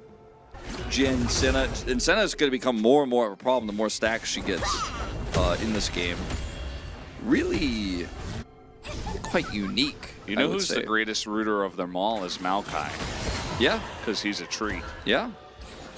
He also has 2 abilities that root. So That's like by default, like I think he actually roots more than any other champion. No, I think that's unrelated actually. All the other ones can only root once. He's just a tree, so he has roots. So he is a root champion. I feel like Forest's Vi has been pretty good so far. It has been. It's a bit of a meme on the LCK that he'll be joining us soon, but he's playing behind Owner, so I don't think that is going to happen soon. Yeah, I don't think so. No. But hey, I mean, he's just trying to prove himself here. Maybe he'll join a different team. As zoning tools back online, here's the first route. Okay, they are going to root him down forever. Forest went in and then could not move. It's the anti-Vi comp, Valdez. Vi can't walk, she can't punch, she can't move. That was actually kind of good. I mean, they killed him eventually. Didn't take too long. I mean, kind of good. They got the objective. They got a goal. Yeah. And does it have to be flashy and boom boom? Does it have to be Azeri zipping around? Does it have to be Ezreal like Ian Ford and hitting those Qs? Doesn't always have to be. Sometimes it's just a big tree and he's just nope. Forrest is like, can't move. I still can't move. I could move for like 1 second, but I'm dead. And the rest of the team, which doesn't have a lot of range, it's early game Sivir. It's a Heimerdinger that doesn't have turret setup. Gonna have problems. The Ahri doesn't have anything she could spacewalk with, so for her to go in puts her at risk. Remember when the Thresh was hovered at the beginning of this game? Yeah. I like to think back to a simpler time. Good times, good times. You Imagine know, if they had a lantern. Remember when Keria was represented as Thresh in the opening for the LCK back in the day? It was 2019, wasn't it? That was a long time ago. Yeah, it's been a while. All right, well, second Rift Herald in mid lane. They should be able to take down this turret. Yeah, there it goes. And the timing is kind of interesting. Probably Forest, this is a risky choice. He's on a mission. Who is he going to try to get here with Bay? He's in the forest, and okay, he's going to go on top of Roamer, but you got to be careful. He's not able to move. Look at him. He can't move the whole time. He's just rooted into the ground like he's part of the forest. It's still a trade. One is dead. Yeah, 2 for 1. Get him. Obviously, 2-1's comp is a lot more damage. And, you know, especially at this point in the game. It's going to be a 2 for 1, but turret for HLE at the top here as Rooster's going to take this one out. And that was a really risky call from T1. It does end up working out in terms of the trade of champions, but if HLE get wind of this or have a little bit more vision control, this absolutely falls on its face. That was a really nice vision trap. They have the control ward there. Vi and Ahri. This is what this draft is picked for, is this combination of chain CC here. As you'll see, this is Forest on a control ward. HLE's vision toggle. This is our beautiful work from our observers. As they see Bay and they're like, uh-oh, too late. The ult comes out instantly, but it's just too much damage here, as you say. It's a trade regardless, but they have so much follow-up. They have On the Hunt, and that's exactly what they're going to do. Get it? Because like they hunted him down. Yeah. Because that's what. Wow, those are They good went old on the names. Yeah. So, Wolf, I want you to take a look at Senna's item build for just a moment. Oh my god. Any thoughts? Wait, I didn't notice that. Did this just get purchased, or has this been like this for a while? Because that's not an Umbro Glaive. That's a Heartsteel. He's very tanky. And he can proc it pretty reliably with the range he has. Yeah. Ranged Heartsteel is kind of a meme, but not for Duro. It's kind of a meme, except he says it's real. And he's going to come over here and he's going to do big fat chunks of damage, and he's hard to kill. It's actually pretty sweet for Senna taking a look at it and thinking about it for a second. I'm like, you mean he does big damage and gets tankier and scales up? Yeah, and we're going to let her cook for just a moment. Let her cook. We'll see how long it goes. The Senna is out of control, as we do have a little bit of a flank coming on in. Bay is waiting until next game to get the flank off. He finally does, as Jin is going to kill Vi, and that is Ari's partner in this case. And yep, down will go Dahl eventually. It looks like, oh no, he's just going to walk it off, just Kasante things. But yeah, that is the first Infernal and a big team fight win to Hama Life, and they should. I mean, they do have a Jin, but they should be able to take down this Baron. He is level 9. He has 2,000 health. He has 58 stacks already here. His support item is going to be completely finished here in just a moment. It's up at 916. What is he build X? I don't know, man. Let her cook. Does he build Jack shows now? Yeah. Definitely. I just don't know, but this is a really great play from Rooster. And Titanic Hydra. This is the whole thing we're talking about in terms of how many threats there are, how many routes there are, how difficult it is to set up on objectives. And when you're playing the Heimerdinger comp, if you have problems setting up, the Heimerdinger isn't going to do a whole lot. Especially when you fall behind like they have in this game, 5,000 gold. Week of upsets. No, T1. Wrong league. Number 3 team. Don't confuse YouTube chat anymore. This Having is not the LCK, but it technically is at the same time. It is, but it isn't. It is challengers. That's why we wear the badges to notify. That's why it has CL in the URL. That's why the UI looks different in game. That's why it's Bay, not Faker. That's why it's Faker. Okay, I think you guys get the point. I don't think they do. I don't think they ever will. Honestly, you're probably right. Honestly, you're probably right. Well, some will, but most won't, let's say. Very true. Well, Hama Life are in a really good spot in this game, but they are trying to gang up on Rooster, who is in the one with the rest of it. Oh, no, Guwon's here. Just going to throw out an ult. They're trying to stop this from happening, but the Gnar goes into Mega. Is it enough? He is quite tanky, lives for very long, and nearly gets Forest killed, as now Guwon is looking for a bit more. Trying to knock Bay underneath the turret. As Can they get him? A pretty risky play, and I don't believe it's going to pay off. I mean, they stopped the push. In that case, I mean... Can he get the... No. Yes, yeah. I thought he was actually going to get the execute. It was very close, but then he waited a little bit too long, I think. Well, this one backfired a lot. Pretty significant backfire. Pretty loud backfire. You know, wake somebody up in the middle of the night. Yeah. I think this comp is very impressive. I think this comp is very ahead. I think this comp is winning the game. He just barely missed.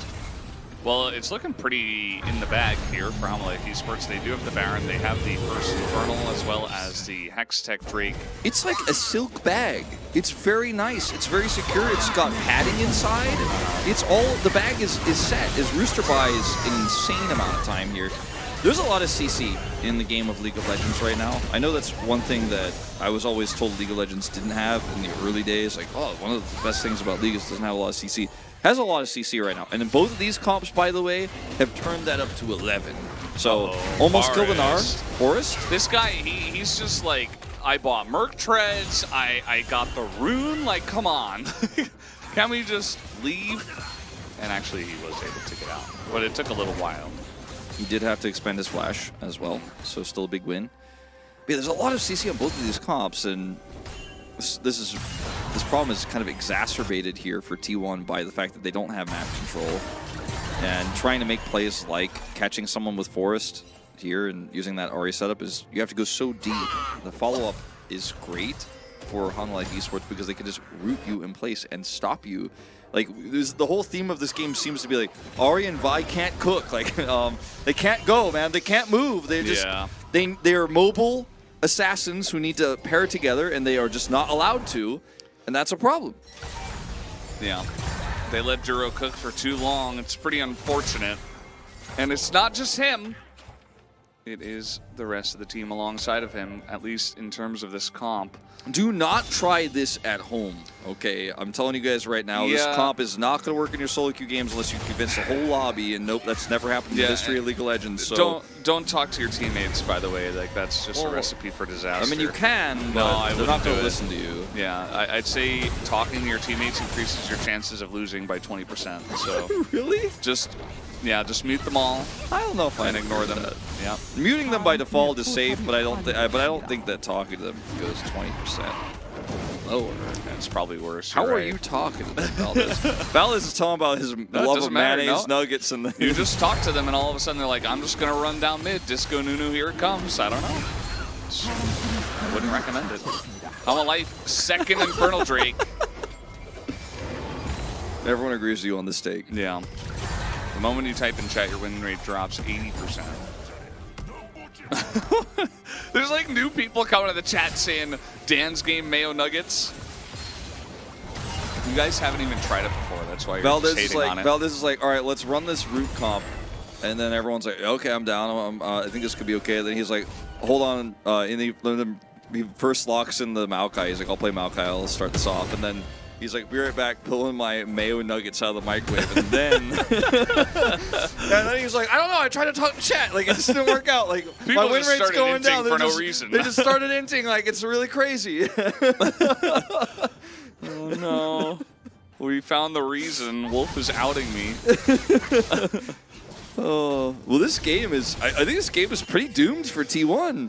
Yeah, they tried a lot of times. Because you do have to be a bit proactive with Ari Vi. Like, I don't know about the Sivir. The Sivir is just literally hanging out by herself. She's like the person who has everybody on full mute. She doesn't know what comp her team was trying to go for, and she's like, I'm just going to play Sivir because I'm a one-trick. Like, that's what this feels like. The rest of the team is like, yeah, we're going to win lanes. We're going to go hard. We're going to take mid-game team fights. Sivir's like, I don't know what's going on. Like, I don't know where I am. I mean, Smash is... And Bay and Forest can't do anything anymore because they just get rooted for 7,000 years. He has 3 items now, Smash. Like, now he can actually try to smash these team fights with the money that he has. You know, he's relevant now if his team can set him up. A little bit. He can block some of this CC2 with his spell shield if he is brave enough. But I think his damage number so far, based on what we've seen, is going to be pretty small at the end of the post-game screen, unless something changes here on this potential Baron take. Wolf to goat bot. Thanks. Here we go. There's the charm. They are able to lock down Maokai, not the target you were looking for, as they're trying to root down Forest. Forest at least able to trade the 1-for-1, but here comes Meganar, as he is in there, a pretty nice 2-man ultimate, and that should do it for this fight. The Jin, by the way, way in the back, doing tons of damage, as the Jin actually is getting value in this kind of composition. They're able to bonk him down T1 once again. They're like, maybe now we can catch him off guard, we can move, we're not going to be rooted this time. Little did they know. Atlas was right all along. It's never the Jin Karma, it's the Jin Senna you should have been worrying about. Yeah. The whole time. Jin Senna Maokai. Atlas knew it. Not Jin Karma Maokai. That's the way. We've solved it. 50 heart steal 50 stacks. heart seal stacks. Well, how much health does he have? Well, I guess we won't know for a little while, but heart steal is so hard to proc on so many champions. But for Senna, look at Duro. He's just like on cooldown. He's like, yep, got it. One more, +1. Okay, get my stacks. He's like just getting so much value with this. This fight is just immaculate for HLE. Like, there's no way in or out.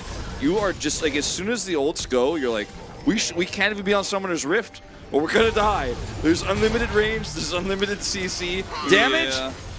Damage isn't good, but it's good enough when everyone's locked in place. Now, this is going to be a pivotal moment for T1 to try to steal this game back. Forrest trying to rush through, but he's so far away, and there's so much CC. They're just going to burn it down. The flash comes Nice in, try. It is late. I think he had vision of it, too.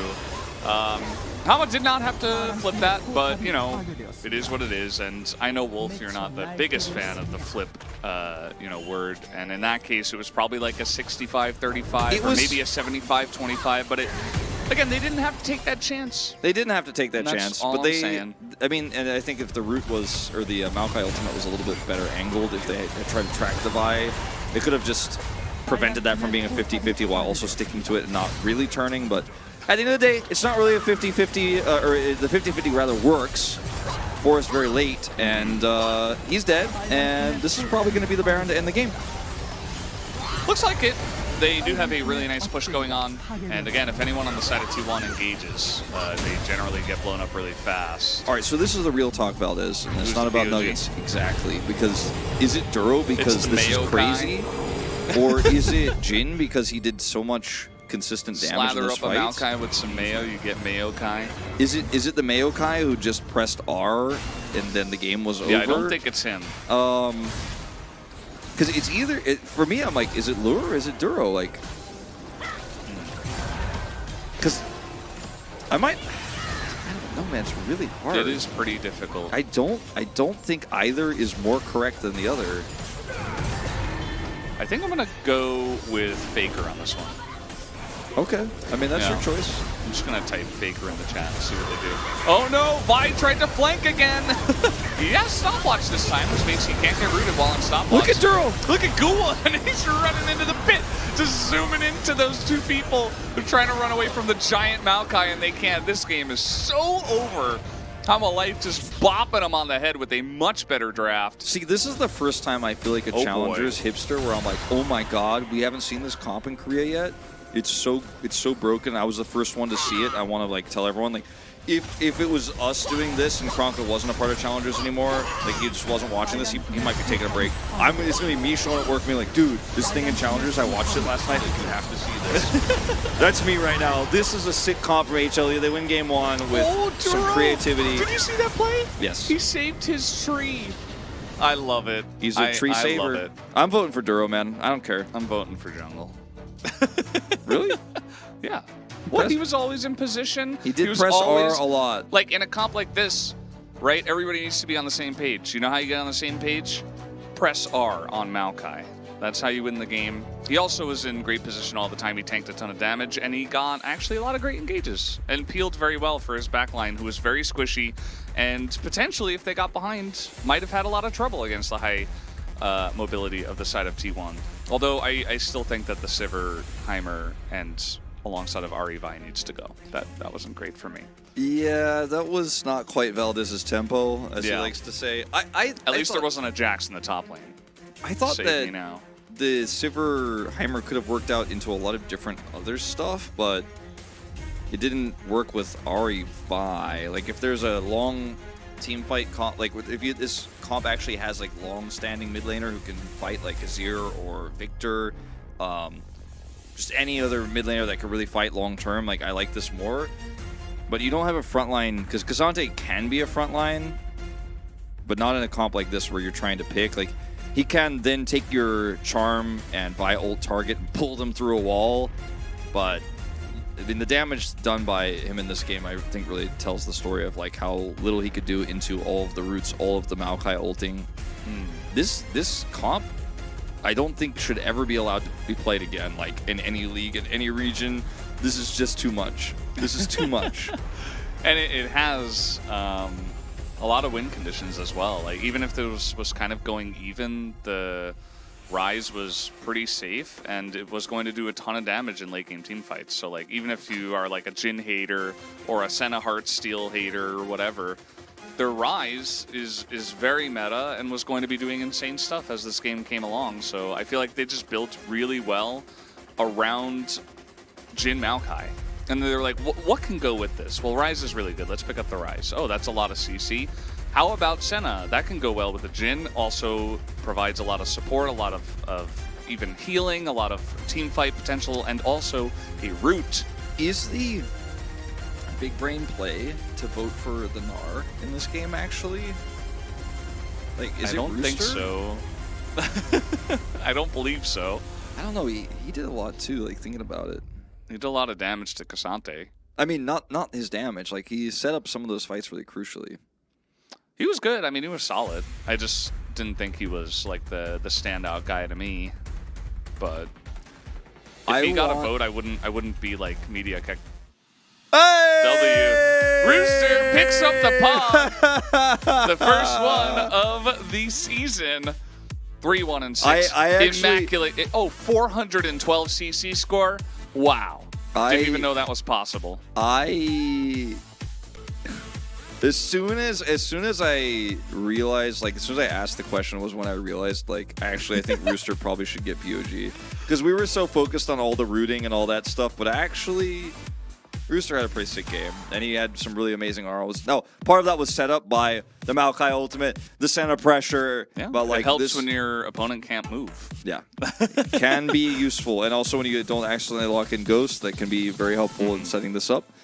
I think he's got the greatest hair in the league, so I'm not unhappy about this at all. Yeah, no, I think he's got the best hair for sure.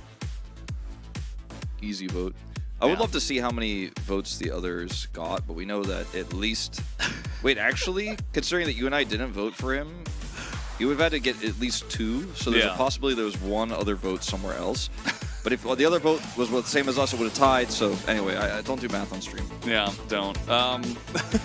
Yes, 412 CC score. I don't know. We're going to have to figure that out. Either way, guys, we are done here for game number 1. We'll be back after a break.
Welcome back, guys. We are here for game number 2 of T1 versus Hanwha Life Esports. Hanwha able to craft a very fun composition for game number 1 and root them to death alongside of a very annoying Gnar who was always in the right place at the right time, following up on those objectives and being a general badass in general.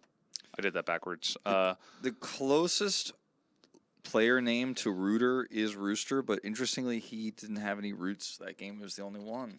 He does have a slow. Yeah. Which might be part of his 412 CC score, which, you know, might need to be looked at. Check his computer. Why is this like this?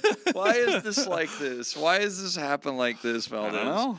I don't think slows are supposed to count in your CC score. If they do, then the numbers go really high. We probably shouldn't show those. If they do not, then the CC scores become a little bit more impactful.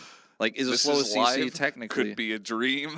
Could be a dream. Could be a dream, guys. Just check to make sure that you're, Pinch yourself. you're not dreaming. Pinch yourself. Take a look at a clock and see if it's going in like a normal order. If the numbers are all weird and they're like, I don't know, if it doesn't make sense or if the clocks are going backwards or it's like all distorted, you're probably in a dream. Don't look at our background though. That's not a good example. Check to see if Senna built Umberglaive. If it's Umberglaive, it's probably not a dream. If it's Heartsteel, it's probably a dream, and you should probably see a psychologist about it afterwards. No, it's actually a really cool comp from the side of HLE, and I don't think they'll get any of those tools together. They might get one piece or the other piece, but they're not going to get them all together. I think Maokai will probably just be banned, honestly, and then that's going to be the end of that. But only time will tell. We're about to get into game 2 shortly. Is this pre-recorded? No. Is it PPRE recorded? No. Yeah, I don't think this is a PPRE. I wouldn't say that. T1 did select blue side. No, this is not recorded, but also, yes, it is. And also the players are right over there playing as we speak. So make of it as you will. Or don't. Could be a dream. I mean, could be a dream. Could be a dream. It's my dream. Did you guys match Cast suits on purpose? Yes. Wolf and I, we went to the store together, and we bought some suits that match. Yeah, that's right. That's just what we do. That's the true story. Also, Atlas and Chronicler did the same thing and bought the same suits. Yeah, just because we have this weird cast change, we didn't go together. They went separately by themselves, and we went separately on our sides. Same for LCK if we're casting. We also bought those together, made sure that they match, and yeah.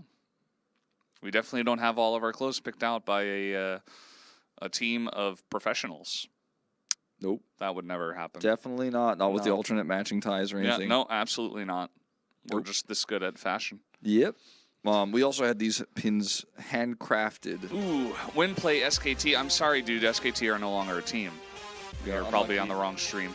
Unlucky, man, but... Is this a recast? I don't know, Chronicler. Maybe if Cassante is playing in this game again, but we're not sure if he will be. Is this a relive? So... Where is Monty and Doa? Los Angeles. I'm sorry for revealing. Good old YouTube chat. I love it. I'm sorry for revealing their locations. Where is Monty and Doa? Oh my God. Are you real people? No, we're AIs. I've told you this before. I think they're asking about YouTube chat. Maybe. So, do you think T1 has a chance to win this one? Maybe I should ask you after the draft, because Game 1 was a pretty one-sided affair. Yeah, T1 wasn't allowed to play the game, so maybe if they're allowed to play the game, they'll have a better chance. Like, if you unplugged all the keyboards of T1 and you were like, do you think they'll win? I'll be like, I mean, you could manually right-click and then click on the ability, then click on the ground again as well. So, yeah, I mean, look, no, our suite is not from Goodwill, but... Where is Faker? Let's see what this draft looks like. Stay away from YouTube chat, Valdez. It's corrupting you. It's corrupting you. I feel it's like the call of the void. I can't run away from it. Oh no. We are F-flashers, by the way. But that's the last I'll read from YouTube chat until we get through at least the first banning phase, okay? Good old Lawrence Palmer is back, though. That's a recognizable name from YouTube chat. You're starting to know the names. Well, it's not a good sign. It's not a good sign.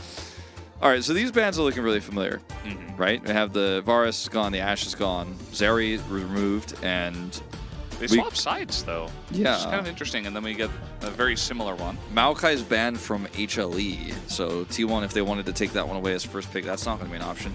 Might just be a Rise pick. Caitlyn's up. Caitlyn's up. Is this the angle for T1 to win this one, and then we get another 3-game series to open up to unlock the 9-game series?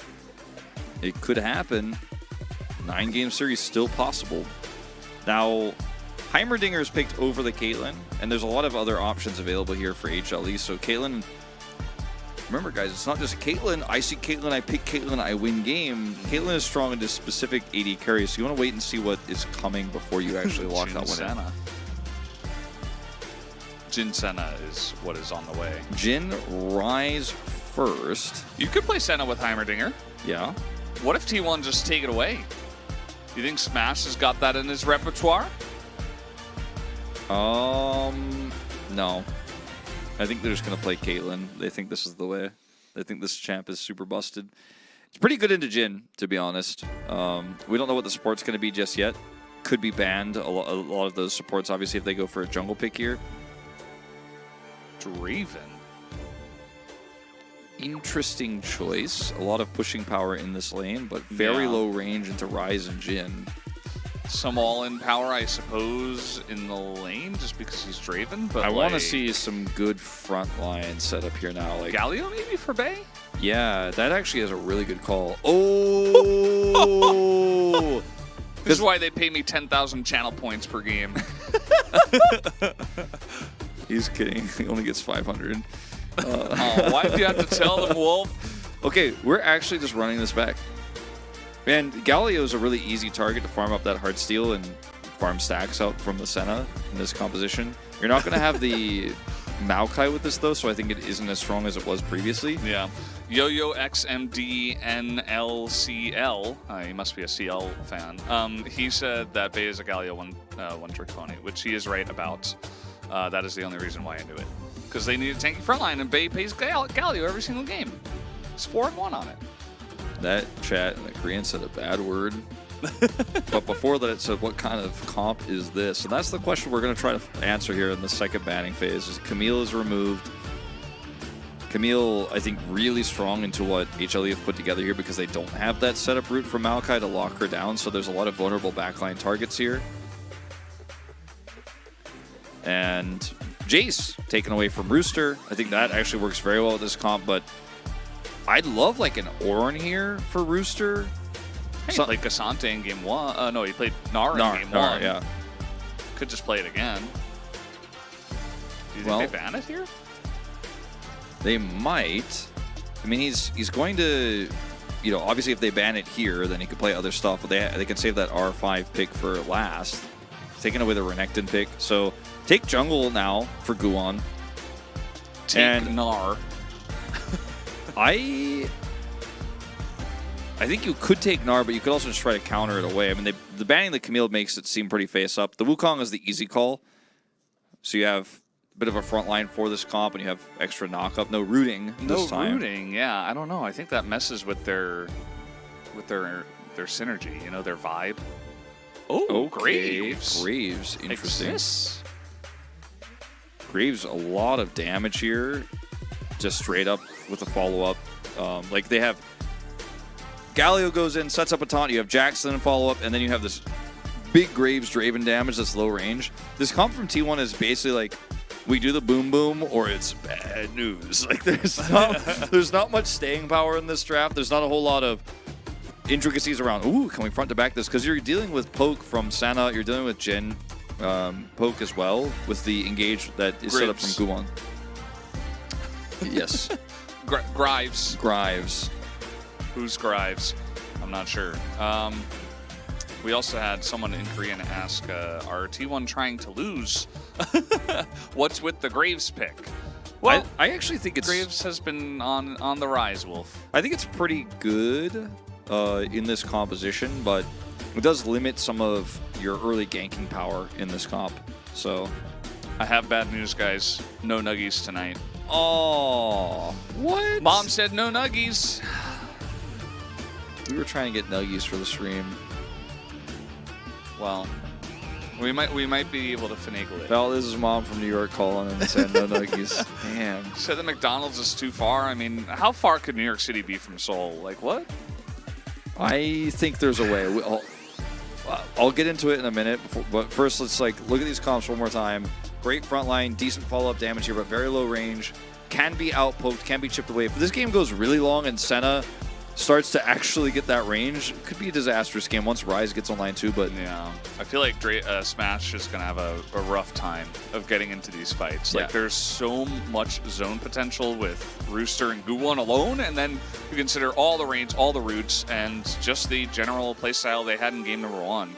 It is going to be rough, and I think T1, you know, they're going back to some comfort. They have picked some new stuff like the Draven. I'm going to take a quick look here and see how many times we have seen this for Smash. 0 games of Draven, but I'm sure he is well practiced on it. But can he make it work in this game? I'm not so sure. I think we'll have to wait and see. But guys, we are going to jump onto the rift right now for game number 2.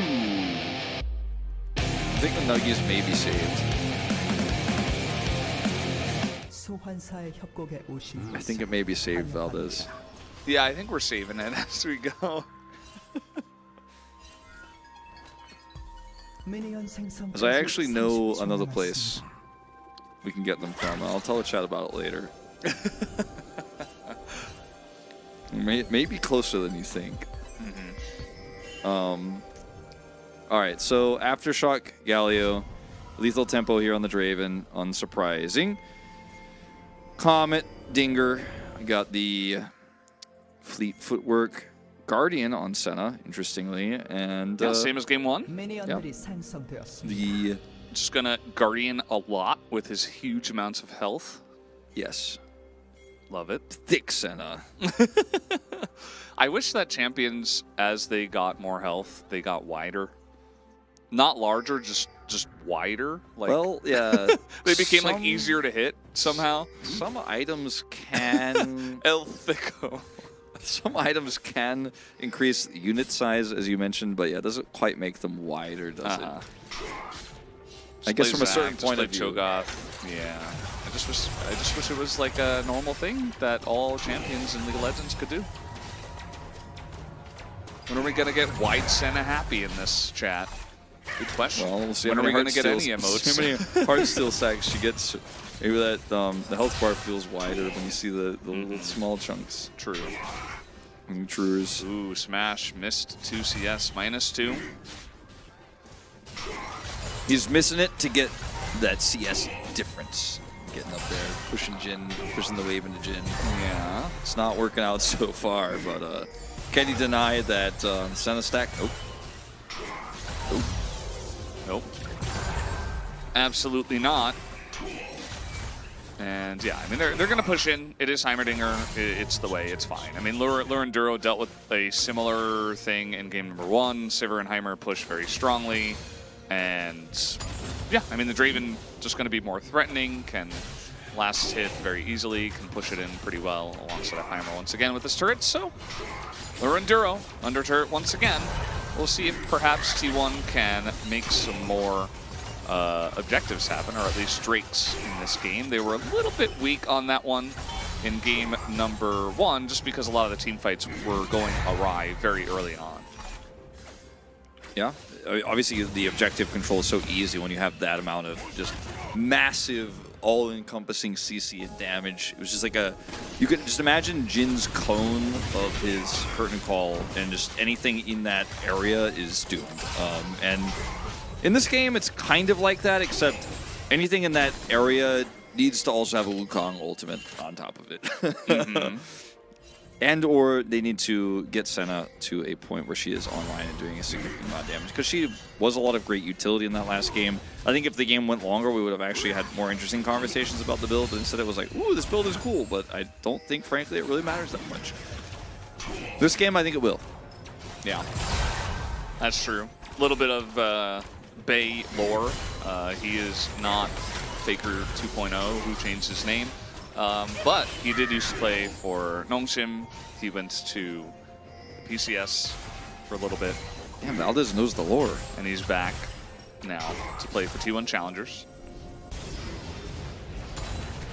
You and I went to MSI when he was on the PCS team, and we didn't actually get to commentate him. I don't think I did, anyways. I don't think I did either.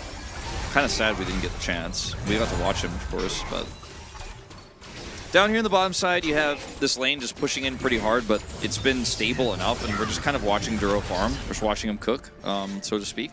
That's what the kids say these days.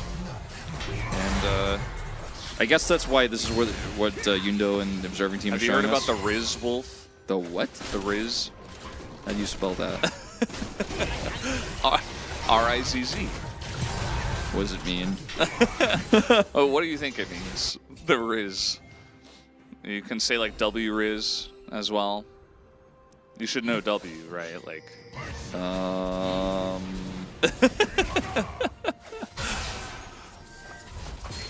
right, chat. Use it in a sentence.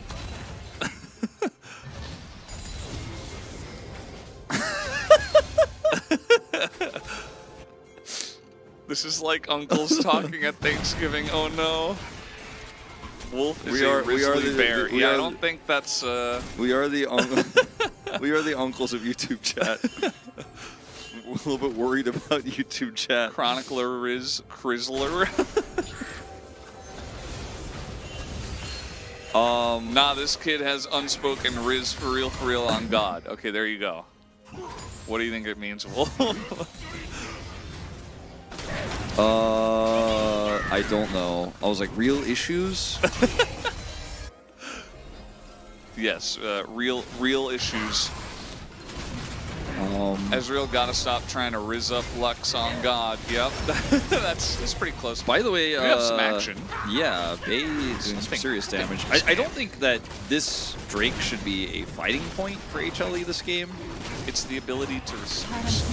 It's like aim. Oh. But it's used when like people are trying to like hit on someone, and it like went Riz, so they'll say like, oh, it went well, so like W Riz. Yeah. Okay. All right. So. Charisma. Ah. I don't know where it's from. Oh, I guess it is from that. I was gonna say I don't know if it's really from that, but I guess it is. I mean, There you go. maybe it's just because I'm an old boomer, but this basically makes me think Shaggy saying Zoinks is cool. Oh no. But whatever you guys, Riz. No, I can't use it like that. Whatever. Yeah. I guess the word Riz has Riz for you guys. It doesn't have Riz for me. Yeah. Okay. So anyway, back to the game. It's good Back that to we the could game educate at you hand today. here. First objective to T1. This is, as you'd expect them to have with this Dravenheimer comp, that amount of control. Obviously, they zone out the Rise. It's not that strong at this point. Guwon took a ton of damage. He's falling behind in this game. Not going to be the all-in angle here. The root does go off, but if this goes to Soul Point here, and it's a very valuable Soul, Hanwha Life Esports are going to feel really bad. We don't know if that's going to be the case yet. It's Chain CC. You root him. Yeah, we don't know. No Maokai, rip. Isn't this the same Drake sequence that we got from game 1? Where it was like Cloud into Hextech, and then we got, what was it, Infernal? Yeah, it was Infernal. I think you're right. It was definitely Hextech second. I'm Yeah, it was like Hextech second for sure. 70% sure it was Cloud first. It was either Cloud or maybe it was Chemtech, but it was one of those two.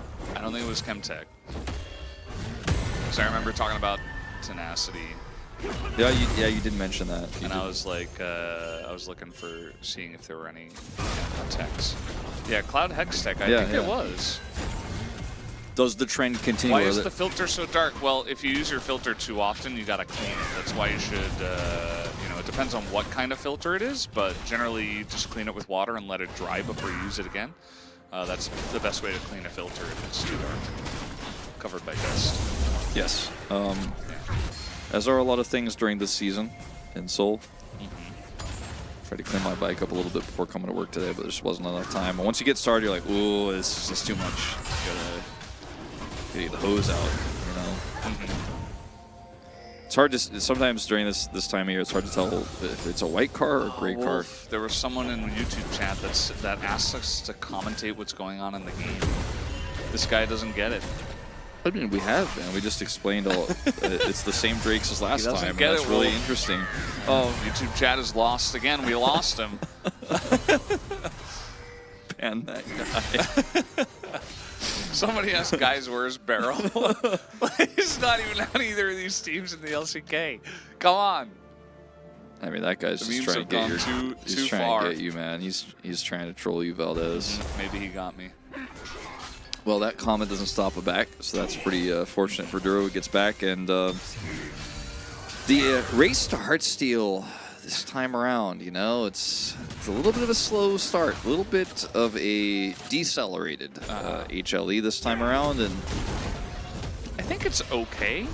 it's okay. If you get too far behind, though, then Draven and Graves are not going to worry about range. Yeah, that's the problem, and like they're starting to force these advantages really hard, trying to take this second blue buff spawn, and Drake's in a minute. Forrest gets the smite. This is looking very bad for HLE if they actually decide to commit here. They're diving the turret. It's not going to land. The Heimerdinger's stunned, but Roamer did take a decent chunk. But he's able to trade it back pretty well. Bay has teleport and his ult, so he'll be totally fine with that.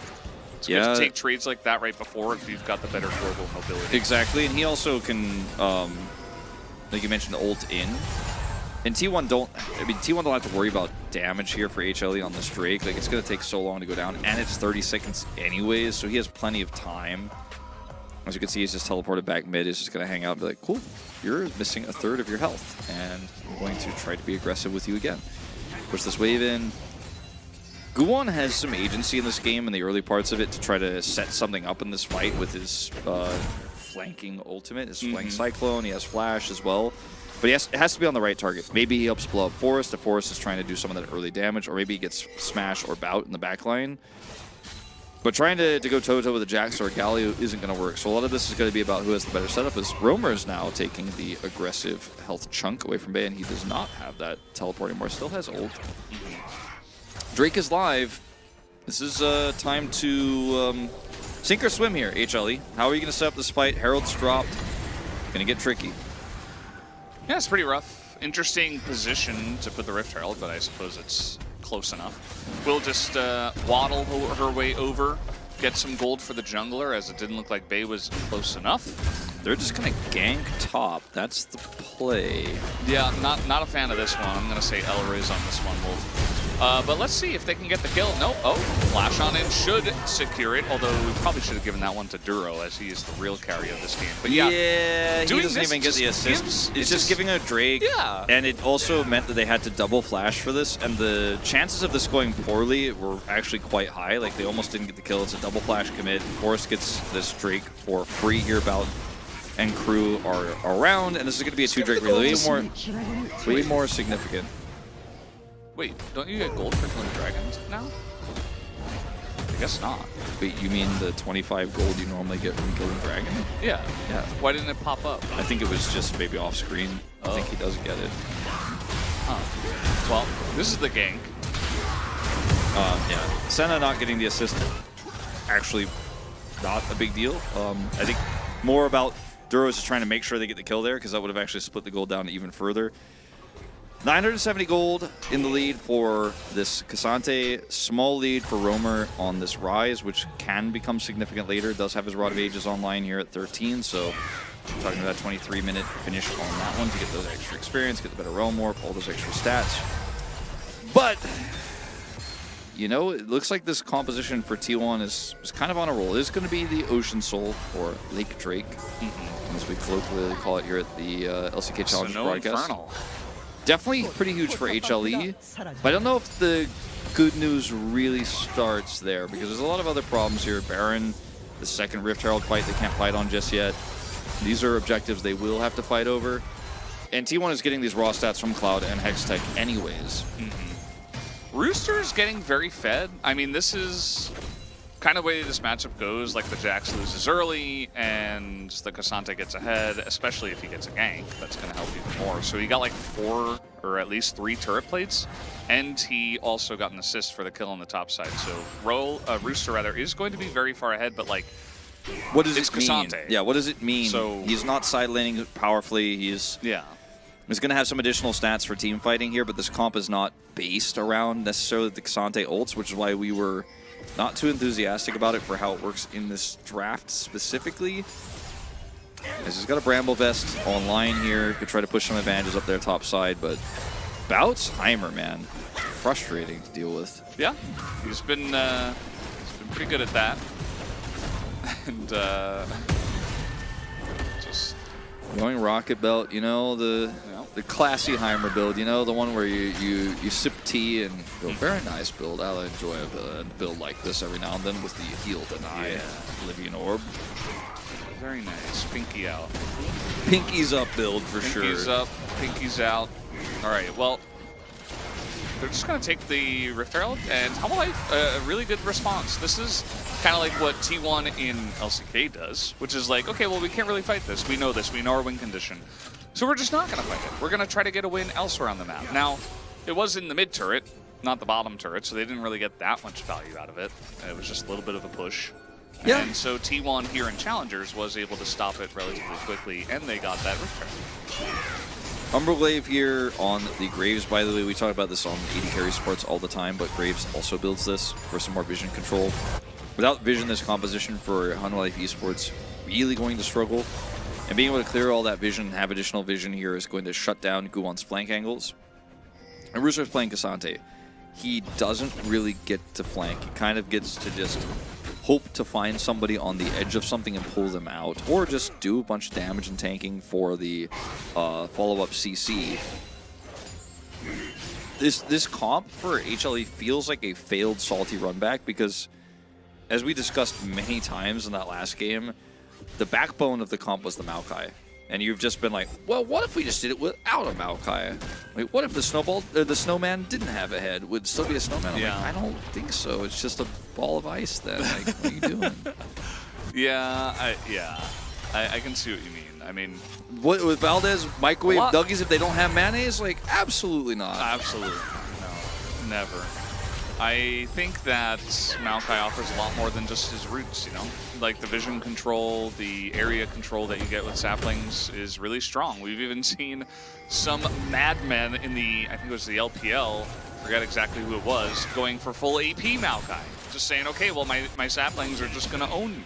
And you cannot approach us, especially if you're ahead, like the Maokai can do so much Korean for you. Solo queue, double mask Maokai is really common. You see it all the time. Very frustrating to deal with. Not going to be relevant in this game, unfortunately, but T1 just keep coming over here and defending these turrets. Has position now. Counter-Strike down, you're going to have to play Valorant. You've been holding that one for a while. No, that's how you get positive time. about Jax being in the game. I see it. I see it. Find any angle you can. Well, I mean, HLE had position for just a second, but they've lost it now. And they have to get through this control ward and this brush. There's all the roots. Dala's in a little bit of trouble. He's in the back line. Look at Rooster. He's super tanky. He's doing a good job, but the right side of this fight is a bit rough. As now the shots gonna come out here. He's gonna hit all 4 of them and delay the back of Bay. This should be Homolife Esports' straight. Now, it's not a one-team fight, quote-unquote, but it is going to be the Drake going over, and that's going to slow this game down significantly, which, depending on your point of view here, I think is pretty good for Homolife Esports. Like, they don't have like a better late game, quote-unquote, but some parts of their comp function better in late game as... Okay, there goes Guwon. Okay, we're just doing it again. Found his R button, as it is 1-0 in this game. It's funny that, you know, Rooster is getting a lot of these fights started. You know, they don't have the Gnar for the huge follow-up, but they have Rooster for the big startup with his Q3, right? Here we go. Yeah, he's looking for it now. He's going to push forward, and he's getting pretty low, though, as he was left all alone, kind of zoning away the rest of them. Was T1, and that is going to be just the kill onto Cassante. T1 winning a big team fight here in mid. Soul point going to them.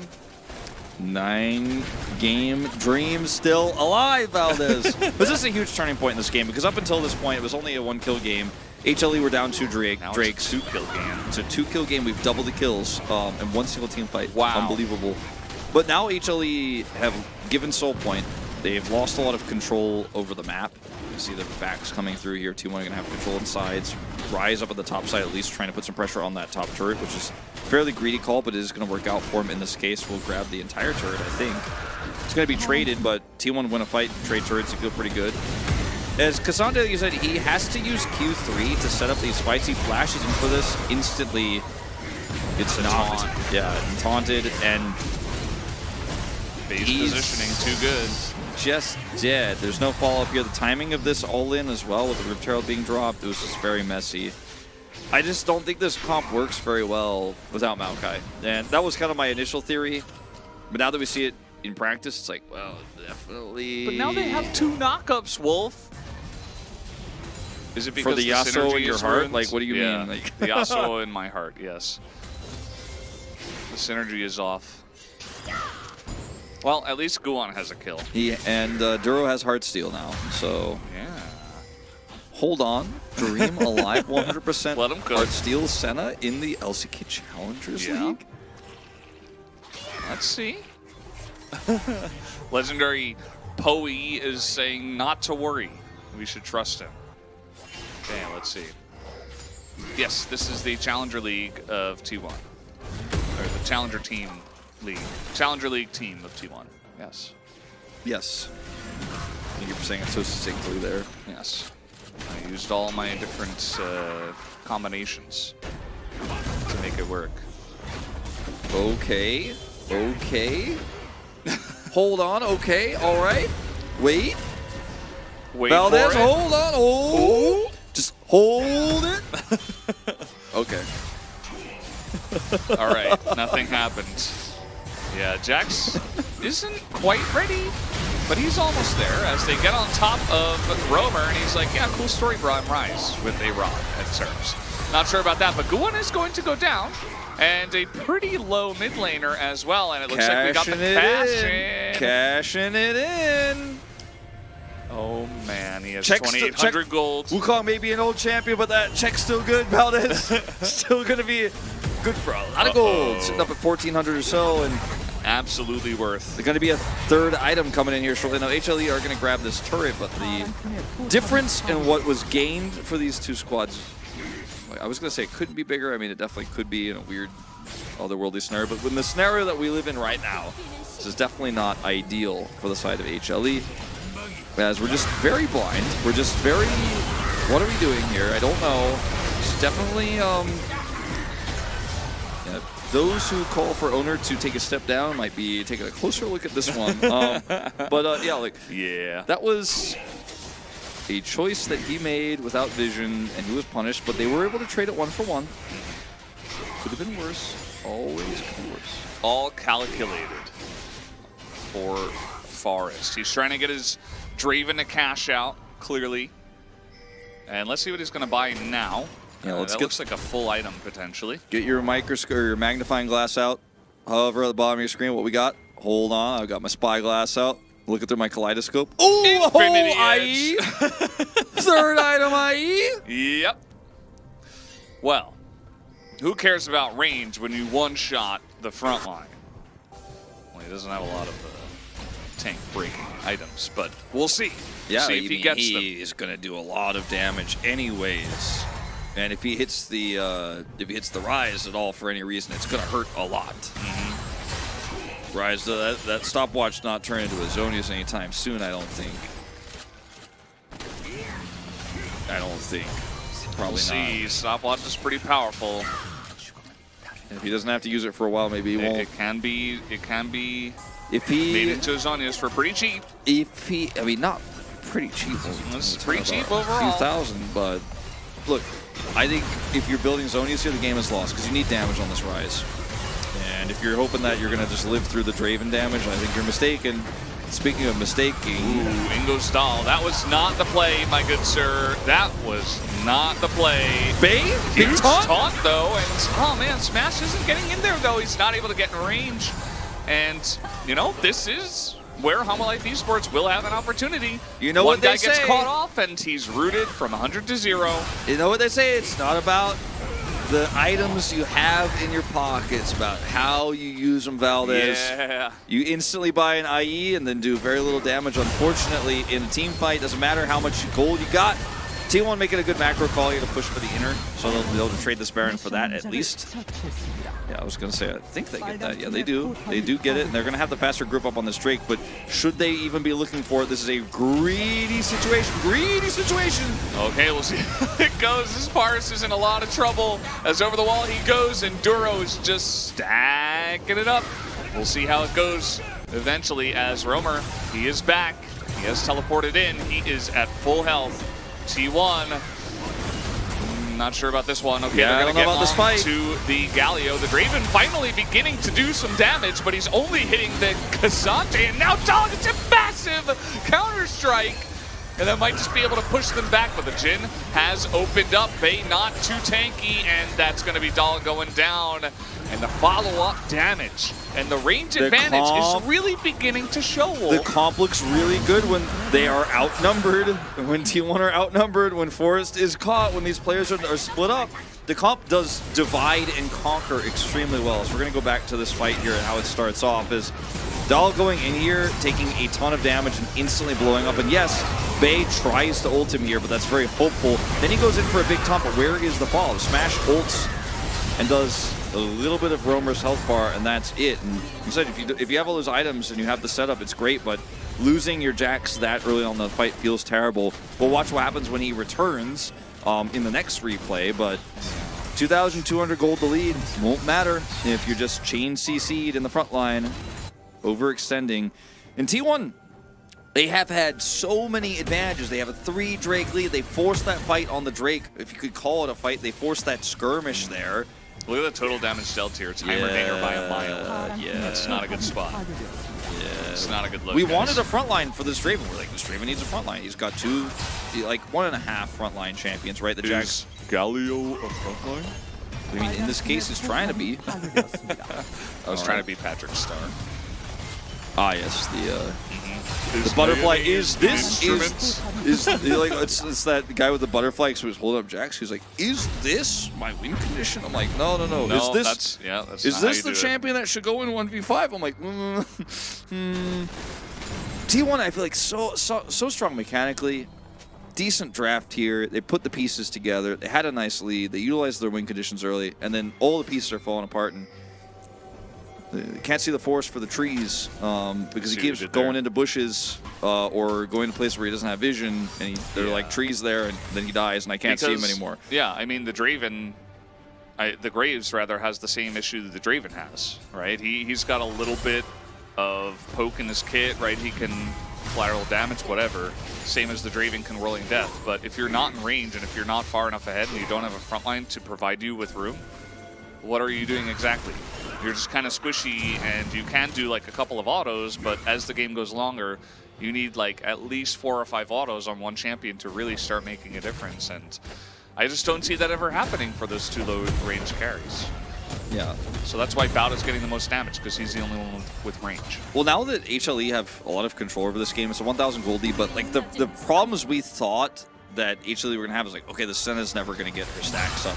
She's never really going to be online. Like, this Jin is going to be stuck on 2 items when this game ends. We're never going to see that death cap, right? Remember, didn't have to use a stopwatch, not building Zonias, building straight into damage. And this comp is well and truly cooked, right? Like, you could stick a fork in it and you're like, okay, it's done. Like, we're there. Pretty much. And It's well done, Wolf. yeah.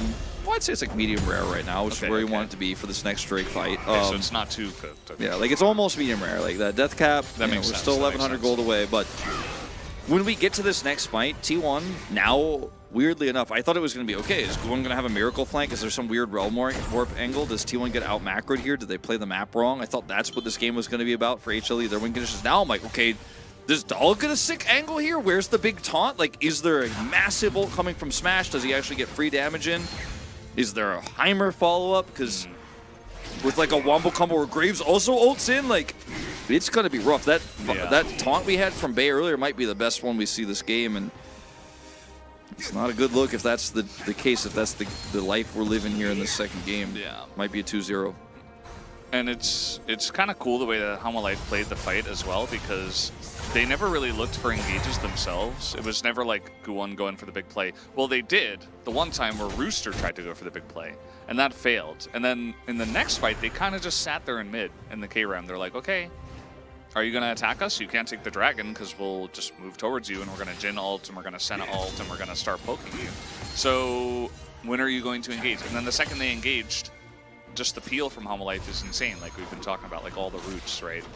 Jokes aside, it's like if somebody goes in there and there's no follow-up, the guy's going to die eventually. Yeah. Doesn't matter what kind of damage you're doing in your composition. Remember what I said in game number 1, eventually the Ryze becomes a Omega carry in this kind of comp, because they will always root the front line in range of the Ryze, and then the Ryze just blows them up and has insane damage in the late game with the scaling. Speaking of, Deathcap's finished. I like how he channeled his TP before buying it, just to be like cool, and then bought it while channeling. And then here we go. This is the fight. This is the moment. This is the angle T1. TP Belts from building up his Cassante. damage as in goes Guwon onto Graves. Gotta be careful about that one. Yeah, because this is the Drake spawning in 3, and T1 Baron could trade in this for 8. Baron. Yeah, this might be a mistake. Hanwha HLE, please identify. Please identify. HLE. Guys. Do you read? Do you copy? HLE, do you copy? So the Baron can't move, so, and he doesn't have a lot of range, so all you got to do is stand next to the Baron and they're going to kill it in like 10 seconds. Okay, here we go. Here we go. Any Rooster, steal opportunities? Nope. Rooster, big knockup though. He's going to try to win this fight for his team. Down goes the Draven, and down should go the Graves. The 2 low-range 80 carries. No more Gonna damage. get taken out. Yep, there goes the damage. Down goes the Heimer too, who's actually the biggest damage on this team. As Roamer's flashing in onto Bay, looking for the second to last Baron buff on the team. As of course Dahl did get out, but Rooster, a massive play. I don't care. Roamer's level 18, 4,000 damage. I don't care that he finishes death cap. I don't care about Lure and Duro cooking up their, you know, Jin, Senna, John Cena strategy down there. All I care about this game is that play from Rooster, the engage, that gets the knockups, that actually prevents T1 from running away, that wins HLE this game. The game is over now. It's done. He did it. I'm putting the top vote in my POG slot. I mean, that's basically what it comes down to, right? It's like who made the big play for the team with this composition. It's a very nice. Well, you know what? They didn't end the game yet, so I'm not going to vote yet. Well, I voted, but So like I'm not going to vote for Dahl if T1 wins. So. Well, you might. You don't know. Did you know that Rooster was going to make this play before this happened, where he instantly delete the Draven, and then the Graves goes down, and you're like, wow, that's it. That's the game. Now, they didn't kill the Nexus yet, Valdez, but we know the truth of the matter is that Roamer is level 18 after this play, and he can only get stronger, which there's not that much stronger he can get, but he can only get stronger from here. And I don't think the Galio is going to be the same type of threat. He's going to build the Zhonya's. Now it makes sense, because I was like, oh, he has to build only damage. Like, that's the only way. And he's like, I did, Wolf. I'm building Zhonya's after that. I'm like, okay. I mean, Zhonya's also some damage. I guess you're right. Yeah. A little bit, yeah, a little bit. It's got that little arm guard in there. It's got a little codex. Chat's not liking the Void Staff on the Galio. Uh-oh, Roamer! Uh-oh! Okay, he's got Zhonya's. Oh, Stasis. Stopwatch. Stasis Too is good. broken. Yeah. I don't even know if he needed to commit that Imagine if he didn't have ult. a stopwatch. Probably still would have won. Senna pretty strong, as it turns out. Just able to provide some utility from downrange. Keep him alive alongside of his stopwatch. Good rotation from Hanwha Esports. Looks like T1 was going for the desperate pickoff. Yeah, I think that's definitely the reason why that happened. Guwon probably could have held his ult, but there's no objectives up, so who realistically cares about that? Like, it's not going to be important that he doesn't have it here for a few more seconds as they just siege out the base. 20 seconds left on T1's defensive Baron here. Not going to be doing them any favors. No. As this is the base now opened up, and I think if they actually get Roamer to position, anymore. they Dahl actually... died. Oh, true. You're right. Just the timer was left just to show the Baron penalty kill that they're playing right now. That's rude. Yeah, that's true. I mean, I think they could just end here if they get a single pick. So T1. Hanwha Esports gonna back. Yes. saying Void Staff on Galio with 0 MR on the side of Palmolive Esports. You do get the natural MR, and it does become worth it very late in the game, but the question is whether he should have gone for that instead of like either a bigger damage item, which probably would have been I think that's more worth, or he could have gone for, you know, something with more utility like a Cosmic Drive. I think Cosmic Drive or Death like Cap. Death Cap. Yeah, Yeah. Death Cap or Probably Cosmic better. Drive and Death so you Cap guys are are probably right. the It's one. like it's probably not the best item. I can kind of see where he's coming from. I mean, there's a lot of resistances to break through. The problem is like that shouldn't be your doing. Like utility or just pure damage is going to be better because like you're not carrying this game. I'm sorry. It's the worst Bay. item he can build. No, I think the worst item is probably Majai's at this point. Sorry, you're wrong. What if he built Horizon Focus? Okay. Yeah, well, he could have built. What an if you built Infinity Edge, Bloodthirster? okay? Okay, yeah. No, I mean I think Void Staff is definitely not the right call here, but Yeah, we're I not mean, look, disagreeing with you. It's I just not a big fan of it, but I think this game is kind of so off the rails that it might not matter. This T1 get one more team fight here, one more Counter-Strike flash from Dahl. Yeah, that's the end of Graves as the Kali ultimate will get off, but unfortunately Guan tanky enough, although he went a bit too deep. He does have the GA, and Dahl is down alongside of the Graves here as, wow, Homolife are going way too deep. Are they even allowed to do this? Is this legal, Wolf? Yes! I don't know. I just checked Take the a look. rulebook. It's okay. Smash is alive, like, they just going face first into super fed carries. Might Doesn't not matter. though, Doesn't matter. because Can he catch Bay? Can he catch Bay? Can Well, Bay catch him? He's gonna catch Bay, that's for sure. The question is, can he get out? And yeah, that's probably gonna be the end just because it is a 4v3 now, and Homolife Esports do have the confidence to push this one They in. do. Ah, no, I'm just kidding. Roamer has Death Cap and probably Just could just turn joshing. around. And maybe, I think they do not have the confidence, which is a bit concerning, but that's okay. They played this game up pretty well. As scared Yumi. That's Yumi's face win, nerfed by Freak. That's my favorite emote. No, I don't eat well done steak. I eat medium rare, okay? People have been asking you that for a while. I know, I'm like, God, I just gotta I get think this out your of the way. credibility is gone and no one believes I you. gotta build I'm it totally up. honest. Yeah, another Rooster Take POG play here. pictures. Big Rooster POG play. Yeah. Just But killing also, the Graves. Homolife Esports did not have to fight like this, but they still got away with it. Big POG play from Rooster. Big POG play. Look at him kill Bout. Look at him kill Bout. Yeah, I mean, that's the biggest carry on the side of T1 right now. So. Yeah. Okay, they're going to go for the Baron flip. Doesn't look like it's going too well. They're trying to go into the Cassante. They do not have enough damage to kill Cassante. He is still above half health. Cassante is still above... Okay, he's below half health as he is still tanking up for the team. The as snipes! Jin is just at a shooting gallery.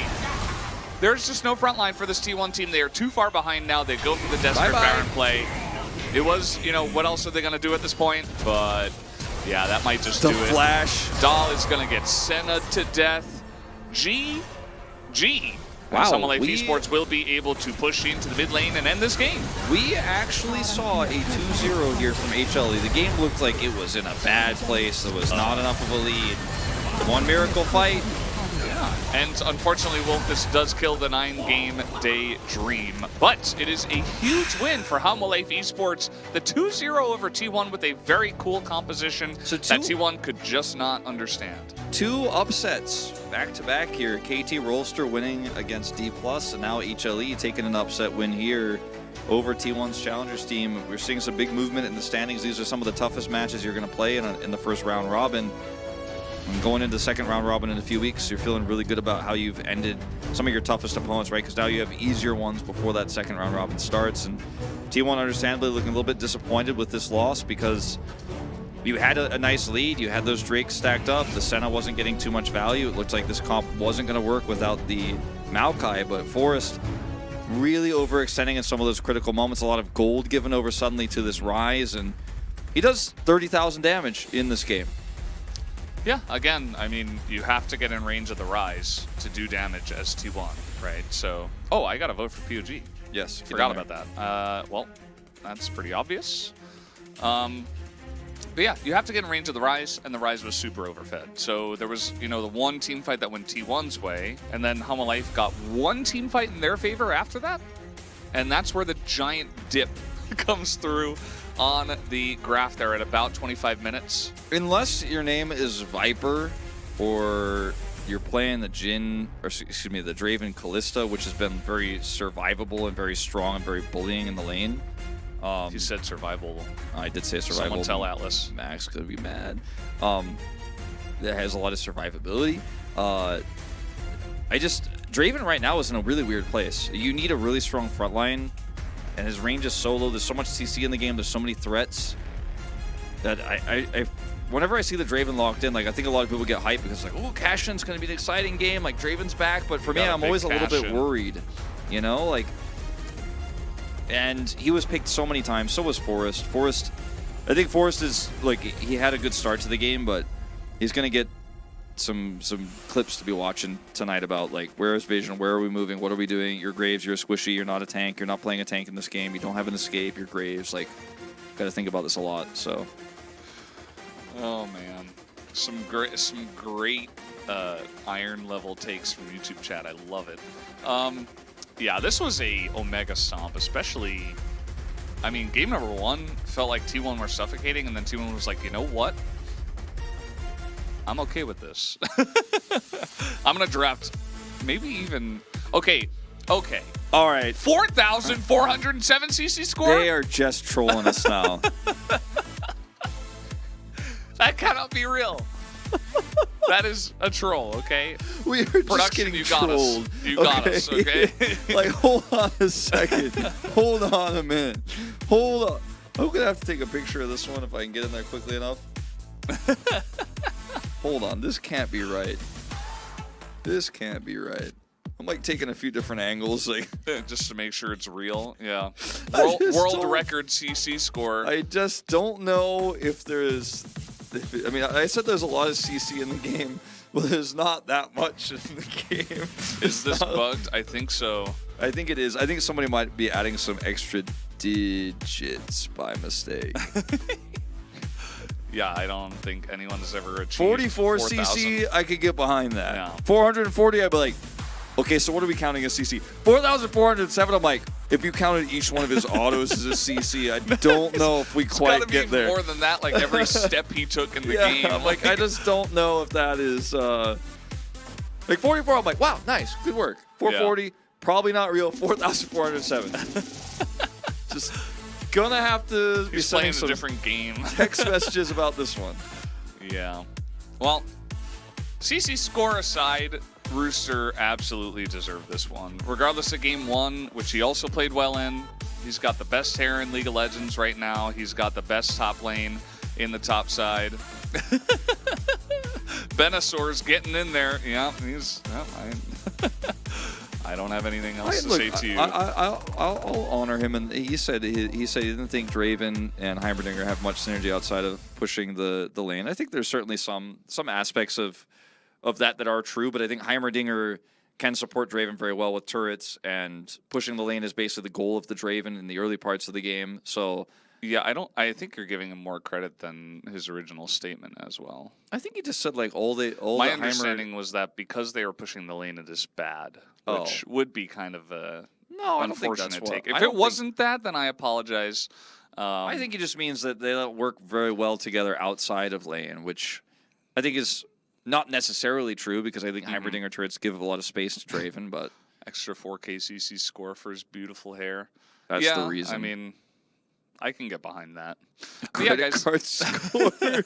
Yeah, CC score, you know? That's great. That's actually great. So, guys, you know, there is some unfortunate news. This means there won't be a third game between Hanwha Life Esports and T1, which means that Wolf and I will not have our 9-game day today. We might actually stay a little bit sane. It's very unfortunate. Yeah. I mean, after they got the first one, I was already kind of like dejected. Like, I really wanted to be the one that I'm like, yeah, we had the 9-game day. It was us. And we were close. We were close once. Yeah, we lost. Close. You know. And then just fell a little bit and behind. Now I'm just like, I still want it, so I could be like, okay, well, this is only fair. Like, it should be even. I want them to get it again next week now. Now that, like, we don't have you know what? ours, that's actually how this they works. have to have theirs every time. Yeah, that's actually how this works. That's only fair. you guys wanted the first 9-game night. No, they didn't. But you guys wanted to take the first 9-game night away from me. Well, now you've got the 9-game curse. It's a known thing. I saw it in a copy pasta once. Yeah. There is a 9-3 curse in Valorant, but that's a different game. 9-game Chroniclers W Riz. See, you know, he's working it out. Teaching the old fogies out there about the new lingo. Does this mean a lose your sanity stream after this is done? Well, I will probably hang out with my wife after this is done. Can you guys? That's the plan. It's Wrinkle to Kinkle though. First time Yeah, chatter. Wrinkle to Welcome Kinkle. back. Oh my God, first time in skill. Yeah, first time chatter. Wow. Welcome. Wrinkle to Kinkle, a very famous chatter from from LCK consistent streamers chats. Well, now when I was a teenager on the internet, okay, we didn't have the emotes. There were no emojis. This is like before MLG Boneface, okay, before Kappa, Gray Face No Space, right? Before like the like praying emoji and 100 fire, right? This is like a decade before that. When we typed in a chat, you could do a like carrot _ for like a smiley face. You used to be able to type like a colon and then a right parentheses for a smiley face, or vice versa, but it was less common. You could even type a colon and then a less than sign for a frowny face, or a greater than sign for a smiley face. If you're cool like Wolf. But you know what? Back in my day, what we did not do, we did not adopt those types of typing to do the imagery of the emote in speech. I did not go, I had a great day today, colon, right parentheses. But today's uses the terms in real life. They say people sad, they say pog, okay. They say Riz apparently. I don't know if that's even an emote, if we have it in there or not. I don't think that's an emote. Okay, I just don't know. But nobody ever said, I'm having a really tough time these days, T_T. You know, we didn't do that when we were younger. The new generation is just, it's just too hard for me to fathom. I'll be honest with you, Valdez. We just can't understand it. It's too difficult. I'm having a hard time understanding it, chat T_T. T_T. That's a good one. Wolf, when you were a teenager, did you have dial-up? They had dial-up. I did. Dial-up before I was a teenager. Well, I mean, my parents got internet like better than dial-up a little bit later. Then we got DSL, but like I think I was 12 or 13 when we got DSL.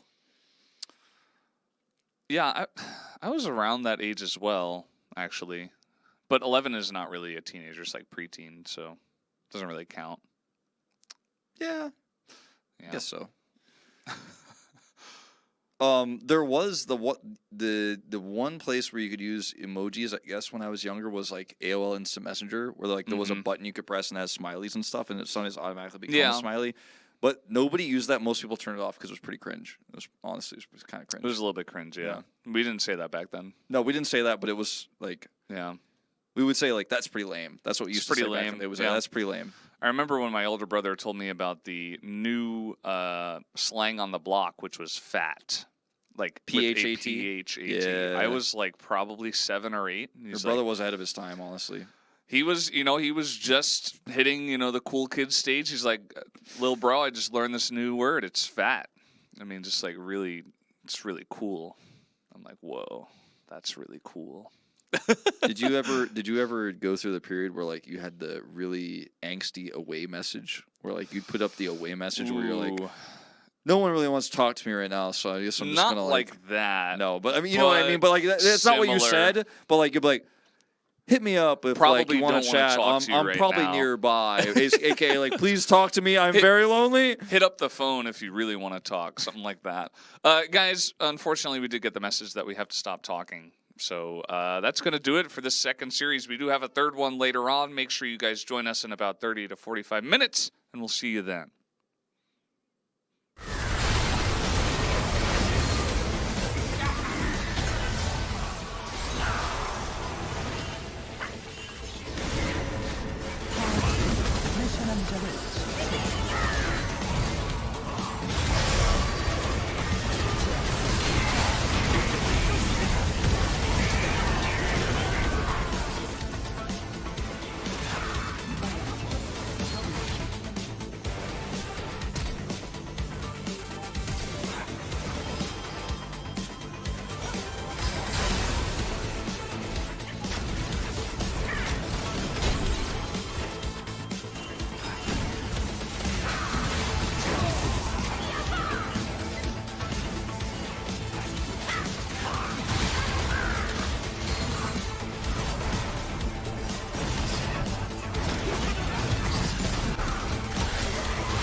들어가기만 한다면. 맞습니다. 루시안 코인 한테. 리브 샌드박스가 어떤 플레이를 기억하고 스리어가 바텀을 해보나요? 한방 이거 터트리자? 어, 한방에 와. 이래 밀고 나왔지. 이야. 자 2대1 교환, 3대1 교환. 뭐가 되나요? 레드오비 찍게 되나요? 안 될 것 같죠? 클리어까지 마무리 시킵니다. 에이스.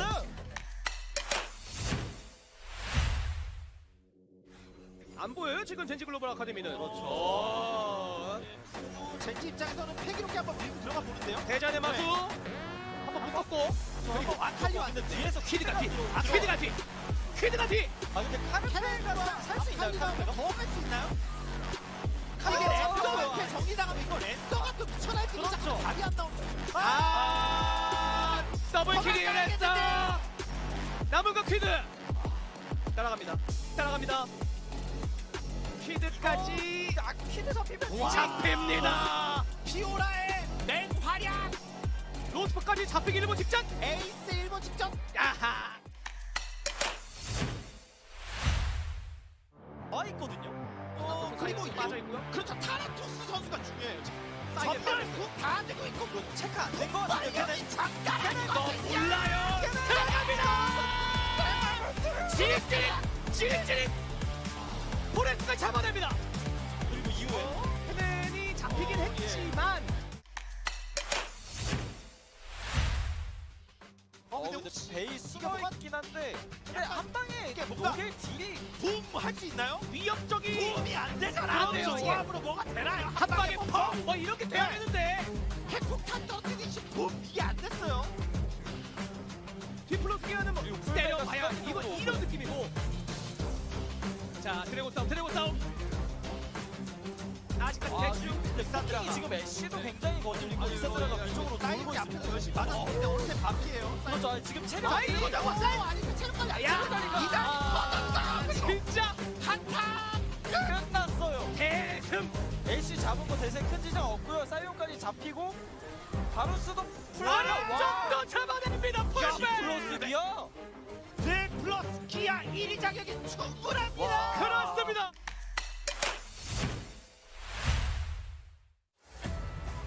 활용면에서는 지장이 없어요 근데 문제는 상대가 오고 레넥 뒷대 메가나를 분노 관리 이거 체력 관리 이러면요, 오고 이거거든요. 있거든요 레넥톤이 적당히 하고 나를 기다리겠죠. 그겁니다. 자, 메가네를 메가나 와서 던지고 내려간다. 나를 제발. 우와 이거 뭐야? 이게 뭐예요? 지우까지 마무리. 이러면 룰루만 남았어요 룰루를 잡아가고 만화 얼마 없습니다. 나랑 놀자. 여기서 이제 남은 영은 59초. 자 박치기 들어가면서 계속해서 데뷔 넣어주고 있습니다. 이런 가민에게 먹여 줍니다. 먹었어요.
Hello, we are back for the third and final series of the night. It's going to be Nongshim Esports Academy up against Kwangdong Freaks. This is going to be an interesting one, Wolf. We've had first versus second, third versus fourth, and now fifth versus seventh. Still should be pretty close. Should be close. I really enjoyed some of the experimentation we saw from Hanwha Life in our last series.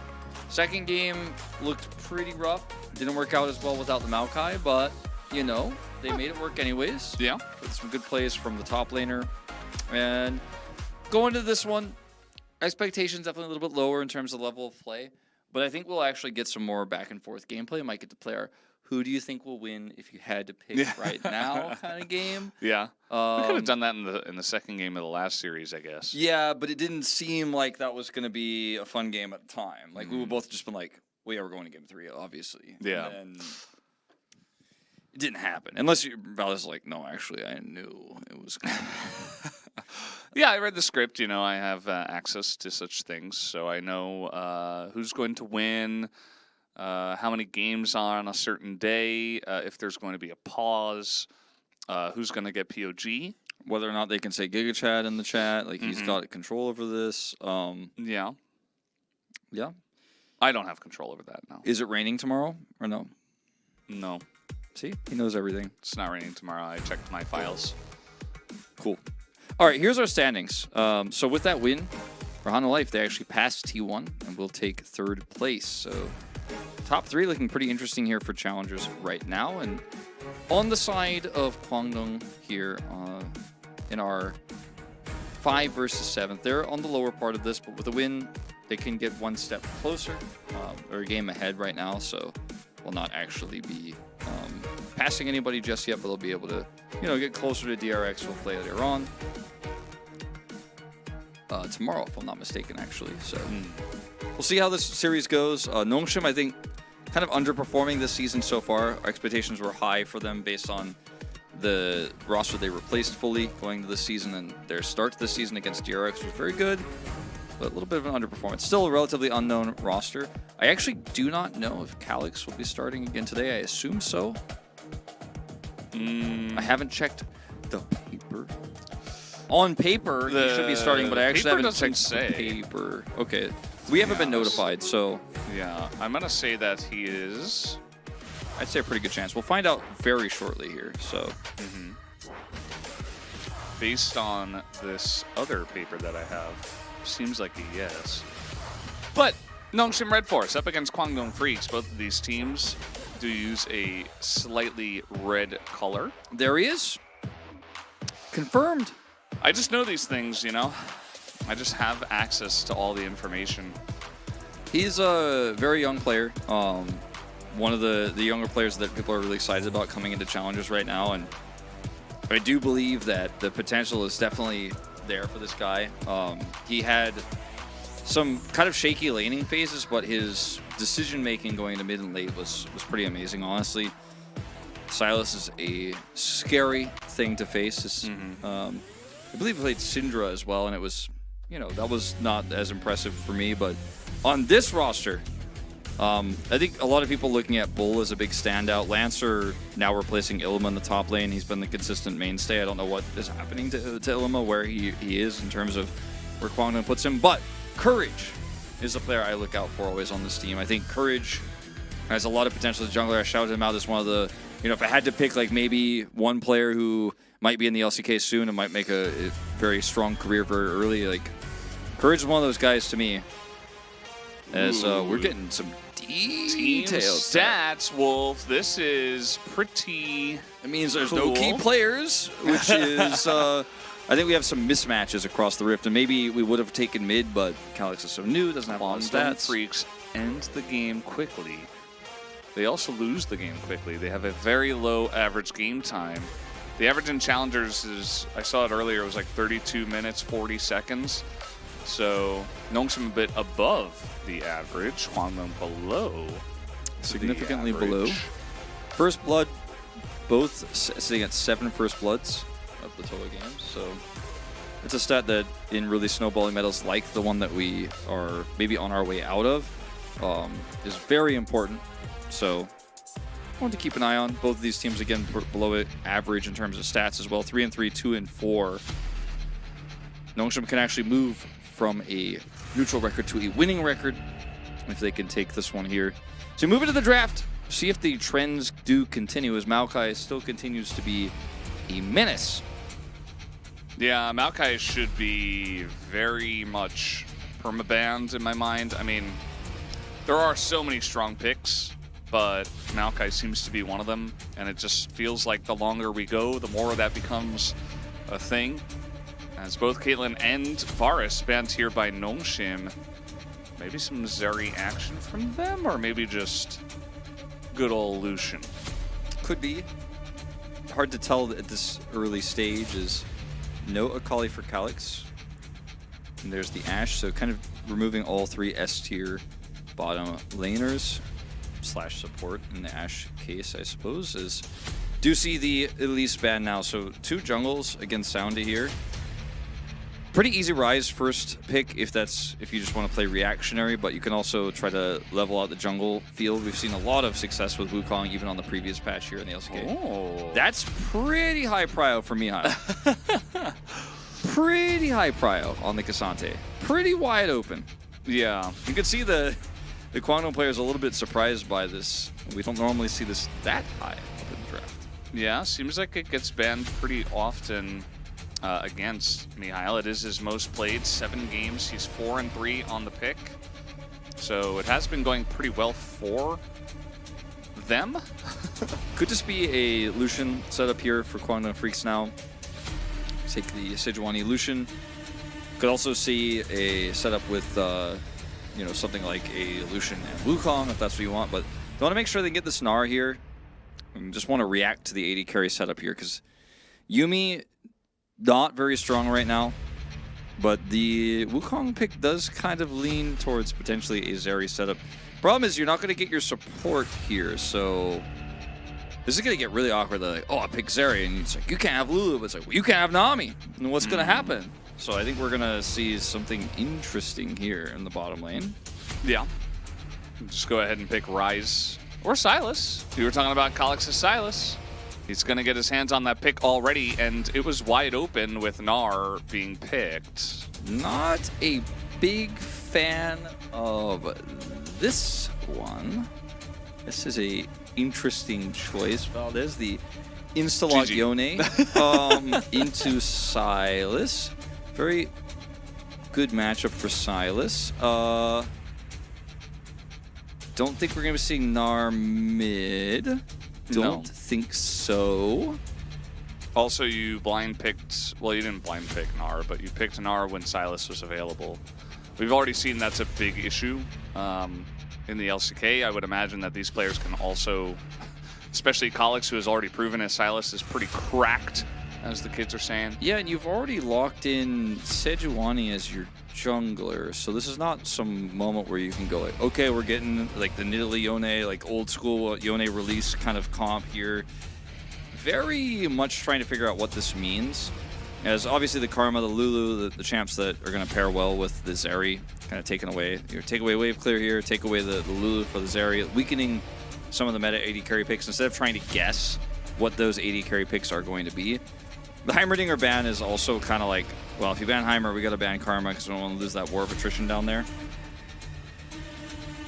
Ziggs, that's actually, I actually really like that ban. I think that's pretty cool. We've seen T1 utilize this pick pretty successfully. Guma Ziggsy picking that one up, and it looks good in their comp. Took them a while to end that game, but they got the job done in the end, and now bot lane is the one that's being deprioritized. Looks like it's just going to be Lucian Nami since it's left open. There is basically no magic damage in this comp here for Kwangdong Freaks. Neela was one of the picks that I thought with the new Quick Blades coming out that might actually get some extra value here.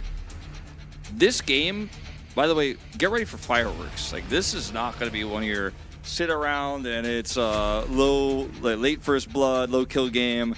This game is not going to be like that. This game is absolutely not going to be like that. I foresee at least 20 kills in this game. Whoa. unless Nongshim win it super hard. Okay, we're just going all in on this Nautilus lane now, which can be one way that Kwangdong gets ahead. I have to give my like if I was a betting man, which I'm not, like I'd definitely be throwing my hat into the Nongshim ring. Like I'd be putting some chips on this draft right now because it's well-rounded. Has some synergy obviously with Neela and Wukong and Cassante with the Neela ult. Has a lot of power in the early laning phase. Shouldn't fall over to Lucian Nami. You know, if you mess up the Nautilus early level 2 and you die, then like the game might actually just end there because then you have Gale Force Lucian, Yone's got power mid, you have some really nice team fighting around early objectives. So bottom 2v2 we have to keep a close eye on, but on paper I think Nongshim's comp scales for better team fighting, more well-rounded in terms of damage profile. Yeah, for me, I saw the beginning of the draft and the rest of it was history. The rest of it I'm like, yeah, okay. Cool picks, guys, in the bottom lane. But again, it is challengers. You can do whatever you want in the draft, and it's going to come down to how good is Lancer really, and how strong is Kalex's Sylas to prioritize it like this in a good position. Well, that kind of doesn't actually work. You know, he might not even be a strong Sylas. We know that he is, but even if he wasn't, I think it's still a good spot for the Sylas. And the Wukong at the Sejuani. Things looking pretty good for Nongshim Wolf. All right, agree. I guess I'm going to do the thing where we go into the game, guys. Game number 1, Nongshim versus Kwangdong Freaks. Let's do it. It was a little bit early. Too early. But we got the do-do-do, so it's fine. The song came on early. That's why I did it. Yeah, my bad. My bad, everyone. Okay, again. Let's get into game 1.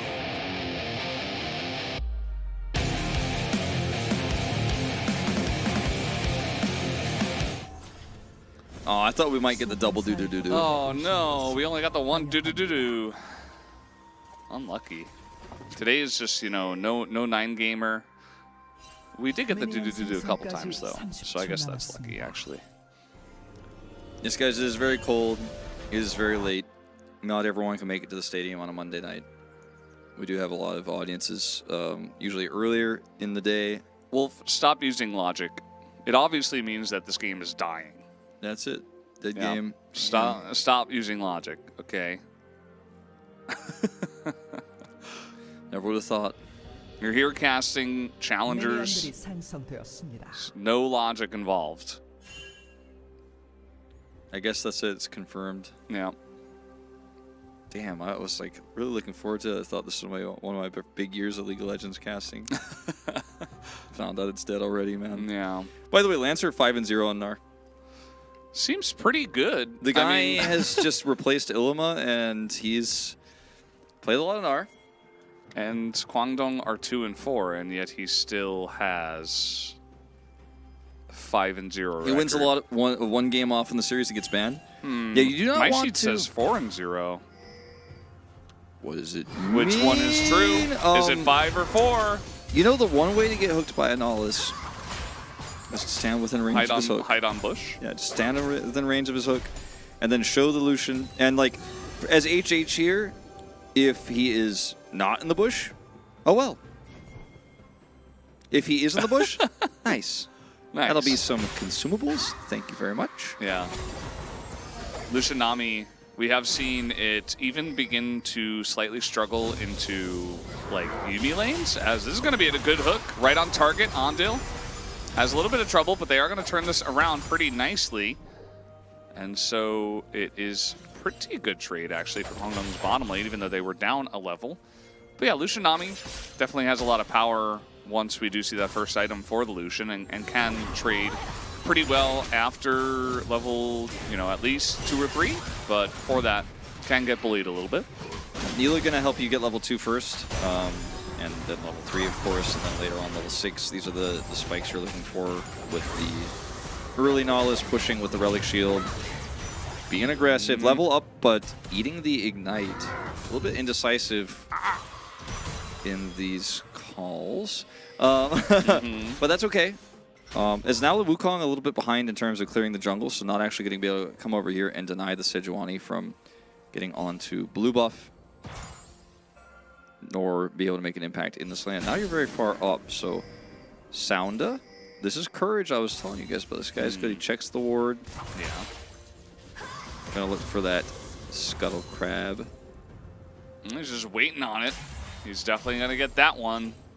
And he's probably going to get the one up top because Sounda is down on the bottom side, and he's going to try to challenge this. He's very late to do so. That's the thing. Maybe if he goes right across the middle, he could get the top one. Looks like he will. Doesn't look like Courage wants to fight him right now. So we've got bottom lane pushing really well for Notion. Mid seems to be going pretty even at this point. Maybe a slight lead here for Cleaver. Yep. Sounda trying to keep his pathing hidden here. Go over and grab the Scuttle Crab. Might see a contest. Whereas unfortunately for Calix, he's a little bit pushed in at the moment. Will not be able to come over here and assist. That's Crab to Sounda. And this is a scary time here for Sounda, although you do generally win these alone. He's going to have to use this Trickster to get over the wall, or maybe he'll just save it. Interesting game one here, Valdez, from the start of things. Alice just got D's. Damn. Yeah. They got him. D's Nautilus. The Riz?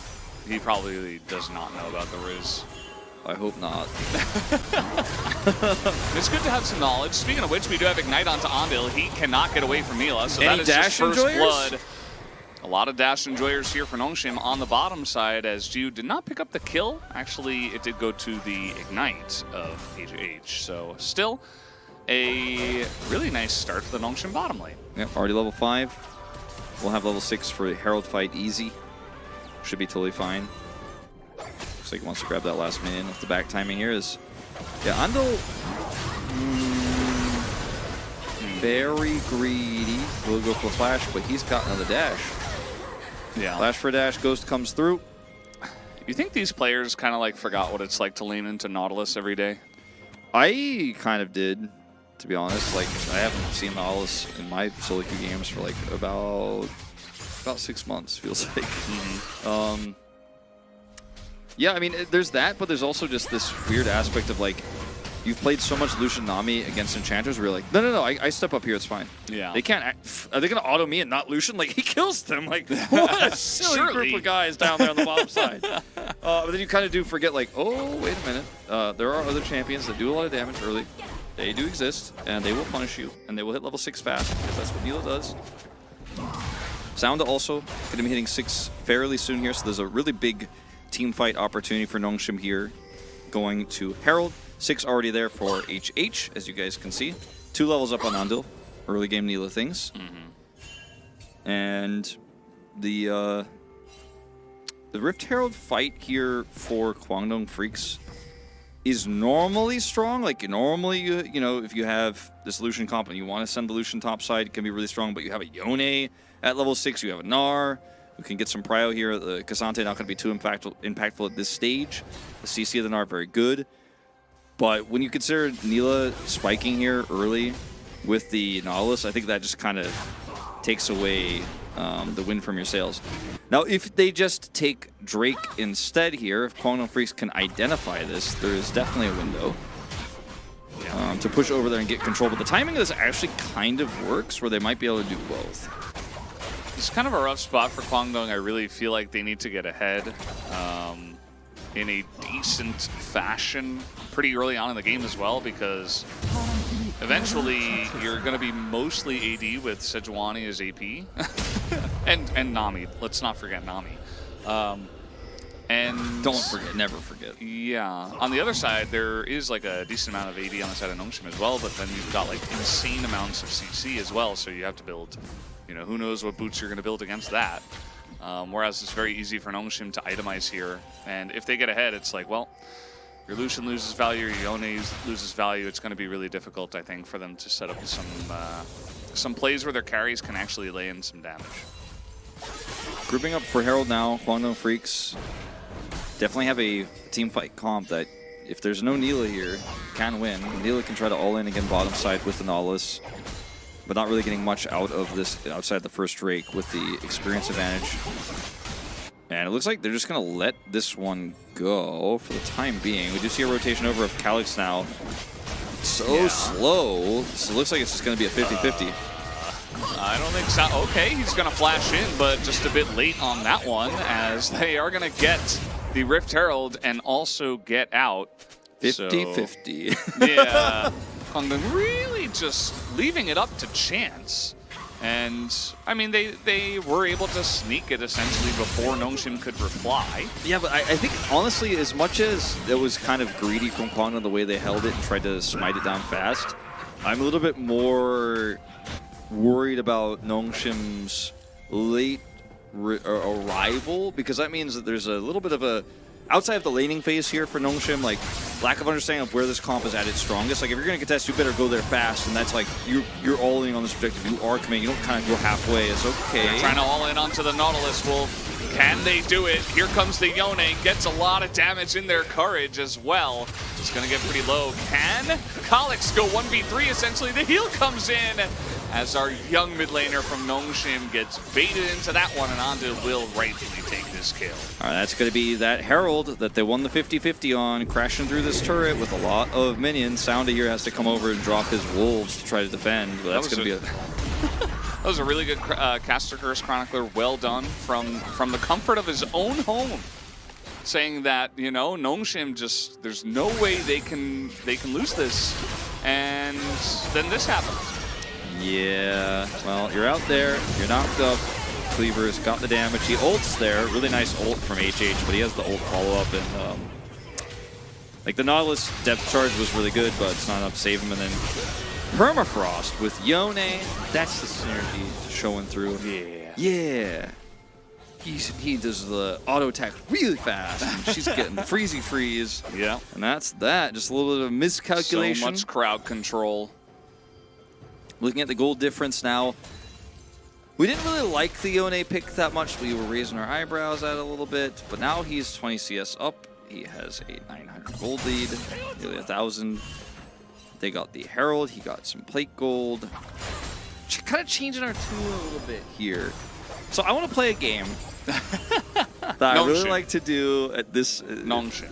So right now, who do you think is the most handsome player on Quantum? No. Who do you think wins? You can answer that too if you like, but the real question is, as you predicted, if you had to decide right now, based on the game state at 11 minutes, Nongshim. Who wins the game? Nongshim. Okay. So you still think Nongshim are going to win this? I do. Well, I'm here to tell you that I also think Nongshim are going to win this game. And I'm making that my official prediction as well at this stage. Nice. In Challengers, we don't usually make these distinctions in draft, although sometimes we do, as Valdez did in this game. But it's more fun to see what happens in reality for a little bit, just a little bit, and then like take stock, because it does seem like, okay, Kwangdong's 1,000 gold ahead, 20 CS down is the Silas. It's a Neela, so can be tricky. It seems like they've misunderstood the win conditions. But the draft of Nongshim is just so easy to pilot. You know, versus this comp, there's so many good Silas ults to steal. Like, literally every ult is good, and the Gnar ult is free and amazing. So, you know, gold schmold, all right? 30 CS, Yeah. 30 SMIAS, okay? Gold 1,000 Yeah. Rod of Ages Smages. Who needs that, really? It's going to be interesting to see how Kwangdong are going to deal damage to Nautilus alone. Or the Silas that is going to be in the front line for Rod of Ages. Wukong. Or Cassante? Yeah.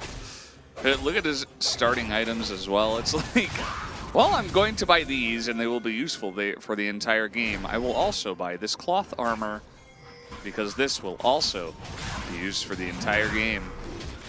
This is the BT rush that you go for on Neela early game. By the way, Nongshim stacking the Drakes, feeling good about our Preds. Okay, they want to get on top of Jiu here, but the massive Cyclone comes in. Bull is doing a decent amount of damage, though, on that right side of this fight, getting on top of Jiu now. That is a ton into the 80 carry. That is 3 kills Feeling for bad the about side our of Preds. Kwangdong. Feeling bad about our Preds. I just called them Kwangdong. Kwangdong.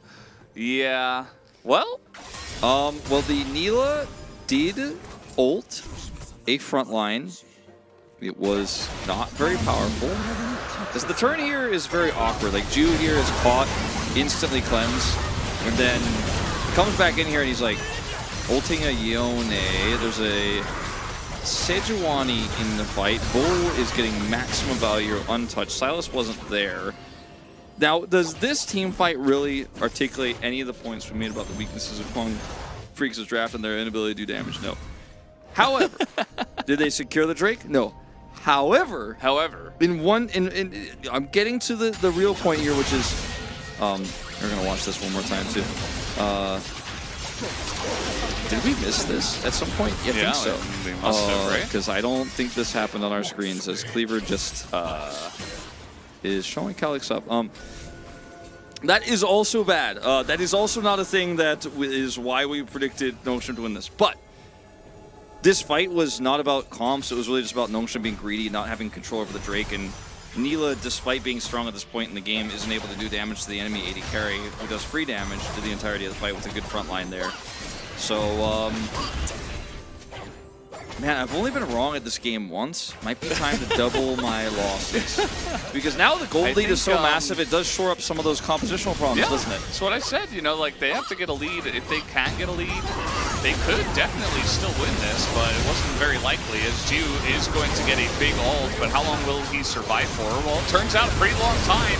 He's not doing a lot of damage, though, as once again, Bull gets a massive culling, but still, as we do have Mihail getting on in there, looking for his 5th Cassante win potentially. He is trying to survive here as Lancer going to get knocked up. The Boomerang also not going to follow up, and Mihail gets out. Unbelievable. That ult from him across the wall, like that the Disney Tarzan remake should be inspired by, like, this guy sliding across the wall there. It was pretty nasty. But the fight was essentially turned by that really nice Neela ultimate, and he has a Bloodthirster, so he can live through this fight pretty well. Nami here actually a little bit late to really turn the tide. As look at Ju's ult, grabs 2, gets the dash through, second dash comes over, then set up by, and the stolen Gnar ultimate pretty strong. Silas to Gnar, pretty good. And then Mihail says, "You're going downtown, Courage." And it's not for coffee. A lot of people go downtown for coffee, like, because they don't have a local coffee shop in their area. It's too rural. Yeah, I can't relate, but I mean, you live in Seoul, of course you can't relate. You're from New York. Not every area in the world has a coffee shop in the suburbia. You have to go downtown. Life was just like a Seinfeld episode, though, where you just have a massive apartment in the middle of New York City. Is that not the case? I heard a new restaurant opened up, Valdez. new restaurant, Pog. They have waffles with Skittles in them. Wow, I can't believe anyone would actually enjoy that. Do you think that restaurant will become a hit? I don't know. Maybe we should try it. Should I make a reservation tomorrow?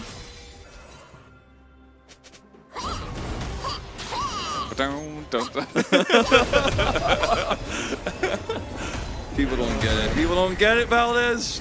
We're very funny and they don't get it. They should get it. All right. SAR 1202, please be nice in the chat. Nautilus will become very tanky, don't you worry. Okay. He's already got a cloth armor and plated steel caps. He's already fairly tanky. He's level 9. He's got some good base stats. You compare him to Enchanter supports that have been meta for the last 3 weeks of LCK and LCK challenges, he's very tanky already. Compared to, like I said. He's like mildly tanky compared to, like, Cassante. Or like an actual Panzer tank. Are tanks tanky? I guess they are. They are very tanky. That's where the term comes from, Baldos. Oh. Well, here's Mega Gnar. Lancer! Mihail's got that frontline big knockup as the Nautilus is tanking up quite a bit, but should eventually go down. The Yone ultimate is huge, and the stolen Gnar into Neela! You've got to be kidding me as they turn it around perfectly. Mihail went maybe just a step too far. but he's Cassante, so it's fine. That is going to be a massive team fight win once again to the side of Nonshim, as they have well and truly gotten tanky enough to deal with Kwangdong. So like I said, 40 CS, 40 SMIS. You know, a little bit of gold in the advantage of the Yone. Yeah. 3 kills. Can Yone steal a Gnar ultimate and use it in a team fight? No. However, watch over here as Mihail's in the front lines. And look who's coming. It's Calyx. Hijack. Oh no! Right into the Neela. I hate when my Gnar ultimate gets stolen and it pushes my team into the enemy Neela. I just hate when that happens. What should I do, Dr. Wolf? Well, Kwangdong, I will tell you, maybe prioritizing the early Gnar on the draft with Silas open could be a symptom of a larger problem. And what I will prescribe to you is not doing that in game 2. A better draft. Please prescribe a better draft, Dr. Wolf. I think that's the issue. By the way, like I do not have my PhD, chat. Yet. I cannot help you There's guys. still time. It's not actually licensed to give There's professional always advice. time to go back to school. True. But at the moment, this is not actually official professional advice. Please see a trained professional. We were supposed to have the small text come out on the bottom side, though.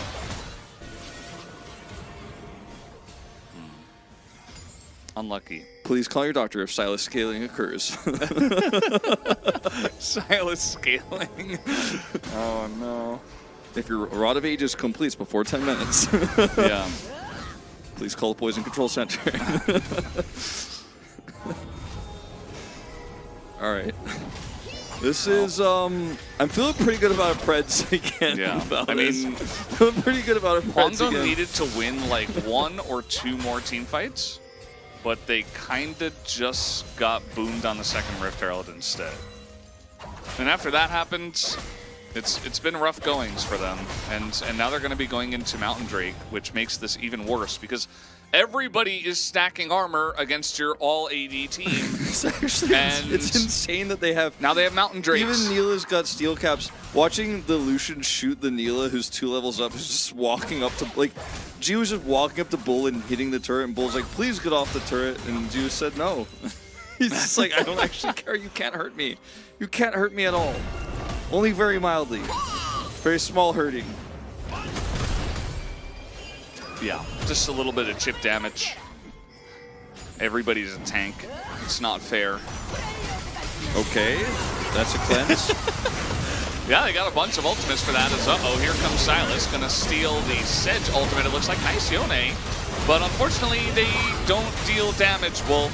They aren't hurting them, Valdez. Sim are extending pretty far, but again, it does not matter because they're not dealing damage. They gotta kill him, but they're not able to do it.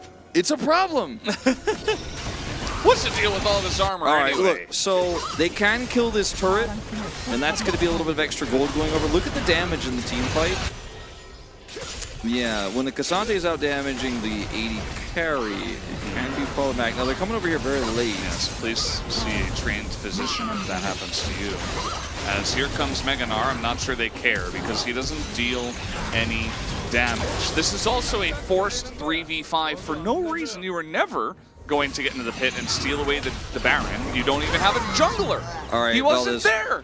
I'm losing my mind, Wolf. We're getting a little bit. We're going a little bit down the Artosis road a little bit here. I feel like we're getting on them like they're the best foe you, and it's 2011 GSL season 2. And so I really just wanna bring it back for a second because yes, this is a team fight where no damage is being done, and it's really sad. And even Yone, who's very far ahead in Fed, cannot hurt the Wukong. It's just, I mean, Heil even ulted the Nami. Yeah. He's like, yeah, free kill, lol, XD.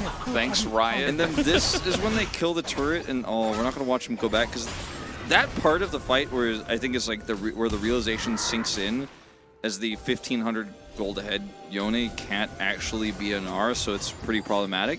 But then going back to the Baron, that's the decision. It's the real head scratcher because yeah, you need to win that fight. You need to stop them from doing Baron. But then after losing the fight and getting the turret, you just have to cut your losses. You know, like this is not going to be a winning situation.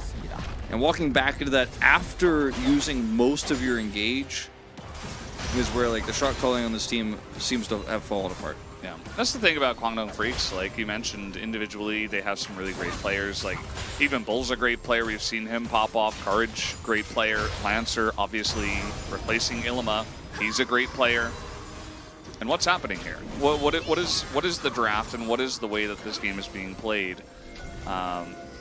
It definitely could get better. Is what I'll say. I'm not going to be too mean. There are some improvements that could be made, but now it might be a little bit doomed. It might be a little bit late.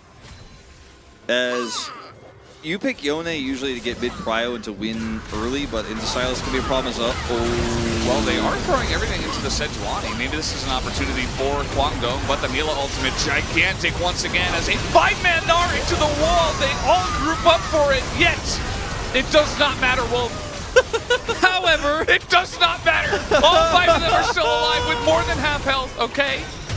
Not does even not matter. a wombo combo could save Guangdong Freaks here. That was the saddest 5-man ultimate I've ever seen. That was like the TSM 5-man sleep. Like, oh no. It was a 5-man, right? That sleep. I think it was 5. It might have been 4, but it was a big sleep, and then it was a resonant sleeper follow-up. This feels the same because there's just nothing you could do, and they're doing this into the Baron buff. By the way, 6,600 power play. Fairly early Baron take. 9-man sleep. The 9-man sleep, yes. Well, Chronicler, that is the meme, isn't it? they didn't work hard enough to throw this one, but the comp did in this game. Watch the tragedy unleashes. Gio hits a big ult, and they're like, okay, hold on, but Gnar, wait a second. Oh! Oh, baby, the damage is, wait, where is it? HH Sonya's! He didn't need to break his stopwatch. He didn't need to break it, Valdez. He didn't need to break it. It wasn't HH who did it right. I think he sold his broken stopwatch. He just smashed it on the ground. I think so. He's very bad. Yeah. So, Guangdong's comp, it did basically the best that it possibly could, right? Like you've got 5 people got knocked into the wall. You had all of your members kind of available doing damage, and yet it still didn't work out. Now, YouTube chat is saying bad Lucian. First of all, this is a positive stream. Second of all, the Lucian is a fantastic player. Okay. And also, this has nothing to do with the way that Bull is playing. He could be a god. This could be the best AD carry that the universe has ever seen, and it would not matter. Well, that's going to be the end of him. Well, they got the clone, I think. Calyx, very low here, but he still has his Zonius, and Hijack coming up soon. He is level 16. Now maybe the counter, actually here, hold the phone, Valdez. What if Lancer died there, so there's no Gnar ultimate to Hijack? Now they I think you're onto something. Maybe there's a way. This could be it. Now they have to make something happen before he respawns in 14 seconds. Well, nah, YouTube chat is still saying that Bull is not playing well. I don't even know what to think at this point. Well, the I've force lost of all nature is a pretty interesting choice from Mihail as well. he had too much armor. Mentioned it in chat, and I thought, well, we do have to address this. It is probably not the most ideal item he could have purchased. Yeah, he moves faster. That's what I was thinking, you know. He just gets in their face, right? There's not any other item that could have been built with dead men or dishes. So they could have been the same sort of dishes. Yeah, plates. Oh, I see. Yeah, that's a bad joke. I don't know. Yeah, I didn't Gio get is it. like trying to 1v4 Gio has here. cleansed, by the way. I mean, this is really rough for the second Guangdong because everything they do requires you to not have cleanse. Stay away from Calyx! Stay away from him! He's got that Gnar ultimate! Oh no, Sounda just joined the fight. He's gonna get on top of Bull here, who is now dead. Watch out for that Gnar ult! Not able to do any damage. This should be the end of the game, guys. 28.5 minutes for Nongshim to put the nail in the coffin. Sorry for yelling, Chad. I just wanted to warn him. Yeah, you woke all the chatters up. How could you? Well, Leona's dead too. That's going to be the end of this game. The Nexus turrets go down. And they are going to be diving into the fountain. GG 1-0 in favor of Nongshim Red Force. We called it, well, you especially called it pretty loud and clear. The draft diff after the first 3 picks were, you could feel it. Now, the question is it Colix or Jiu who picks up PUG? I actually kind of want to give it to Jiu. I think Jiu. Even though the Gnar ultimates were part of what turned this game around, like the Nilo play overall was pretty good. Some decision-making issues, but in terms of individual play, I thought his ults were really nice. His positioning was good. His dashes were, I almost said fat. You got me on that old school life. Gonna connect to my dial-up. Yeah. Well, this one was a game of League of Legends. Kwangdong Freaks played out the early game very well. I thought that they had a lot of good looks, and they took some risks on some objectives. They got ahead. It was looking pretty decent for them. But then they hit the brick wall that was kind of the draft diff, and I think, you know, there was a possibility for them to win, you know, 2-3 more team fights and get so far ahead that it didn't matter, but I think Nongshim were able to stop them in their tracks fast enough, and then the game was kind of just over at 17 minutes. I'm trying to think of, like, if you hit your own Gnar as Kwangdong into a Yone ult with a tidal wave on top of it, can you kill anyone? Like, probably somebody would die. But then you used all of your ability to stop this team from getting on top of you. Like, on the ability to try to, like, wombo this team. But if you kill one person, which you might, the others will survive. The Bloodthirster was a good build choice here for the Nila. Very difficult to kill her. She gets into position, does a lot of damage, survives through all of that CC that wasn't always chained together very well. She had the cleanse, so he does pick it up. Hey, Jiu, nice play today. Thought Colix might get it, but he did kind of get boomed very early on. Like, there was a chance, again, that if he just got so far behind that he would not do enough damage or enough. Even though, like, he had a bajillion ults to steal, like, there was potential. I like that we got a smart Twitch chatter. Auburn Summer mentioning the Nongshim Ziggs ban was super smart. Maybe they were planning an AP bot pick. That would have been the best option for them for sure, and they banned it away. It was a really smart ban. That's actually a really good shout back to the draft. Definitely hurting the damage profile massively. I think if it's not the, if Ziggs there, they might have problems in the laning phase into this, but like at least they have a real team fight with the Yone lead. Maybe they can actually burn through those health bars. That Gnar would have definitely felt pretty good if it had a Mega Inferno Bomb on top of it with Leandri's damage. Didn't feel so great in this case. Very true. And maybe they thought they can kind of just, you know, make their way out of it, but it wasn't Maokai and Heimer that you had in your comp. It was Sejuani and Nami, so not really the same kind of pieces of minimal AP outside of, you know, not getting the Ziggs. Either way, guys, we are done for the game one. We will be back after the break.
Welcome back, guys. We are here live at WDG Esports Studio for game number 2 of Nongshim versus Kwangdong Freaks. Nongshim able to squeak out the victory in that one. Took them a little bit. Started off very slow, but eventually their comp took over and won. Yeah, definitely some. I would sum it up this way. There was a strong draft for one of the two teams. They missed some of their win conditions early. There were some mistakes and aggressive plays around the mid lane that gave a lead to Kwangdong Freaks. And then Kwangdong's draft didn't get enough ahead because of it, and they built the armor stat, and there were no damage stats. They built magic the armor profile. stat. They were like, Yeah. they went to the shop and they clicked on like the armor button, and then it was like, here's a list of all the things you can buy, and they were like, Yeah. those are on the recommended items for my champion. Yeah. That means Wow. I could just buy those. It says they have armor right there, and then that was kind of the end of that. 5-man Narc, killing no one. That's a It's problem. not on my bingo card for today, I'll be honest Yeah. with you. If they had, any kind of AP to layer over that, that was in a decent spot. If you have an Azir that's really fed, all of those guys, they get sweeped up and die. Like, that's what would happen. But instead, Dione wasn't there. I mean, the damage wasn't even layered well. Like, there was a chance that if he got, like, a 5-man Gnar, that maybe if they were far enough ahead, even though they were all AD, they still could have beat them. But it also, it was rough. Kwangdong Freaks are going to have to try something new for Game 2 because that was not it. And they should not do that. I wonder what side you pick right now if you're Kwangdong. I kind of want to see you probably pick red side. Everybody's picking blue, though, today. Yeah, I'd say maybe save counter pick, though, and maybe not pick your soul laners in the first part of the draft when you save R5 for... If they go blue, maybe you, ban Silas and pick Rise first. I think that would be okay if they do go for it. Let's see what they select. Blue! It will be blue, so they are side. following the trend. Following the trend, but will they be able to utilize the trend? Will they be able to get that I don't first pick, know. the prio, and turn into something good? T1 took blue side in Game 2 after they lost Game 1. They were not able to take the win there. Someone asking why Cassante built MR. Scientists are still on the case on that one. There's still some research to be done. To move fast and do the boom boom shooty, perhaps. How's the consistent streaming going? Here I am, consistently streaming for challengers. Thank you, Timmy, for your question. 6 days a weekers in the on the desk? Not That'd me. be me and you. We're streaming more than most streamers actually in a week. Not on our personal streams, but breaking it down. That's our jobs. Let's continue to do our job here in Game 2. Wake up, API. There we go. Countdown timers. Come on, API. Countdown timer is getting a little out of Get your whack. stuff together. But we're in it. We're in it to win it. Actually, we're not. We're just in it to see who wins it. Nyla Ooh, you mean Neela? Sorry. It's okay. Everyone gets excited sometimes. Everybody makes mistakes. Everybody has those days. Cassante as well. What do you think is next, Silas? Wukong. Okay, well that's the third piece of the puzzle, I suppose. You have now left, by banning away the champions that were problems, a lot open. Varus, definitely a strong pick here first on blue side. Rise, I'd actually respect a Rise ban here from Nongshim right now. I was like, nah, I don't want to deal with that. You guys can play Varus, but there's a lot of other picks we have. Heimerdinger's still up. Maokai also would have been a good first pick here on blue side. Rise might just be the way to go. We thought that last time, and then they were like, nope. Elise, okay. That's cool, that's It's cool. been a good pick for Courage. So, Valdez checking the win rate. Let me just check. He's 2-0 on the pick. Yeah, that's what I thought. Like It I is the remember. only pick that he has a winning record on. Yeah, that's the. I feel like that's the pick where I got excited about Courage. Where I was like, oh, this guy's really good. And there were a few losses where he still did well. We saw this Jarvan hovered quite a bit. I don't think it's the way you want to do it, and No. they will luckily not. Do you see the Sejuani? Now locked and loaded. Good to see a Varus come through here. That an Would not be it. unexpected choice, Valdez. Neither would that. Ooh, I want that. No, go back to that other one. I've never even seen what Warwick looks like in the draft. Like, I've never seen his artwork before. No one's ever even hovered him before. HLE. Oh. No one's ever even hovered him before, Valdez. Oh, Just it's my because first you're time. a wolf doesn't mean you're supposed to get excited about werewolves. They're different. I mean, they are different, but I also don't think Warwick is a werewolf necessarily. That's not what Arcane said, Bad Chest. That's not what Arcane implied, Bad Chest. Real Warwick from Arcane. Okay, so well, Silas is going to be taken. This draft looks much better than the last one. About 17 times better, at least. At least. You have to pick a Heimer or a Karma here if that's what you want to deal with this Varus with. Otherwise, you will not have the opportunity to do it in the second phase because it will be banned away from you. So, Oh man, it's Lulnectin coming out here. interesting. Curious Blind about here. that. Yeah, curious choice, curious choice. You know, Casante's banned. They can ban the Gnar as well, and you can try to give yourself a good matchup in the top side from me, Heil, but I don't know. It feels pretty early to go for something like that. It is double melee for your Sejuani.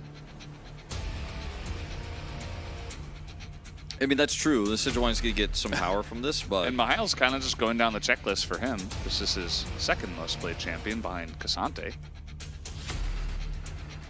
See what gets banned here in this final slot. GP has been very strong right now on this patch. It is all any streamer I have turned on except Baus has been playing. Baus only plays the Scion one. But the GP has been real. I was watching Nemesis play GP last night. He was having a tough time because he was doing a lot and his team was not following up on it. Sad that we won't be seeing it today here, but could have been a good answer to the Renekton. That seems to be a sign of the X-champion that everyone's been talking about is pretty good on this patch. I won't name it, but I'll just leave with the X there for you guys to... Jaya? I wasn't going to say it.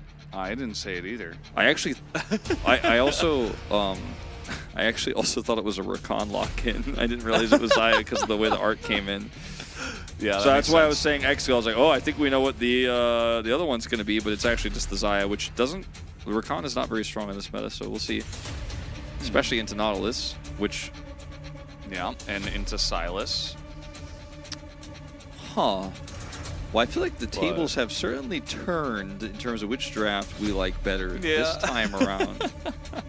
I think the Nautilus expecting potentially that Rakan to come through is very strong, but isn't amazing into Zaya in general because she could just ult away from you. Now this I like more. This I like a lot. Not going to be the easiest to set up, obviously, with the ult, but works well with the Renekton. You're going to have a lot of frontline, a lot of melee to deal with here in this comp, so he should be able to get a lot out of his ultimate and his passive. This game feels like another one of these Nongshim games where it's like, can Calyx pop? You know, like, will he do it? I mean, we've seen a lot in the LCK.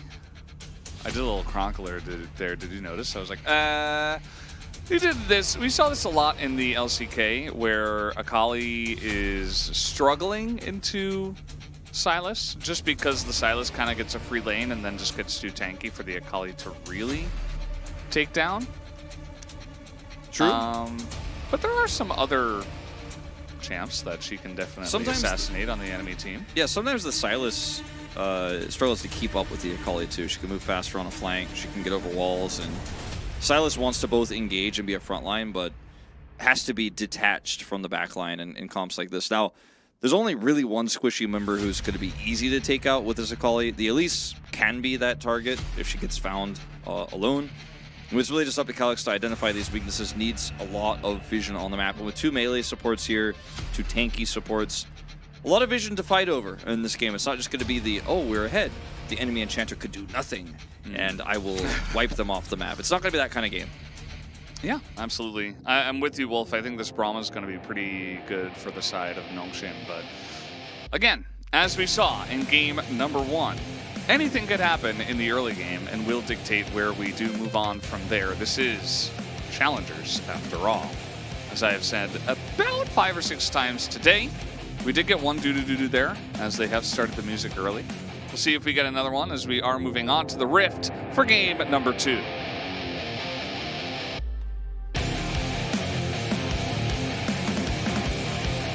협곡에 오신 것을 환영합니다. There it is. Well, we got it. You hear it? It was me. 미니언 생성까지 It was you. 30초 남았습니다. It was you all along. It was me. Lethal tempo. Doran's blade. Start for Bull. No lethality to be found here. A little lethal Yeah. tempo. Zaya. Bull has played 7 games of He's Varus. 2 and 5. He's 2 and 5 미니언들이 on the 생성. Varus. And Valdez was looking up the he statistics. almost always plays on hit from what I can tell. Like, we cast him at least 2 games, and he played on hit for both of those games. He did. And Wide Renekton. Welcome to the stream. what? Renekton's art in the back looked a little bit stretched. He was, Really? He was getting a little bit pulled out. His teeth were looking a little bit interesting. He looked like big brain Renekton on the Rift. Though there are never too many doo-doos in the chat. You're good. Yeah. As long well, actually, if you did uppercase do probably 4 or 5 times in a row with no spaces, that's probably why Nightbot got you. So just be careful. Put some spaces in there, maybe some lowercase letters, and you should be fine. The Nightbot is very sensitive. We'll never know what Jump happened. scare. We'll never know what happened in the bottom lane. What's the reverse of a jump scare? Where like something scary is happening, you jump away to something peaceful. Jump. A piece. Piece A jump. jump piece. A jump calm. We got the jump calm. Oh no! Okay, calm. Suddenly calm. It's okay. Panic, calm. Well, it looks like the trade was fairly even there on the bottom side. As we'll see what Courage gets done in this early matchup here. They both are pathing top side, level 3. Sounda taking a bit of a retreat, trying to kind of peace out here, is trying to get on his Krugs. As this was a bit of a Chronicle Morphin jump, like, and Sounda doing a good job of identifying where and what angle cards would take. Smite fight incoming. Top lane, also very important here. Mihail could move at any moment to go help, but he won't. Just going to give this camp to the Elise. Lots of prio here for Quantum Freaks in the early game. Careful, What's going on here in the top lane? Trying to bait it. I think he's trying to bait it. But they know. I said Elise is trying here. to, Valdez. Mihail's got some good restraint. Good restraint. It's the right thing to do. You see Sounda, he's kind of just trying to read where this Elise is. They know that she They just want took this it. so badly. Bunch of back pings on the top side. Nongshim know exactly that the Elise should be here. He was like just on the edge of vision if he wasn't seeing outright. Don't think he missed that. But either way, still not going to be the commitment. Her just like, yeah, he might have seen me there. And it's going to be a back off. Jack's going to back too. We'll have enough time to walk back to lane. Huh, that was a lot of commitment. And normally we don't see Elise play around the top side of the map, but with Nautilus and Braum suddenly back here in the Challengers meta, I guess you don't feel as aggressively inclined towards going to the bottom side of the map, because it could backfire big time as the Elise level 3 gank much weaker when there's no Enchanter supports on the Rift. Is the other LCK channel down? Yes, because the LCK is on Wednesdays through Sundays. This is the LCK Challenger League, which is the second league behind the LCK, where we grow up-and-coming new talent in Korea. Now, if you meant the Korean Challengers stream, that one should still be up. Yeah. And I respect the commentators there, but you could probably just stay here. We're pretty cool. We are pretty cool.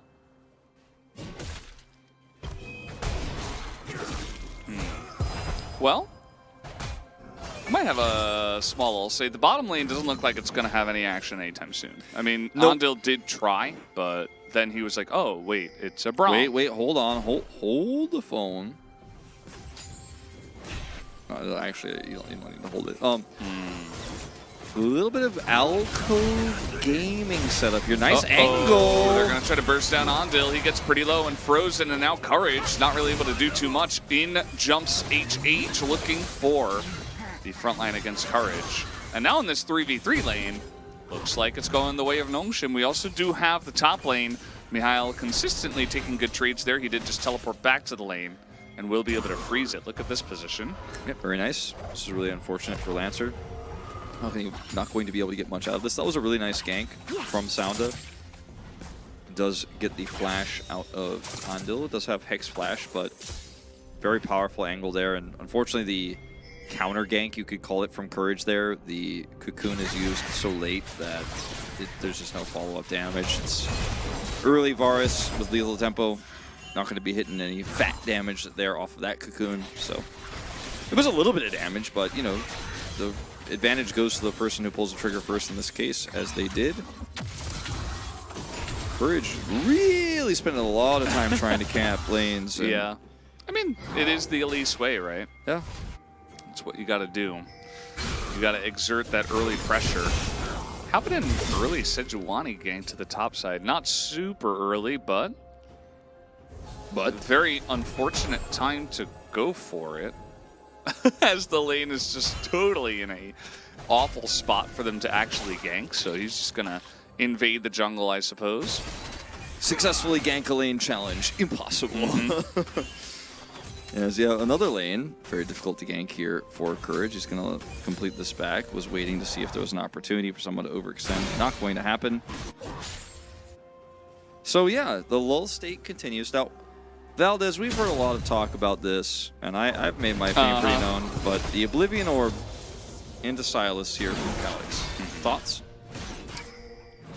Any opinion? You got any sort of feelings about this? No hard feelings, Wolf. Generally, I think it's okay. I'm like, when I'm on the spot, man, he has to say it's a very polarizing issue, so you have to choose one side or the other. Are you an Oblivion Orber or Oblivion Orb hater? It's a nice item. I'm gonna say it's a nice item. That's all I got to say. Just testing your PR, Valdez. They don't call me Valdez #PR for nothing. That's what they call me, including the hashtag. Including the hashtag. Including that. Okay, hold on. Oh, they're gonna catch Cleaver here. He's in a bit of trouble. He'll just flash away. Courage misses his flash, as now in goes the Akali. And a Sejuani ult goes wide, as now they try to burst down Calix, who just flashes away from it. As now we got another stun here, and even Braum's getting into the mix. And he's gonna burn to Braum. HH picks up the kill, and that is 2 more for Nongshim. So if you pause it right here, you're probably wondering how we got to this point. You know, how did this occur? If you just showed up and you saw this and you paused it here, you'd be like, well, how did this happen? Well, let's break it down again. Because Sejuani ult starts this off, and because he's close enough to the fat wall here, he can fat flash it. And then if we pause it here, you can see Sejuani ult is very far away from its target, and the follow-up here was questionable at best from the Elise. And then HH shows up to secure the kill. Burn down does occur with the Ignite. But that was a very messy fight, and I think a lot of Kwangdong Freaks' early power in this game now gone. It very much vanished right before our eyes at about the same angle that Cleaver's stolen Sejuani ult went. True. Very sad. Mostly southwards, yeah. Yeah, but like about at the same rate. Like it's not like completely down, but like true. at a kind of maybe 30-degree angle. Linear 30-degree angle, traveling southwest by south. South by Southwest, I should say. Who is LS? That's Larry Seinfeld from the very famous sitcom that you may have heard. It's called Seinfeld. Yeah, from WatchForever.com. Mm-hmm. That's one of the spin-offs. HH in a little bit of trouble, just face checking. He gets speaking of the Zaya to face check as well, but over the wall he goes. Very nicely done, but didn't have to face check in the first place. At least he got himself out of danger. Doesn't look like the Gromp Nongshim tryout went very well. He went right back to his home. He got sent back very early. Not a successful tryout. He was trying to join the team, but they seemed not very interested in having him, at least for the time being. Maybe he'll get a second trial. Sound just said we'll call you back later. Courage is, man, this game is just becoming a face check kind of game. Yeah, I don't know what's going on here, as Nongshim did stick around for quite a while, Nice and Courage, dodge. I guess, expected them to be gone by now. Courage does not have flash. Colix is mad they didn't give him the kill, but he'll get over it pretty quickly. Imagine because they have being a nice lead. 0-0-3 Akali. There's not even any famous James Bond agents with that name code. or Nobody with that remembers 003?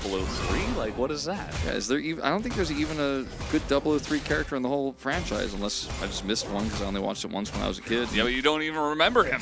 If there was Yeah, one, well, you wouldn't remember exactly. it. If he was good, I remember. I remember 006. Okay, I remember Moneypenny.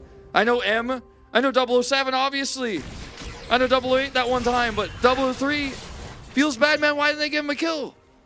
Could have given him a kill there. Stolen by Sonda. But you know what? He will get over it pretty soon because the gold lead is starting to balloon here as the face check meta continues. And yes, we did see HH and Ju try to throw it all away.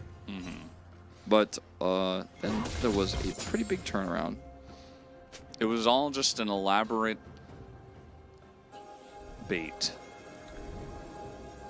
They just face check the brush to make the other team face check and feel safe, and then they just get you. And speaking of which, maybe baiting in Mihail here, but no, look at this. He immediately runs all the way back. For some reason, having a good idea that the Elise was in the brush. He's like, this trade is too good to be true. I have a, why would he do this? Doesn't seem right. Good game sense.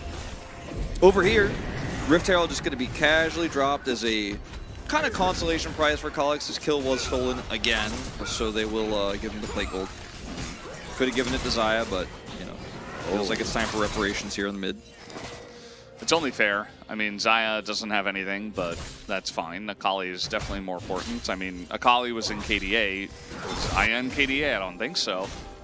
Nobody remembers what band Zaya was in. I don't think she's even part of a band. She's not cool enough. We're doing a little bit of hooing here on the stream this time. You and I, 003, Zaya. Does anyone remember? Does anyone remember Gilligan's Isle? It was a great TV show. Gilligan's Island? Yeah. I used to watch reruns of that. Gilligan's, you know, like the Brady Bunch. Yeah, Brady Bunch, good one. What was that other show? Andy Griffith Show? You ever watch that? Now people definitely assume we are boomers. There's not a single person in this chat who knows those shows. There's probably at least a single person. No, not even a single person. 소멸됩니다. Come on, chat. Somebody knows. Courage, another try at getting a gank and another fail because Nongshim just kind of reading the situation. Yeah. Just playing it very safely, kind of playing to punish rather than to be aggressive in this draft where they could scale up really well with the Zaya and the Akali. So mid-game team fights could go their way with the Renekton. And My grandfather speaks about them. grandfather speaks about them. Well, I'd like to speak with him sometime. It sounds like a fine gentleman. Wow, ult into Courage here. He's in a lot of trouble. He is not even going to get a chance to repel. As, oh no, Cleaver as well gets himself Colix. way into the back. First kill of the game. Yeah, and he is going to get out of there. Mihail is like, I know your jungler's dead this time. And the Dominus push it through enough. No, it will not. Lancer just going to bop him on the head. Mihail thinking Renekton is too OP. Should watch some more Larry Seinfeld. Either way, that is going to be a solo kill for Lancer. Larry Seinfeld is my favorite fake joke for today. Every time you say it, someone gets really upset. Like, you know, it's not Larry, right? It's very good. Yeah, it's lickety split. Yeah, does anyone else remember VHS tapes? Yeah, I used to watch Breakin' 2 on VHS. Did you ever listen to Electric Boogaloo. Did you ever listen to the soundtrack on your cassette player? Of Breakin' 2, no, but other things, yes. Oh, okay, that's fine. Yeah, this is Courage, unfortunately, just completely out here. Sound defines him and then just chains the CC together. Andil is fairly nearby, Cleaver is fairly nearby, but that was just, you know, unfortunate. Mihail here, we're watching a really long version of this, just canceling some autos and then gets stunned by the Counter-Strike, gets his own stun, but it's not enough damage here, so oopsie daisy. Yeah, he didn't have his Qs on cooldown. Yep. And it was a great look from Lancer to just go in on that one. Mihail just assuming he would have enough time. And then he didn't. Underestimating the Divine Thunder damage out of the Jax. Yep, a little bit early to be winning that one. And I think actually it gets worse later, but obviously at this stage, you're like, my team is ahead, I should be ahead, and finally the jungler is gone. Because this is the one time he's like, okay, at least he's literally dead. I can 1v1 this. You're not ahead in terms of the 1v1. You're sitting on one mythic just like he is, and yeah, unless you get a bunch of kills in this upcoming team fight, get the second item faster, probably not going to be yours to win. He is 20 CS up, to be fair, but hasn't translated to a massive lead. Courage, trying to bait him again. Can this be the win condition for Kwangdong Freak's Lancer? Oh, I mean, Mihail was waiting for it. Seemed like he had a pretty good idea. And yeah, we're going to just throw in the Rift Herald on the top side. This will definitely go down. So they say, well, the jungle, Elise, and the bottom side of the map not going great, even though she does have 3 very nice tomes that she did pick up. But maybe we can play around our Jax. Maybe we can play around winning the side lane. And Lancer, a great player. I mean, he's already gotten the solo kill onto Mihail once. Could definitely see it happening. Well, if it's not a true 1v1, though, could that's be just not disastrous. fair. Oh no, 1v2? This isn't fair. Lancer's still looking for it. Hey, he might just get it. Mihail can't run away quite fast enough. Lands the stun, and that will be quite enough as it became 3-on-1. Sad times, Valdez up here for Kwangdong Freaks, but Courage once again up in the front here with Andil, but no damage. Yeah, they're not quite able to burst through that one. You can see that Kalix is going to go into that ultimate for now. He could follow up here as in he goes again. Huge burst on the bull, but again, you know, you gotta follow up a little bit. Huge Featherstorm finally coming through from the Xayah. As everybody's super low health. Not the cleanest fight from Nongshim, but they still might be able to pick up 1 kill as finally now the feathers are flying forward. The reconnection from the side of Kwangdong Freaks, probably not the look they were looking for.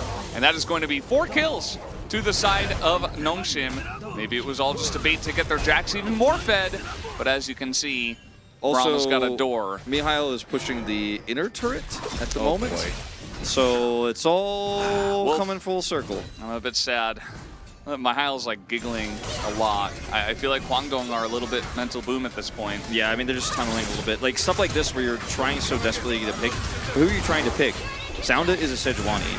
Xayah can just press R if you get on top of her, and Akali is extremely mobile and has all of this backup. So you've tunneled super hard to this choke, and then this hook actually barely hits the Akali. And Kalix still has flash, so he can get out of here. He's actually fine. And that, like, without that play even happening, you don't even get anything. You don't actually feel good about this at all. And then Jack shows up, but it's too late, unfortunately. Speaking of, I don't think you ride that shuriken, but the gold graph is looking...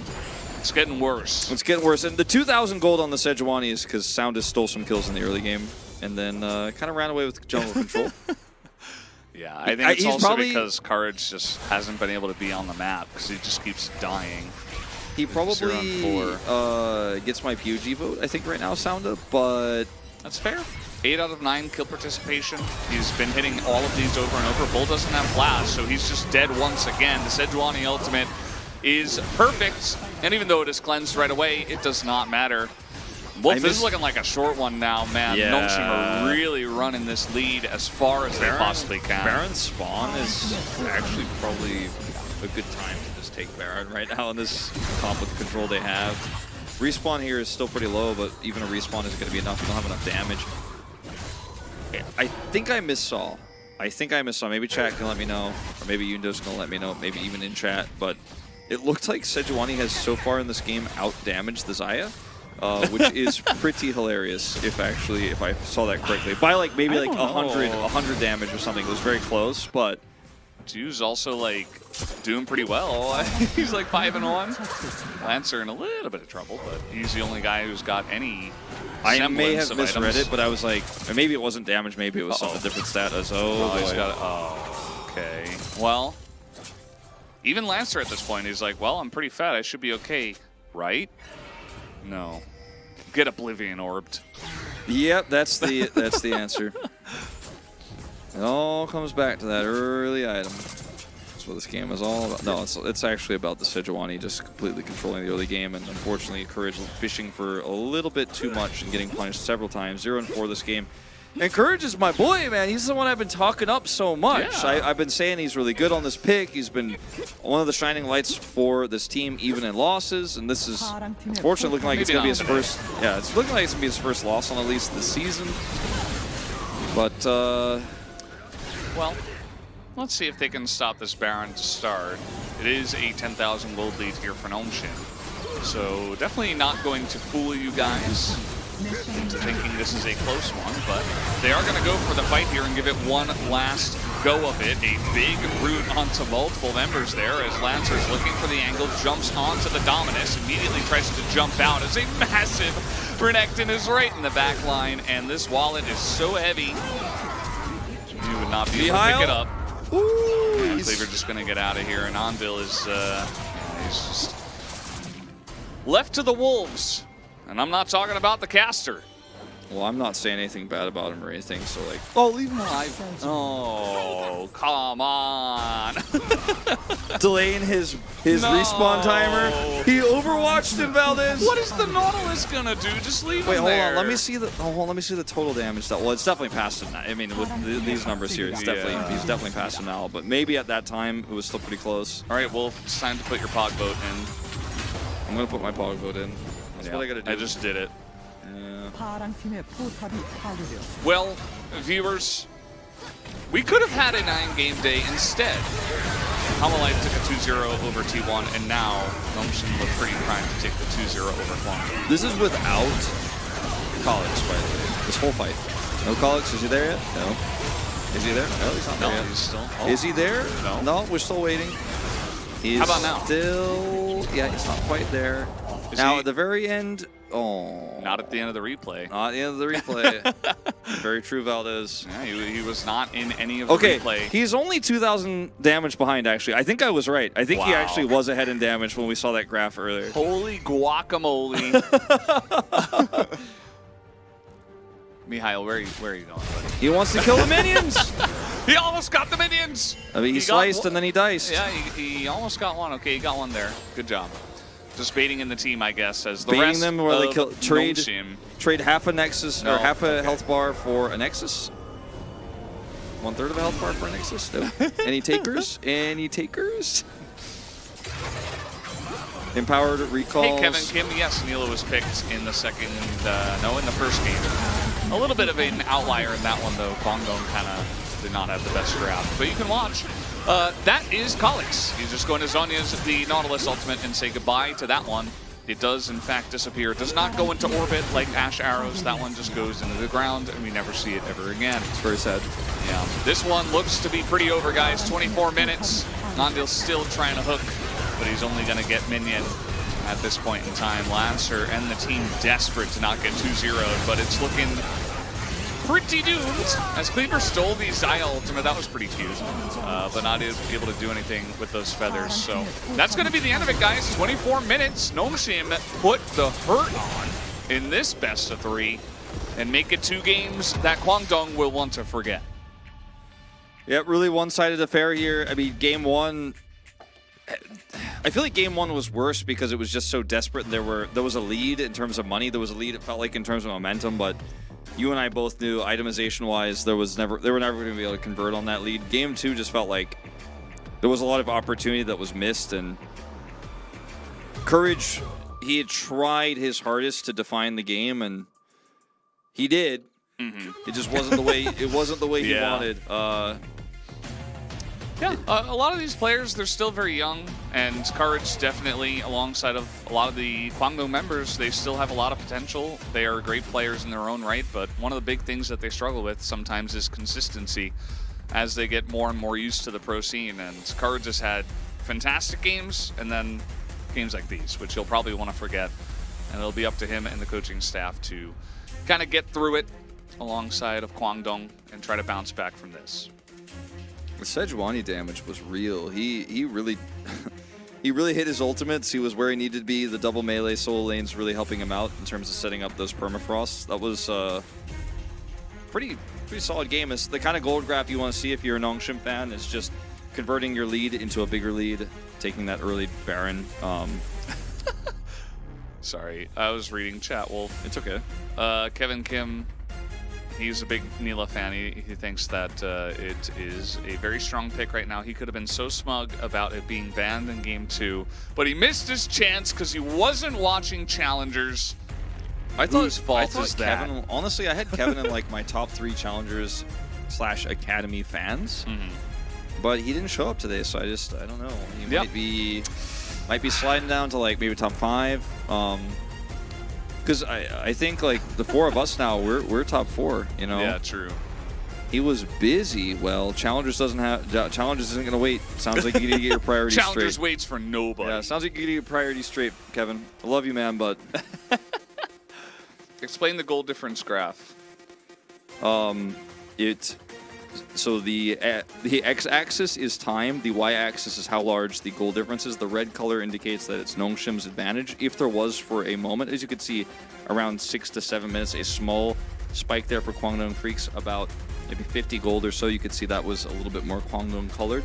And the type of graph you want to look for is one that looks like this, that it is just kind of exponentially growing. So you're taking one lead, turning into a bigger lead, which turns into a bigger lead, so there's less chance for your teammate or your opponent's team to come back.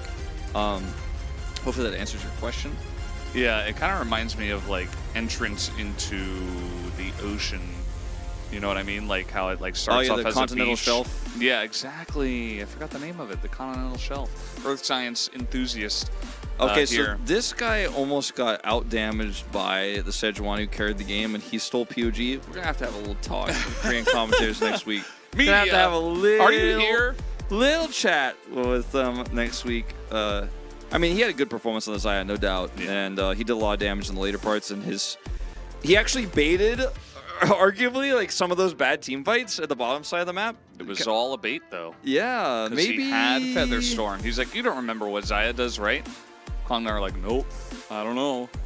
What's his CC score? It's probably at least in the thousands, right? It's probably at least 1,000 or 2,000, at least. Yeah, well, we tried our best, guys. We voted for jungle, and again, we are outnumbered, but that is the way it is. Sometimes when we vote for the player, we are the ones that push it over to our side. So that's the fun thing about votes, is that everybody gets a chance to put in their opinion, and then the best opinion wins. And in this case, the best opinion was Jiu. Yep. I guess we're just not qualified to vote Valdez. I mean, we are. We did. I'm kidding. I'm kidding. Don't take our voting rights away. Well, I have good news, guys. So Valdez and I, we told you guys earlier, we want to get some nuggies because of the whole nuggie mayonnaise thing. I put a call in because I know another place that has nuggies. It's Valdez's house. So his wife heat up nuggies just like he likes it. And in the microwave. In the microwave. And he's got a nuggie. He's going to eat it on stream. So we brought the nuggies for you guys. Or actually, he ate some of them in the last break between game 1 and game 2. So the last nuggie, that was literally the last nuggie. So there you go. I thought you guys wanted to see Valdez eat a nuggie. Yeah, the mayo was pre-added. Don't worry, it's in there. Yep, he really ate a nugget, and was eating nuggets during the break as well. That was the last one. Sorry, we can't send any, unfortunately. Thank you guys for tuning in. For That was a great nuggie. Yeah. Yeah, the mayo was like baked in straight from the microwave. Somebody was asking about the method before. You want to take them straight out of the freezer. You put them in the microwave and wait until they get like really soggy, right? And that's when you drizzle the mayonnaise on. And then you put them back in the microwave. But this time on like the defrost method, so they kind of it kind of like soaks in the mayonnaise and it gets into the breading. That way you get like this really nice and soggy mayonnaise nugget. Yeah. We did it. We got the nuggie. So maybe Challenger stream no longer about soup. We're changing it to nuggie meta. Yeah, I mean, one stream at a time. Chronicler had such a big head start with the soup. Like, I ate mine with honey mustard because I'm normal about how I eat my nuggets. I'm not normal, but I'm normal about how I eat my nuggies. I just want to thank you guys for watching, by the way. There's a regular some people fryer. in the chat that are like, "Oh my god, that's disgusting! I can't believe that you would do that." Yeah, I mean, honestly, I'm kind of with them, but It was, yeah. Look, guys, follow the Twitch It was stream. a chicken I'm doing the nugget part from where a- we from a promote brand. the channel, Valdez. All right, we promoted your weird nuggy tendencies, but now we're gonna promote Sorry. the channel. Okay. Yes. Follow the Twitch stream, please. Chat. You guys are here. Follow the YouTube stream by pressing subscribe because that's the term that they use over there in our nephew's chat. It's very weird over there, but they'll get it together eventually. Check it out. They're trying. They're We getting have better. more challengers tomorrow. It's going to be Atlas and Chronicler bringing up the 2 series day. So check it out. 2 series Tuesday, as we like to call it. Yeah, that's the official term. Yeah. And just like you got Saturday Showdown in the LCK, it's 2 Series Tuesday 2 here Series at the Tuesday. Challengers. And Mini series Monday, 2 series Tuesday. yeah, Wacky Wednesday. Thinkers Thursday. Yeah. Just have a little break. Where you kind of Freelo Friday. Of course, it's always freelo on Friday. What's Sunday then? I don't know. What is Sunday? Hold on. I think Sunday is just unnamed.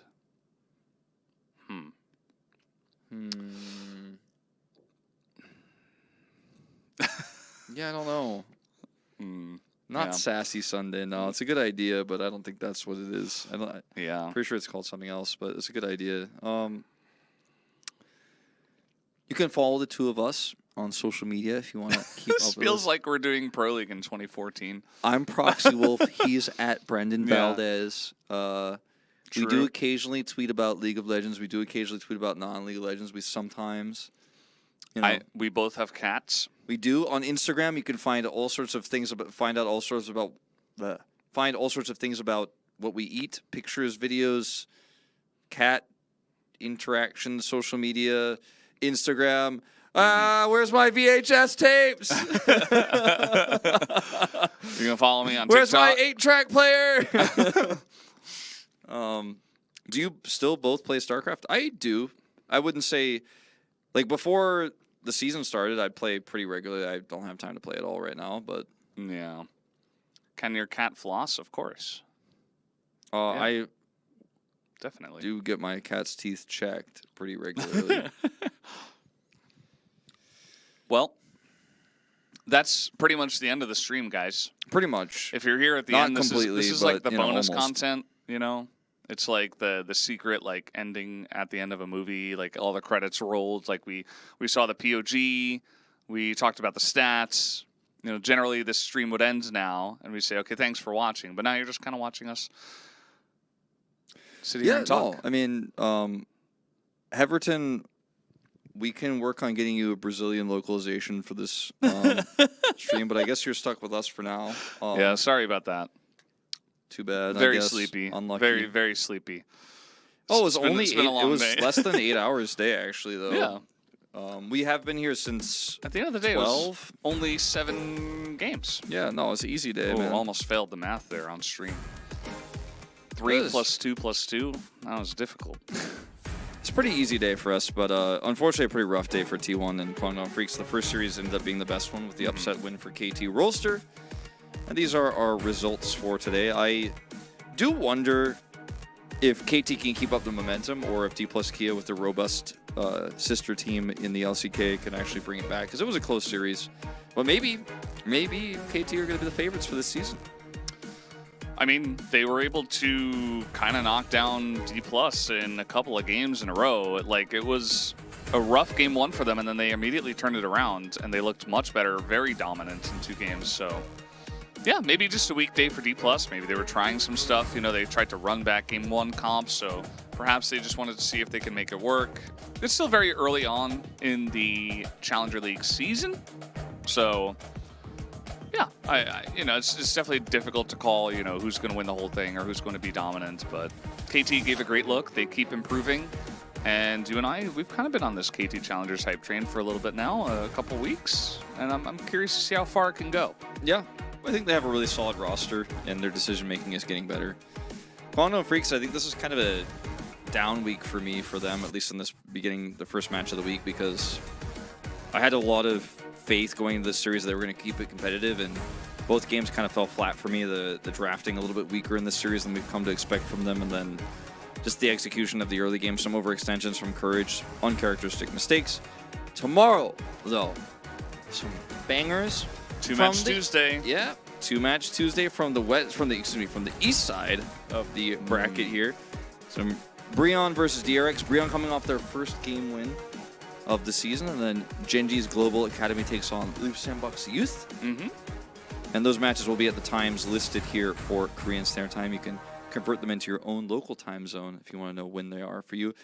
Just for reference, that first matchup, Breon versus DRX, is about 4 hours and 17 minutes before the current time. So think about it that way. Yeah. That's cool. Should be fun matches tomorrow. I'm going to be watching. I'm going to be making sure that our boys Atlas and Chronicler are not too lonely, you know. Yeah, I'll be popping by for sure. Yeah. Getting some rest at home. If you're a Giga Chad, make sure to tune into the first series. You would also tune into the second series because you are a Giga Chad, and of course you're looking to support all the teams as a bro fan, regardless of which team you're a fan of. True. Joby from YouTube chat says Faker. That's all. Yeah, that's He had that's nothing it. more to add. I'm not sure how I feel about that. Me neither. Yeah. He also didn't uppercase it. I think that's disrespectful to Faker, to be honest. Yeah. Nothing else to say, I guess. Yeah. Just kind of saying his name. I mean, it is kind of a base take, but Teamy in the chat, Teamy05 put his name with a capital F. There you go. And a period. Yeah. Yeah. Because the period implies that's all that needs to be said. I think Faker's genuinely one of the most mentioned players in LCK CL broadcasts, especially in the YouTube chat. They do have a proclivity to mention his name. He is a very famous player around the world. Very super famous. A lot of people know he exists. A lot of people know he exists, man. It is great. Faker, okay. Love the quality content. Thank you. We are trying our best here to keep it entertaining for you guys, because the level of play, not always the same as it is in the LCK, but we're getting closer. That's the point. We're trying to bridge the gap. Yeah.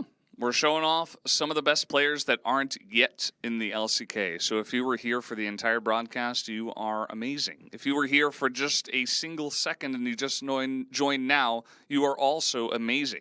Either way, guys, we're done here for tonight. It was a fun day. We will see you on Wednesday for us, but also Tuesday tomorrow for more Challengers content. Bye-bye.